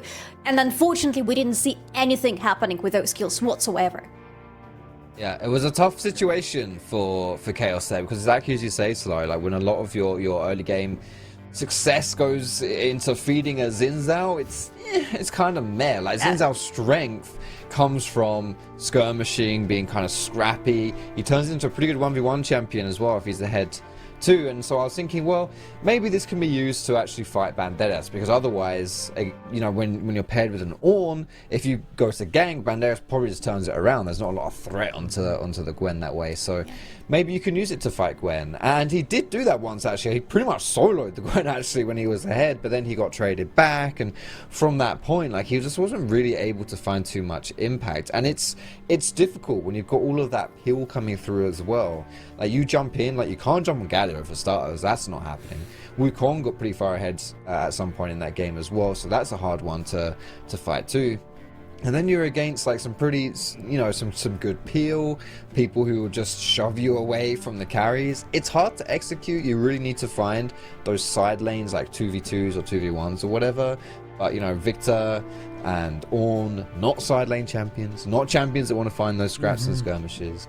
So it was a little bit disjointed in that sense. The Xin Zhao, great for getting your early game to transition into those team fights, to transition into a point where your Jinx and your Victor can pop off and carry.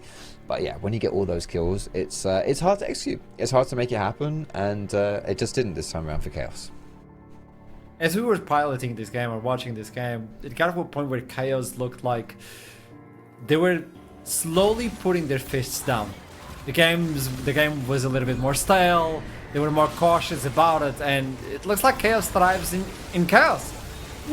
Apparently, Rich Gang are taking control of the seas by just making them play their own game. Obviously, it has been extremely competitive, and this is good signs for KAOS, but they're slowly losing it. This is such an interesting take where Nomi doesn't do it again.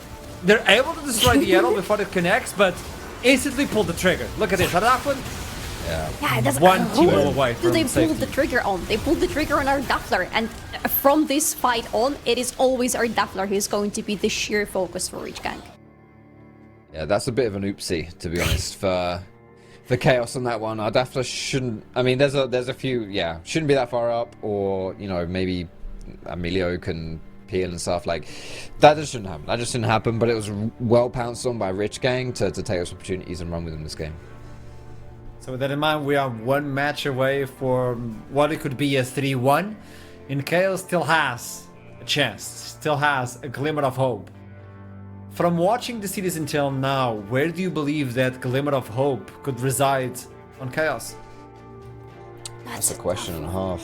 Yeah. I feel like I think Zui's been kind of crap this series. He struggled, he really has, and he was the guy when KAOS beat Venom Crest, right? Go on. Yeah, sorry. He didn't struggle in game 1 that much, though. I think that is when he was allowed to play away. Anything else hasn't really worked out for him. Exactly, and like here, like he's on the Victor. He's getting into the fight a little bit late. Let's go ignore that turtle ulti right there. But he can't really have the same amount of impact. He's not been hard carrying KAOS right here, and it looked like the confidence, the swagger that this guy had when they were playing versus Venom Crest. It was something totally different, right? And to be honest, maybe it was harsh for me to say he's being crap. Like, I'm not necessarily putting it on him specifically. But if KAOS want to win, like, look, he can't really do it. He's sitting on the side, he's hitting a Galio, and then gets pounced on by Banderas and just gets insta-deleted. Like, that's not gonna cut it. It's not gonna cut it. Like, this team fight right here, Rich Gang are just showing us that they have the better team fights. And that's tough when you're in a scrappy series like this one. But then, who do you play around? Because our Daffler, for example, is he's having some good games today. He's having some really solid performances. But at the same time, you remember the game where he was playing on Zeri, just making very big mistakes with positioning on the map in general. So I don't know if that, for example, could be the lane you pivot towards if you want to look for a win condition. That's a good point. That's a good point. The questions are just piling for KAOS right now, and they need to find an answer. They're going to be... Okay, they're going to be picking blue side for game 4. So giving priority to the first pick, although the first pick was the victor, and as you stated, it was not an easy one to pilot on game 3.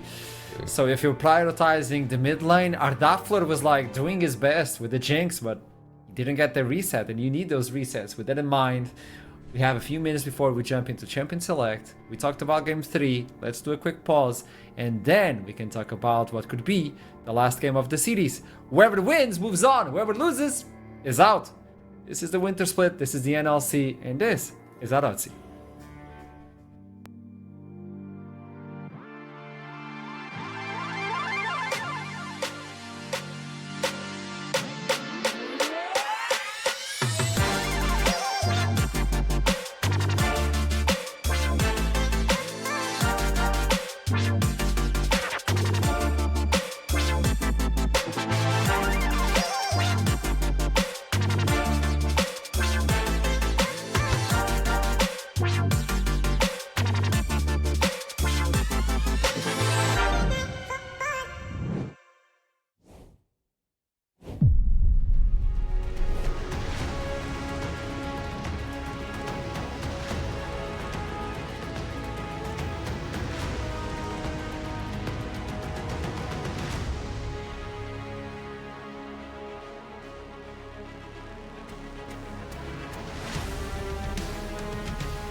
Welcome back to the desk. This could be the game that decides it all for KAOS or for Rich Gang. Either we get another one after this one, or we are done with the cities and we get Rich Gang moving on in the bracket and KAOS not pulling that miracle run everybody was talking about. They showed some signs, but the signs are not enough, and Rich Gang are slowly taking control of the playstyle, of the momentum. Everything is going for Rich Gangs.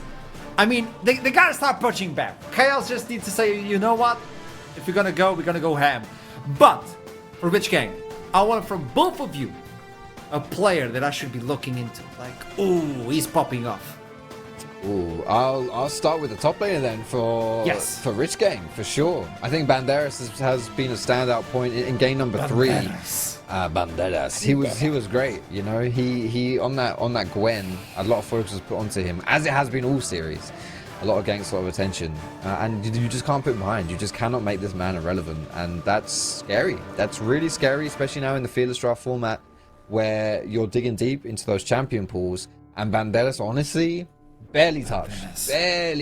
If we look at the champions that he played in the seeding stage, he's actually not played any of them yet in this series, right? So all of the champions that he can play, like Gnar, Cassante, the Darius, Fiora, yeah, Camille's in there as well. Jace is up there. A lot of them have been banned away from him and will probably continue to be so, like the Jace especially.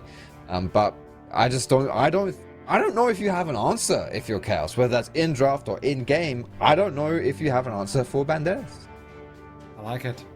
I'll throw you another one that I'm not thinking that KAOS have an answer to apart from game 1, and it's gotta be Ho-Ho, because he had a terrible game 1, but it looks like, or at least it feels like, it was because the champion was not the one for him. The moment you put him on a melee champion, the moment you put him on the champion who is self-sustainable, who has the damage but also can survive, if he is mispositioning himself, this is where he starts shining. Going melee into ranged mid laner, no problem, he says.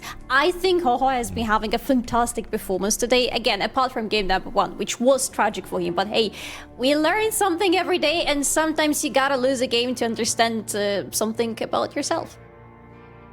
Garen is actually OP in mid lane. As we look into the champion pool, and you were talking about the top lane, what about the mid lane? Because I know we still have a lot of AD carries available. The Kalista so far hasn't even been banned or picked or even hovered. They don't care about that. We've seen some EP moving into the bot lane. But what about the mid lane? Because Ho-Ho is playing Fearless from seeding stage. He thought he was playing Fearless. He has been like, oh, I don't pick the same champion. I don't care about that. But what about the other side? KAOS might be in trouble, no? Yeah, there's some options open still, but as you say, like, we're really pinching those champion pools there, Archer. So yeah, it could be difficult. I think, you know, you still got some decent options available. Like Azir, I think is still knocking about if you wanted to go for something like that. We've seen a lot of bans on the Aurora as well. There was a cheeky game from Ho-Ho, very cheeky game, where he went AP Kog'Maw, right? Yeah.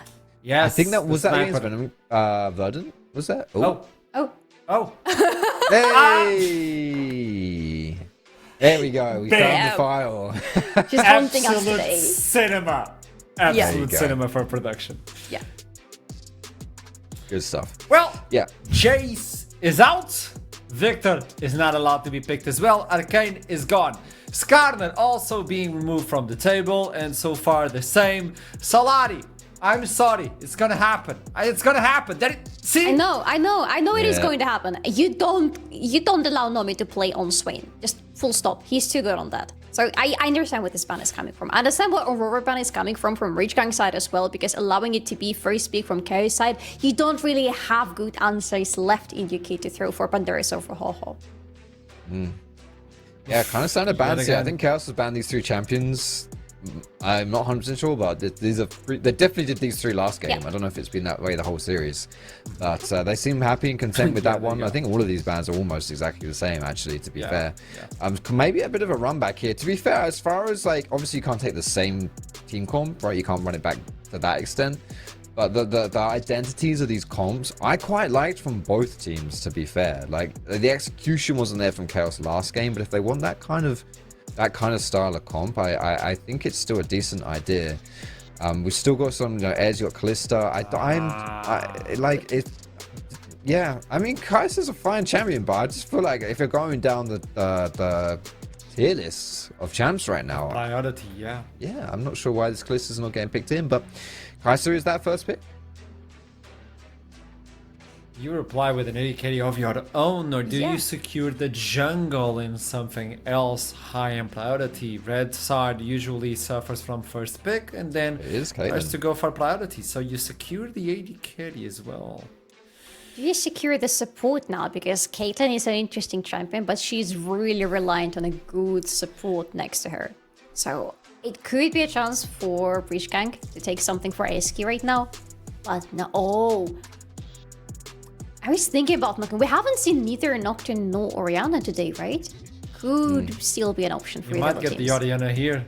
Yeah. Gnar. Gnar, come on. It might be the last game and you pick Gnar for Banderas. Really? Oh, boring. Yeah. I'm not a massive fan of the Gnar this early on as well in the draft. Like your last pick now on your red side for Rich Gang, what's it going to be? Because I think saving last pick for Banderas is pretty good stuff. But yeah, I mean, like you said, Nocturne Orianna is still open. That's a very good dive forward composition we got so far from KAOS with the Kaiser, with the Nocturne, two champions whose ultimates want them to go forward and to engage and to go crazy. So I'm expecting a lot more of that. I mean, it makes sense just to pick up Orianna here, to be honest. Like, it's a safe blind pick as well. You can do that unless you want to go maybe more towards the top side because you know what the matchup's going to be. But no, it is going to be that Orianna. So as far as the first three champions go, the synergy together, and considering your game 4 in Fearless Draft, I think that's some pretty sexy stuff. Well, if you want to bring this Wobo combo on the side of KAOS, you know how you reply to that? You pick Taric. I know it's not going to happen, but at least that would be marvelous. Yeah. Jarvan could join in from Demacia and help us all. We've seen the Garen. We might see the Prince. And there you go. It's locked in. I was promised an Ivern. I'm destroyed. Baited. Funny enough, in the previous game, we were expecting Jarvan and we got Wukong. I feel like right now it's a little bit the opposite. We got J4. I think Wukong would have looked good here because KAOS so far with FS3 picks, they're all in. We press our R buttons, we go into the enemies like there is no tomorrow. We find out what to do later when we're already in the enemy's backline. Wukong could have been good into that pulpy, but okay. That's another thing that I expected maybe Rich Gang to consider for themselves as an answer to KAOS, but okay, Ban is good, yeah? Something that's kind of fun as an interaction, if you want to put it this way, with Jarvan Gnar combo is the Cataclysm activates Gnar ulti, right? Gnar slams everyone into those man-made walls, and you know what else could help on that department? Wall, making KAOS pay for it. So that's Nivea. I mean, I think you're cooking a little bit there, mate, but it's strange things have happened. You got the Garen mid. There's no pin right now. I can say, you can say, that doesn't work. Well, I got another prediction. From the. It's gonna be Echo mid. I've been told it's gonna be Echo mid. I would vote Echo or Silas mid for Rich Gang. Either. No, you can't vote Silas. It could have been such a good spot for Ho Silas. But I understand.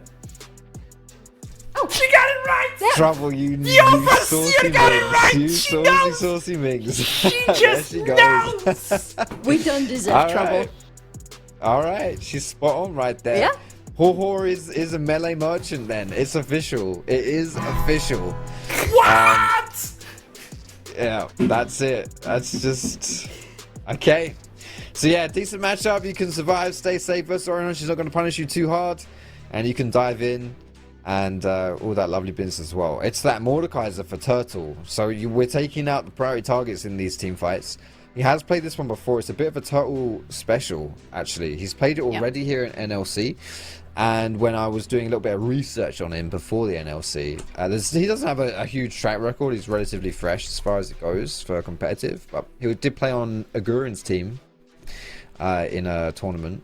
And he played Mordekaiser there. So yeah, clearly a champion that he is comfortable with. And it's going to be Bard as that last option. Probably just to dissuade kind of like the all-in, like, kind of return dogpile that we could see from a Jarvan combo. mean, Oh, this is a lane. yeah. There are not many other things that you pair Caitlyn up with successfully. Kama is one of them. I actually still prefer annoying. Lux over Kama, but there we go. Kama is good as a champion. I have nothing against her. She will be great here, especially later in the game with a lot of shielding to survive the engage should happen from KAOS. It's just, if you want to dominate the lane with Caitlyn, you go with Lux and you know that your opponent either lane swaps or dies. Yeah, I like the, you still got some poke with Karma, and RE, the mantra shield from Karma versus the dog pile from KAOS. I think is a good answer. You may even be able to dodge out of the shockwave as well with that move speed. I have a question mark about the Bard pick personally, but Bard is one of those unique champions that you can just, it's almost like a meta by itself, like he'll just run around the map and make plays, and maybe through that KAOS can find some success. Well, KAOS versus Rich Gang. Tell me, Solari. This KAOS composition looks like KAOS that we saw in game number 1 and KAOS that we saw in the previous series. This is KAOS that has no breaks, doesn't know where they are in the car, and the car is probably broken, but they still keep going. And I love it, but I still think Rich Gang are winning this one. Okay, Fox. Yeah, I've got to agree with Sly on that one. Yeah, Rich Gang, I just think it's got to be this. On the desk it says Rich Gang, but on the game will it say KAOS and maybe get a comeback from the team that nobody expected anything until they provided everything. Without further ado, let's toss it to a pause before the Costers takes it over. Put some respect on Trouble's name. She got the echo. How?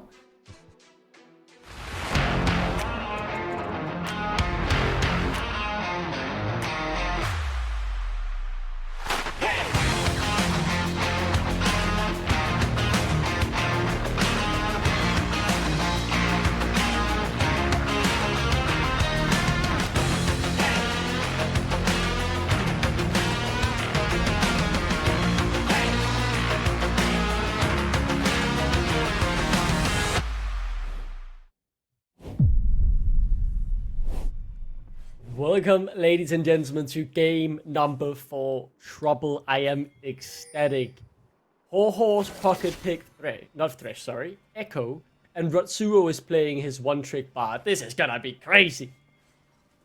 Okay, this is actually super fun. For potentially even maybe last game. He Oh, got Nyx! caught. Oh, Flash Nyx! already burned. I mean, the KAOS already erupting on the Rift Artifact. Doesn't have the damage now. Rich Gang can look for the return. They're also low on the side of KAOS. Still trying to run out to safety. Good little stun from Rotsuo, and everyone gets out. Flash for flash, but Artifact, you don't have that flash for 5 minutes, buddy. Oh yeah, and right now, all of the minions have gotten onto lane, so you barely have time to reset on the time of KAOS. Flash onto Artifact is what's been burnt. On the other side, Nyx. Nyx's flash plus Eski's heal. Now, here's the fun part right here. They mentioned it very early on in the draft over in the desk as well. KAOS's comp wants to do one thing and one thing only, and that's an all-in. And this is all great and fantastic, but you know who stays behind? The Orianna stays behind, the Bard stays behind. Mordekaiser doesn't magically have a way of getting into the backline. So in terms of what the composition wants to do, surely it wants to dive in, but not all the members will be on the same page, so that's something KAOS is going to have to coordinate in terms of how they want to play team fights, because if you leave behind very valuable members, Ho-Ho on this Echo will be more than happy to dive in and execute them himself. Ho-Ho is known for his Echo, if you're unfamiliar with this game. He's one of the best Echoes in all of Europe. I'm going to make that claim right here, and I've heard it backed up by multiple people. It's so exciting to see him pilot his famed one-trick, and for Rotsuo in a game that is do or die here for KAOS. Lose and their split ends. So as a rookie, lock in your one-trick who doesn't really have a place in the meta currently. It's a bold move, but I respect it so much.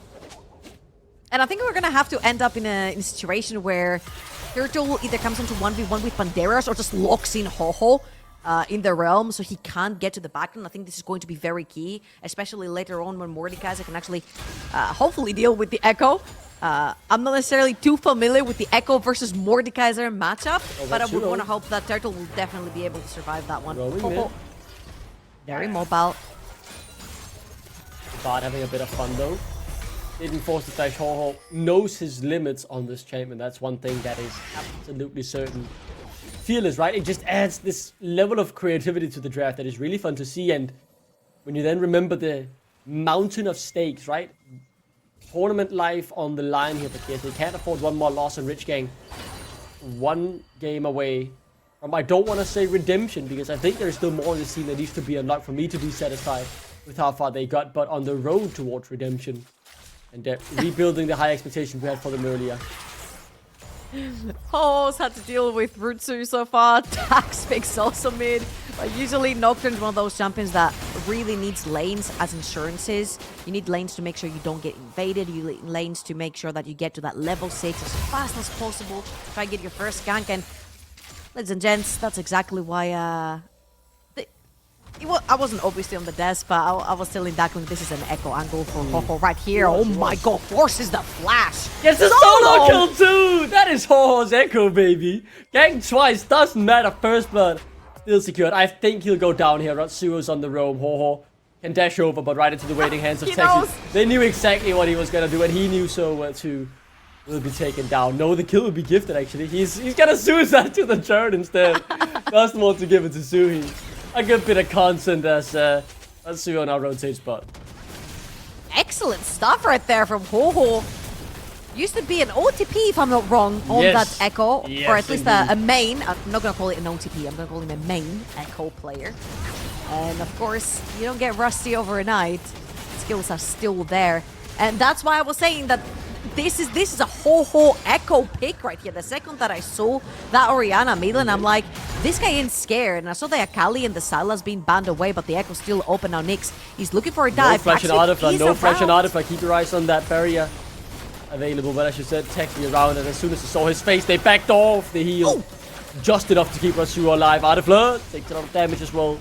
The dive now looks to be back on for Nyx, who I think he very least wants to stop some recalls here, but Taxi will play bodyguard and ensure that doesn't happen. Yeah, but right now Artiflare cannot walk back underneath his tower. They're going to lose the Krugs as well with the presence of that bot lane. And let's watch this one more time. Ho-Ho puts down the stun, has to flash out, and then once the flash is out, there's no mana anymore on Zoo. He eats the whole combo. Great stuff right there from Ho-Ho. And the later on this game goes, the harder it will become to defend against Ho-Ho, because there's no hard CC abilities on the side of KAOS to lock him down. That's what I was saying earlier on. I feel like it's gonna have to become Turtle's responsibility to just lock him in a cage in the underworld. Put him in timeout. Let the team fight commence. Oh man, I'm so excited for this game. So much at stake, and these drafts, so fun. It's really refreshing with Fearless drafts, especially hardcore Fearless, right? That every game feels new. Comp is different, what we're focusing on is different, the carry is different. We're seeing multiple different players step up, put on their big boy carry pants, and do what they can for the team to push them towards advancing in the NLC lower bracket. Remember, elimination on the line. This is not the upper bracket where you have that extra life. Rich Game have had that luxury, KAOS have not. And that is all due to the fact that they finished in complete opposite ends of the standings in their own group. Coming back into this game, I feel like it was so important that Rich Gang read the early game, the 5 versus 5 that we saw, and stopped the lane swap from commencing. Kai'Sa really does suffer in a double long-range composition down that bot lane. As you can see, Eski, Nomi have already done a bunch of damage to the bot lane tower. 600 gold up on that Caitlyn, and there's not been a single kill or assist given over to him. He's just pretty much been taking those waves, pushing them on the tower, chipping on the started platings. That's exactly what you want to be doing with that Caitlyn. I was very happy to also see the Lux not locked in.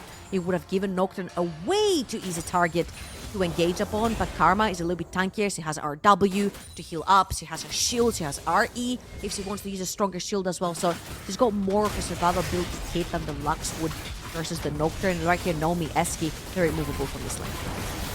I'm desperately trying to stop them from taking the turret already 8 minutes in.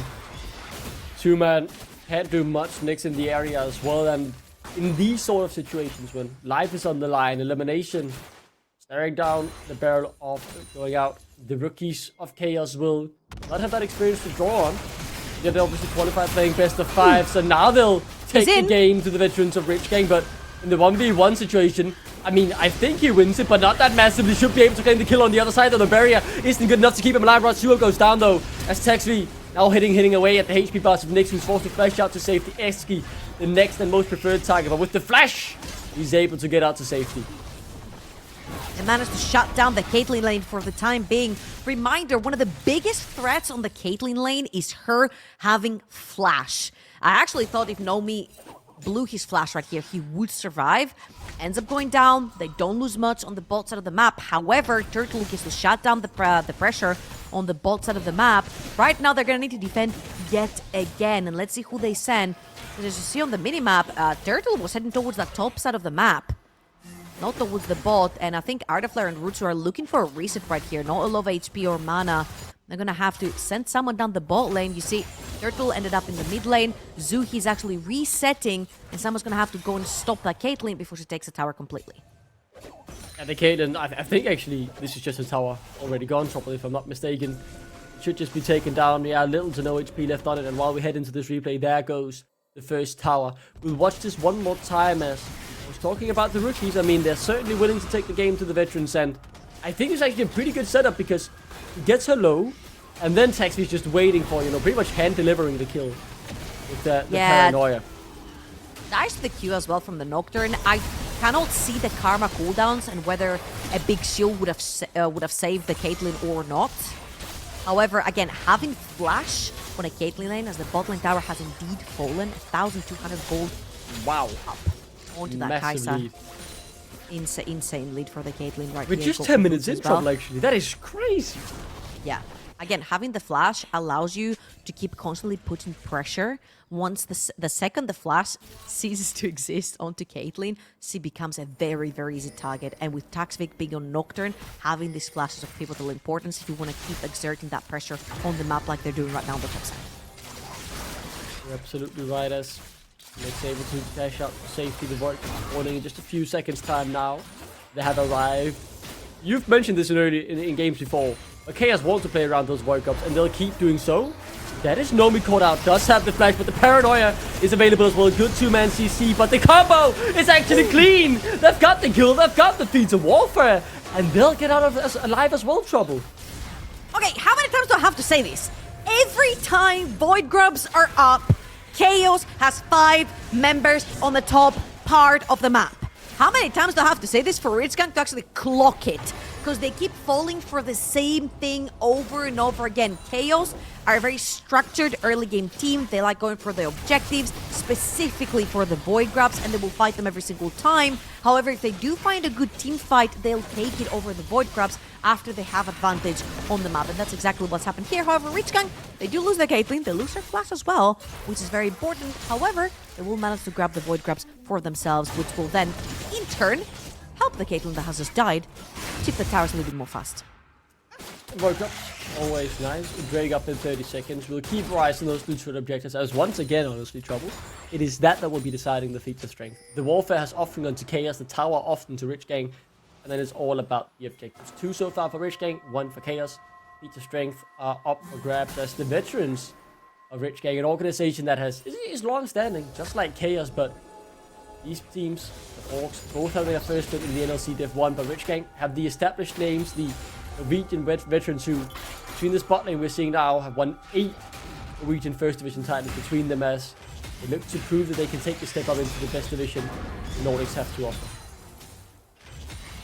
Let's see if that's going to be the case. They would have to win 2 more Oh, good on shot that wave. one as Forgot fine. about that. Ho-Ho has ult. They trade ult for ult. 1 level up for Ho-Ho right here and complete control in the river for Ritzgang. They see if they're gonna turn this into a dragon as well. And as you can see, this Caitlyn now, every single time she's in the side lane, no flash is gonna always have to have a bodyguard. You see Eski over in the mid lane helping Ho-Ho push and get some vision, whilst Nyx was actually hovering around Nomi until he then pushed and turned his wave. Talking about Nocturne, Banderas as a mini Gnar, very scary.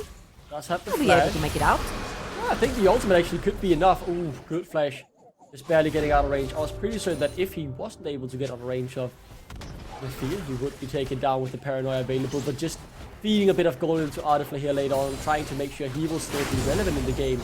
Just with the lower range and Nomi really having a good time. It is very important to really carry in this game. I said this last week in KAOS play against Venomous, but the biggest stage here in the North, right? The big stage for the big stars in terms of stepping up. Last series it was a series full of rookies. 10 players who'd never played in the NLC playoffs before, and this time, if you're looking at the big stars to step up and carry, we've seen it in Banderas last game, we've seen it in Hoho getting the solo kill so far, now Nyx as well. Really putting pressure on these rookies. But Suhi, okay, was able to step up last time and need him to do the same again. Tackling though with the paranoia. Not able to find one immediately. I think Banderas is dead though. Yeah, he's running in the wrong direction. No way out without the flash, and the kill will be claimed. More to come actually. Nomi and Eski now trying to punish. Good CC from Ratsuo. And Nyx goes too deep. But it should be 2 kills back for Nomi as the auto attack's just coming down to claim the shutdowns, claim the gold. Forcing the flash out of Ratsuo. Here comes Sui. This play is extending forever trouble as finally KAOS say we've had enough as they back off. Yeah, Hoho TP's in as well, and just about Rutsu flashes the cupcake under his feet, or I think he would have followed his fate of his colleagues right there. Not going to be the case. It's a 3 for 2, if I'm not wrong, in favor of Reach Gang right here, and more gold going into Caitlyn's pocket. Again, a lot of back and forth, specifically towards the top side of the map. 1 minute for the Rift Herald to spawn, and everyone wants to be playing around that Caitlyn. Again, Nyx and Banderas have just chased Ardafleur off. No ultimate for Ardafleur to reach, and unfortunately, when Nyx runs away, Banderas' Mega Gnar form just runs out, so they just run him over. However, Nomi and Eski are the 2 strongest members on the map. Nyx is going to give up his life, but that Cataclysm is incredible. The Q hits both members. Ardafleur dies, and look at that. Cupcake on the W hit from Eski. Just about flashes it from Rooter, would have been his fate too. Caitlyn, now 1.1k gold ahead, trouble. A scary sight for any KAOS fans out there, but the game still very much open. Feature strength have now been claimed as well with 3 objectives. Let's keep our eyes on Ratsu. He's a bit too far forward. No, Tempered Fate, and he's just dead. Over Iguron. His pocket pick there, and will pay the price. Not more to come from it, but Turtle TP'd in to try and get something back, so we'll hold our breath for a second to see if they can find something. Great insights right there from Banderas. It's slipped into his brush. Saw Rutsu behind the wall, knew that the engagement was coming to was ready. Paranoia combo, it's too early! It goes wide and they instantly have to cancel the play. They made the tragic mistake of engaging too far away, so Suhi couldn't get the combo off. He used the shockwave, but too early. Couldn't have waited any longer. Would have been out of range instead, so 2 bad decisions there as KAOS tries to make the counter move happen. The rookies, though, fall flat. -1 of the cannon wave, unfortunately, Bazuki there as well. And they're going to lose their mid lane tier 1 tower. Overextension is going to have to commence. You want to push that wave past that mid lane point. And one more neutral objective going towards the side of Reach Gang, who have actually claimed piece of strength for themselves. With that first tower that dropped over in the bot side of Banderas, could be in a bit of a trouble here. It will be put into the death room. Ardafleur will nicely and quietly be waiting for his target, but with the Mega Gnar, I do assume it could be turned around as the Gnar out to safety. Nah, he's under the turret. Doesn't matter though, he will be dead. Nice little delivery there. Not the kill given over to Ardafleur. Turtle instead will claim his second of the game. And KAOS are holding on trouble for now, but at the end of the day, it feels like the lead for Rich King is growing. Oh, man, that's so tilting. The second you're trying to gank your friend Mordekaiser and he just puts someone into the rift, you're like, okay, now what? How am I supposed to help you, buddy? Interactive gameplay, right? Exactly. Now, talking about interactive gameplay, third dragon. That will be for Rich Gang. Soul Point. It's going to be a Hextech dragon. And they already have transitioned 2-item Caitlyn in 17 minutes. Infinity Edge completed. That's disgusting. For Nomi right here. The main carry for Rich Gang and Hoho pushing that mid lane again. It's very scary to push down that mid lane when you see Hoho right there. He does have the ultimate. He doesn't necessarily get threatened by things like the Nocturnal with the Orianna. And here are where the complications with the composition that KAOS have chosen are coming through. You've got Nocturne diving in potentially together with Kai'Sa. The rest are staying behind. Mordekaiser is playing blocker. Who Orianna will have to hang around somewhere if the combo, like we saw it, like you very well mentioned, doesn't hit. What's the plan B right here? And I feel like Rich Gang have proper answers to all these questions. 2 lives for Ho-Ho, lots of shields for Nomi, as well as barrier and flash. So we'll see if they can actually make the connection. Their play, as it so often has been the series, is camp Banderas. And it's worked some games, others it hasn't. In particular, game 3, he was able to really pull through and carry the game. For the next few fights, it will be very clear who to keep our eyes on. It's this guy who's just been caught by the Temperate Fate. He's the backup there, the combo. It has to come through. Pull it. The Shockwave connects and that found him. Both summoners used. Kill still secured as 2 more kills in the AD carry's pocket. Now bot lane Ho-Ho battling it out against Turtle in the Death Realm.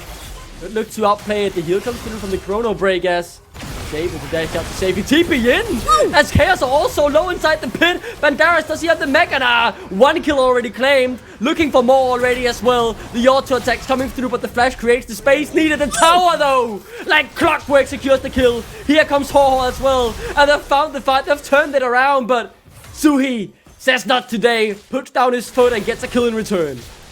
That was so messy. I really hope our observers have that replay for Nomi, because Nomi is going to be terrified seeing the turn of events that happened for him to die. It was kind of mistake after unfortunate scenario. So he eased the Bard ult right on the edge. And then he flashes the Bard Q. Very well done, because he goes into Fog of War. But all they need to do is pop a ward on the other side of the wall, and then Taxby can actually connect. So it was a flash and an E that were just tiny bit too late. And right here, this was the combo that Foxy was talking about with the Gnar, but Banderas didn't quite have enough raids on his bar, or that would have been a beautiful triple ult on the Java walls. And the Q snipe, boom, with the clockwork, or the clock tower rather, should I say. This game is certainly delivering the entertainment value. Remember, if KAOS lose this game and Rich Gang win, Rich Gang advance 1 more round in the lower bracket, KAOS will be eliminated from the NLC. So while we are laughing and enjoying the quality and entertaining plays, so much at stake for both of these teams. Elimination on the line for KAOS. They could force a game 5 here, and they are certainly still in it.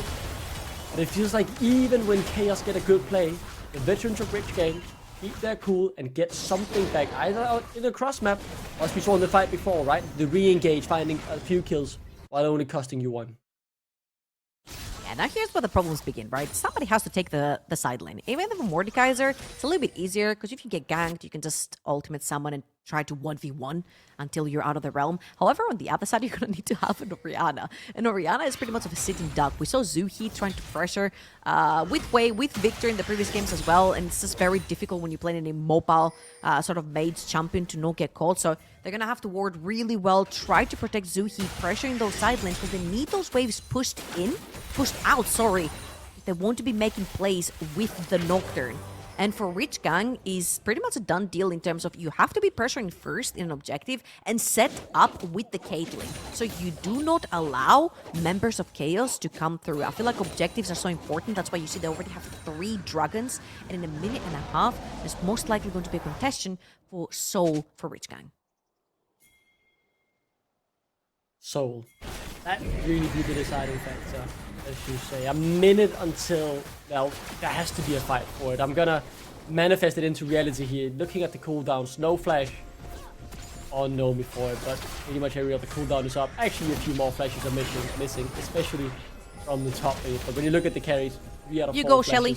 Available. Shelly. You go, girl. Just enjoying the time. She's prancing around. Yeah, just slowly. She's going. She's not in a hurry. She's doing She'll kill the minions when she wants to. She's not in a rush. You can't control her. I mean, theoretically speaking, you can, but 50 seconds. This is the perfect.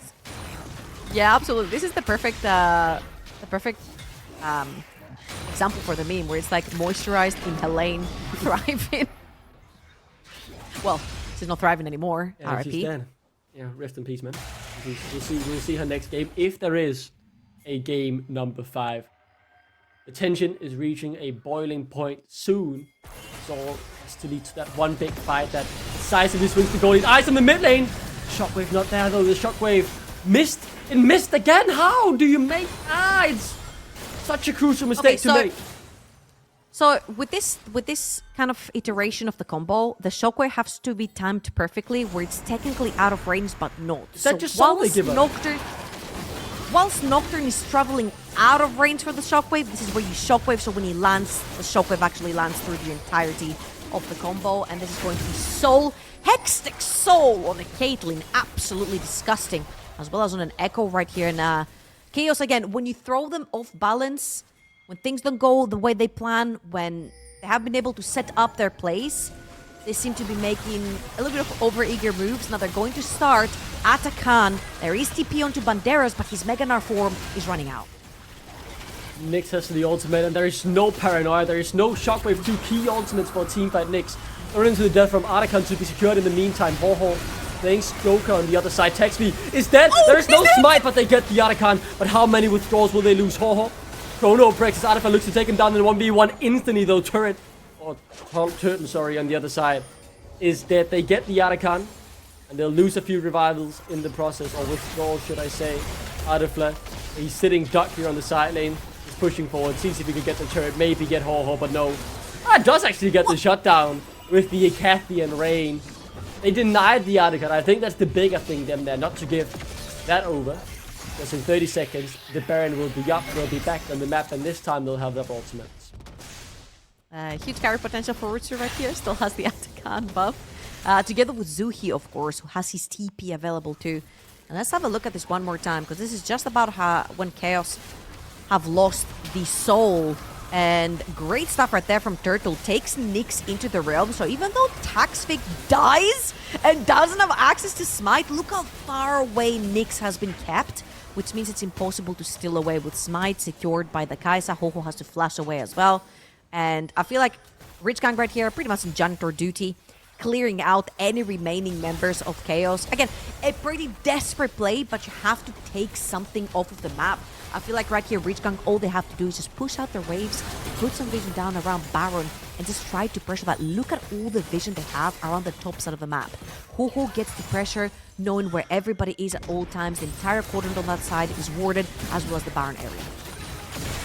Good engage. Just out of nowhere, Nyx pulls the trigger. The combo goes right back in towards Nomi, but there is no follow-up. He's low, but not dead, as Banderas buys enough time for Nomi to force the withdrawal. Good ultimate from Matsuo. Can he lock up Nomi once more? No. He's able to walk it off for now. The barrier is still available, but the shields are so good. It's not enough, though. KAOS are winning the fight as Ho-Ho unable to join in.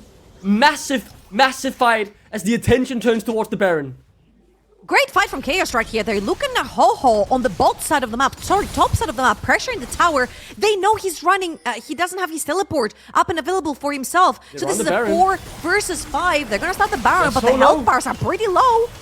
Taxby isn't even there yet. They need to smite. Artifla is low. He has the flash, but no barrier. And look at who's coming in from the backline. It's Ho, who takes 2 and now goes back on his favorite champion, the one he's known for. 3. He steps up. That's 3 taking trouble. You're damn right as he'll look for more. Eski though can't quite slow down Taxby enough. Artifla though once again a sitting duck for the waiting hands of Ho-Ho. Selling out his support for the kill. Ho-Ho's got the kill in his side. Pour one out for the support mains there as Ho-Ho still hasn't found Artifla, and now he could go down actually. You're a bit off more than you can chew, but you stop the Baron. Your success or mission is successful. As Taxby now has to reset. Artifla.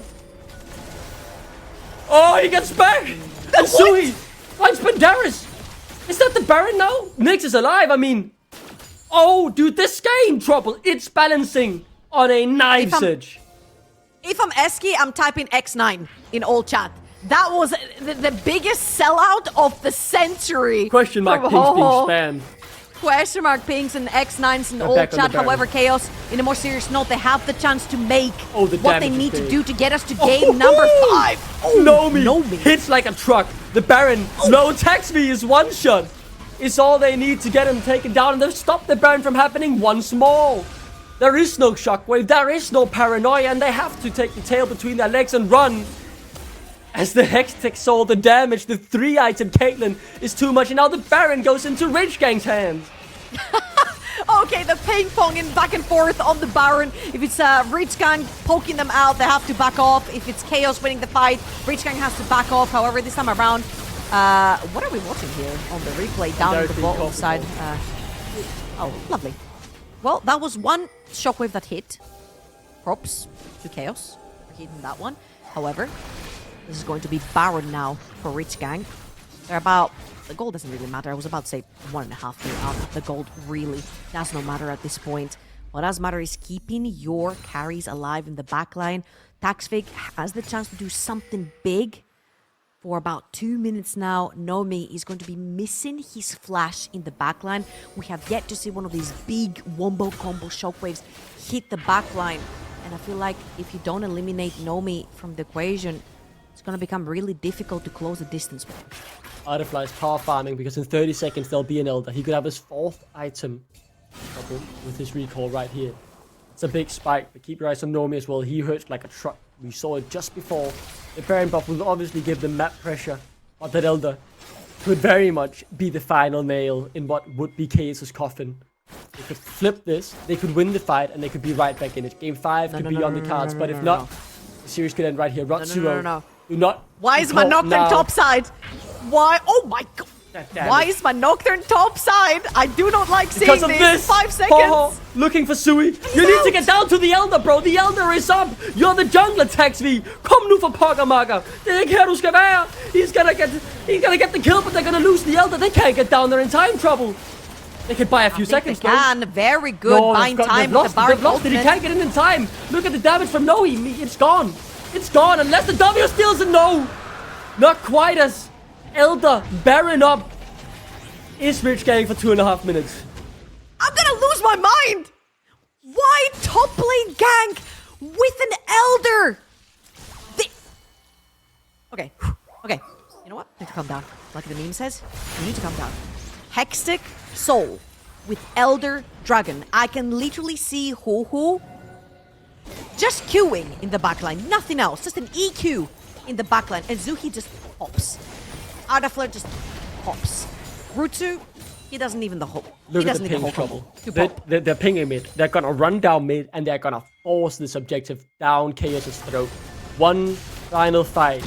Hextech Soul, Baron up and Elder Drake. You have to overcome all the odds here, KAOS, to keep your Seized alive. Rich Gang walking down what could very well be the victory lane as Flash and Barrier forced.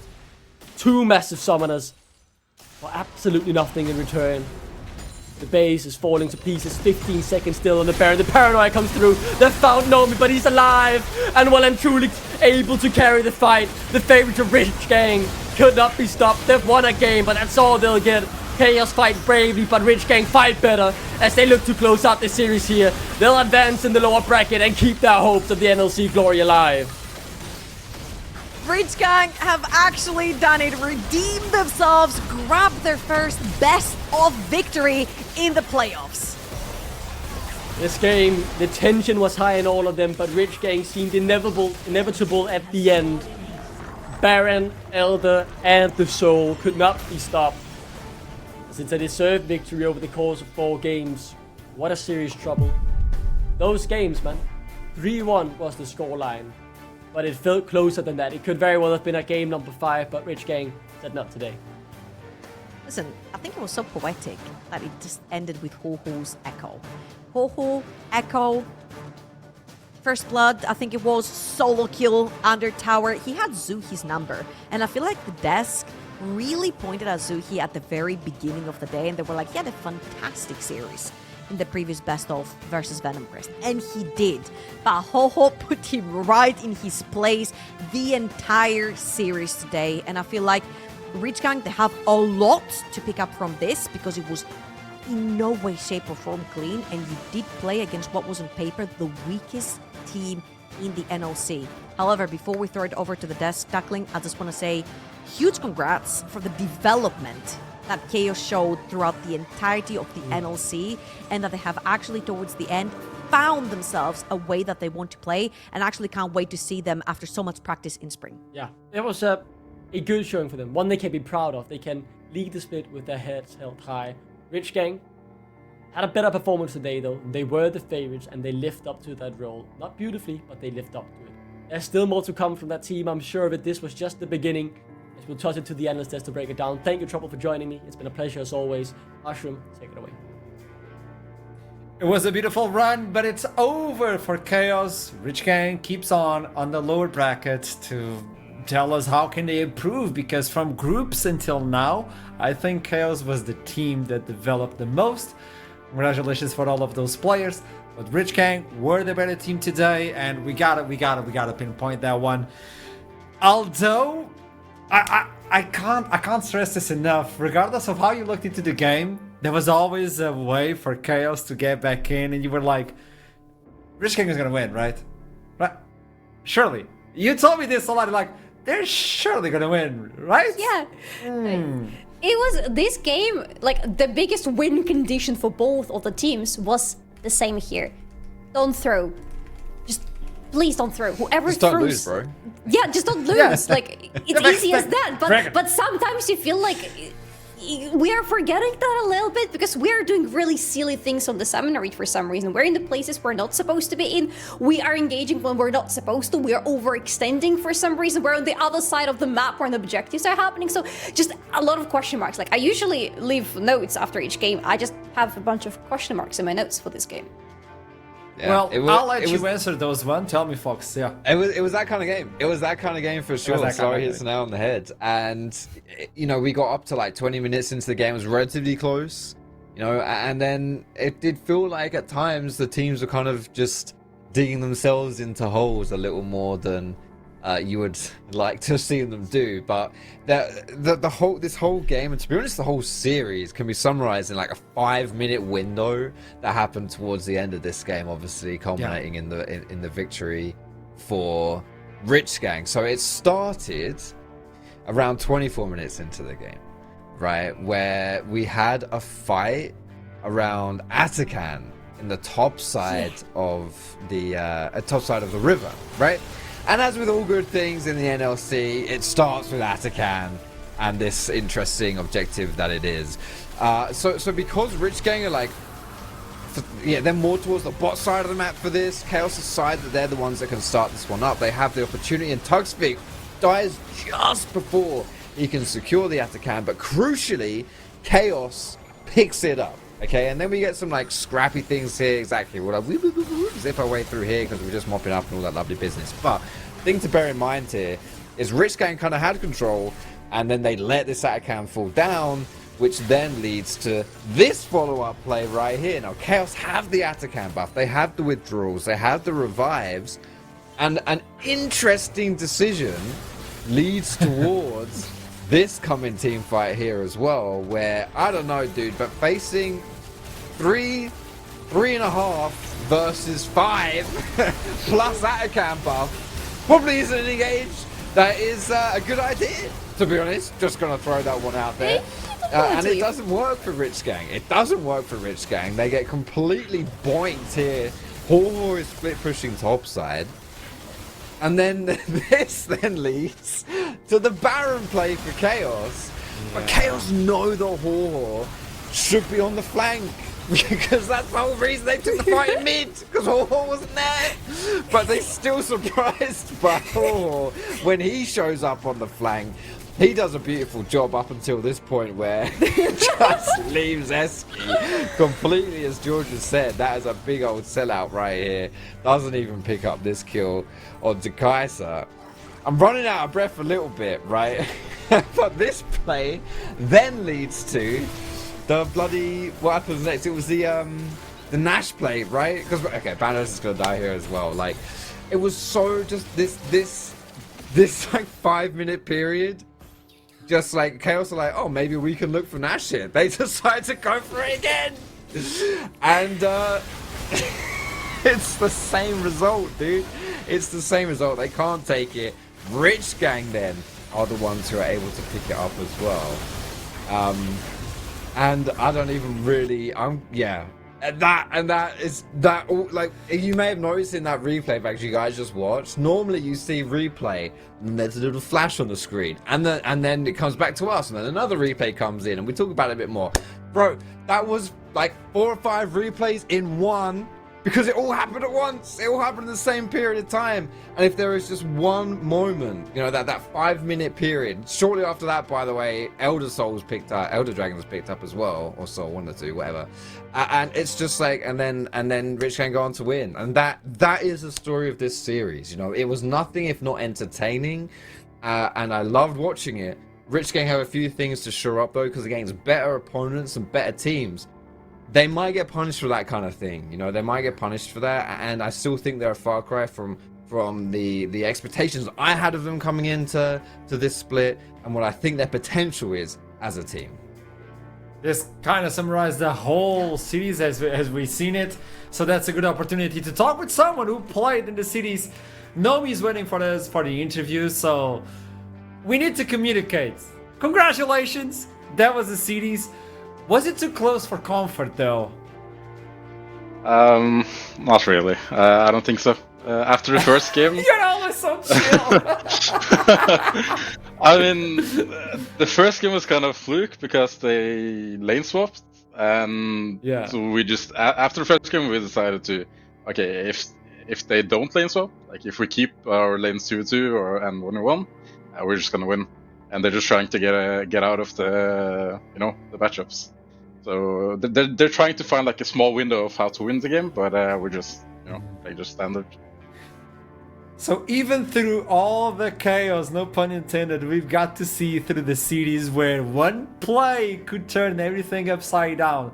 You're telling me, nah, it's good. Is that it? Yeah.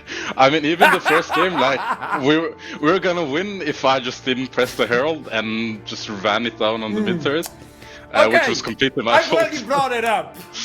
What voices got into your head as soon as you saw the end of them? Like, I'm going in. I mean, so basically, I think I misheard. I thought we were gonna siege mid lane and crash a herald into the turret, a fight. But my team was calling, we're gonna let the herald crash by itself and then go Drake. Ah, So I just hopped onto the herald and just drove right into mid. tiny miscommunication. Just a tiny one. one. You just took a lift. It happens. Hey, congratulations on this one. And my question to you is, when you look into the groups, the seeding, Group B, completely domination coming in from you folks, and then you go into playoffs. Something happened, and there's some mishappenings going through the lower bracket. You're still alive. You're still pulling it off. But do you believe something happened going from seeding stage towards the playoffs, where teams might have got a hold of the way you play, your identity? What do you think happened? For first playoff game, I don't think we changed. I think Verdant improved a lot from their first group games, which is fair play to them. But even into this game, I think KAOS also, they had a good run against Venom Crest. They 3-0'd them. I think they found their team identity, which made them win the first game. But after we were up to their playstyle, it was just kind of easy to play. So there's another day for Rich Gang, at least that's secured. Tell me something. What do you think, or which team do you think would be most beneficial for you to play against going through the lower bracket? Because it's one from the upper bracket right now. So who do you think would be the most beneficial team for you folks? I think I want to play Verdant again. I think they're probably the closest team to us. After that, it's kind of like a gap where you see like Reddy and Lost Ratones and Nord. But I think Rich Gang versus Verdant is probably going to be the most close one, and I really want to play against them again. That would be an absolute series. That would be an absolute series. Okay. Hey, Nami, congratulations yet again for another win. Thank and it was a chill series. A lot of chaos, but just a chill one. Thank you so much. Have a lovely one. Thank you, you too. You got the chair though. You got the You chair. got the chair. Do you think you got the Yeah, 15% he has off the with chair. code NLC lock? He knows it. You can He get knows that what's as good. well back at home. But yeah, apparently the other teams are growing as we go deeper into the split. Even with the way we're doing the split, with the series, with playoffs instantly removing people from the split. I think when you're pushed against the wall, you have no other option aside from evolution. Glorious evolution. Glorious evolution. Yes. Wow. It was close, It was close. It was. Yeah, Ardaflar and Nomi on the bot lane. Just flexing those numbers casually. Yeah, and I mean, you can even see by the goal difference. Like, what was that, like 27-ish minutes, it was almost dead even again, and which is ironically kind of where that replay thing that I was chatting about was happening, right? It was a bit of a hectic game. It was a bit of a crazy game. Noemi is playing it cool there in the interview, saying, no, not really, it was all under control, but nah, bro, come on, man. That was crazy. That was a crazy series, and yeah, I mean, to be fair though, it did seem like Rich Gang were always... It was chaotic, it was frantic at times, but it looked like it was frantic at Rich Gang's doing. Does that make sense? You know? Yeah. Does that make sense? Yeah. KAOS was still kind of dancing to Rich Gang's tune, even if everything was out of beat, you know? Regardless of how you look into this one, it was an entertaining series, and I think both teams should be like, did it really good. It was really entertaining to watch this. And with that in mind, we also need to highlight the players that stood out today. The stars of this one, Banderas, Nyx, or Haha. It's up to you, back at home, to go onto Twitter and vote on who do you think is the player of the series. And you know what? I'm gonna spoil this, okay? Desk, who do you think is the player of the series? What's your vote? Ooh, it's actually hard to choose. I would probably be torn between Banderas and Ho just because they were flashy today, very flashy, and like they've done so much in the games where the teams won, and in the games where the team lost, Ho was also incredible. So I think I'm gonna go with Ho. But actually, no. I actually don't know. Foxtrot, can you help me out? What do you think? I mean, it's really tough. I think both solos for Rich Gang were really good, really good today, and it definitely speaks to the testament of the team itself. When we don't know, you know, like it's not like the Ruddy series where we're like Wonder, boom, Wonder first star, second star, third star, lock him in. You know, the fact that we're debating this means that it is difficult. I mean, even in that last game, you know, easily you could put Noemi on there. Eski did more damage than Banderas, than oh my goodness, I'm forgetting everyone. We literally just watched them all. But both junglers, both top laners. Taxwig.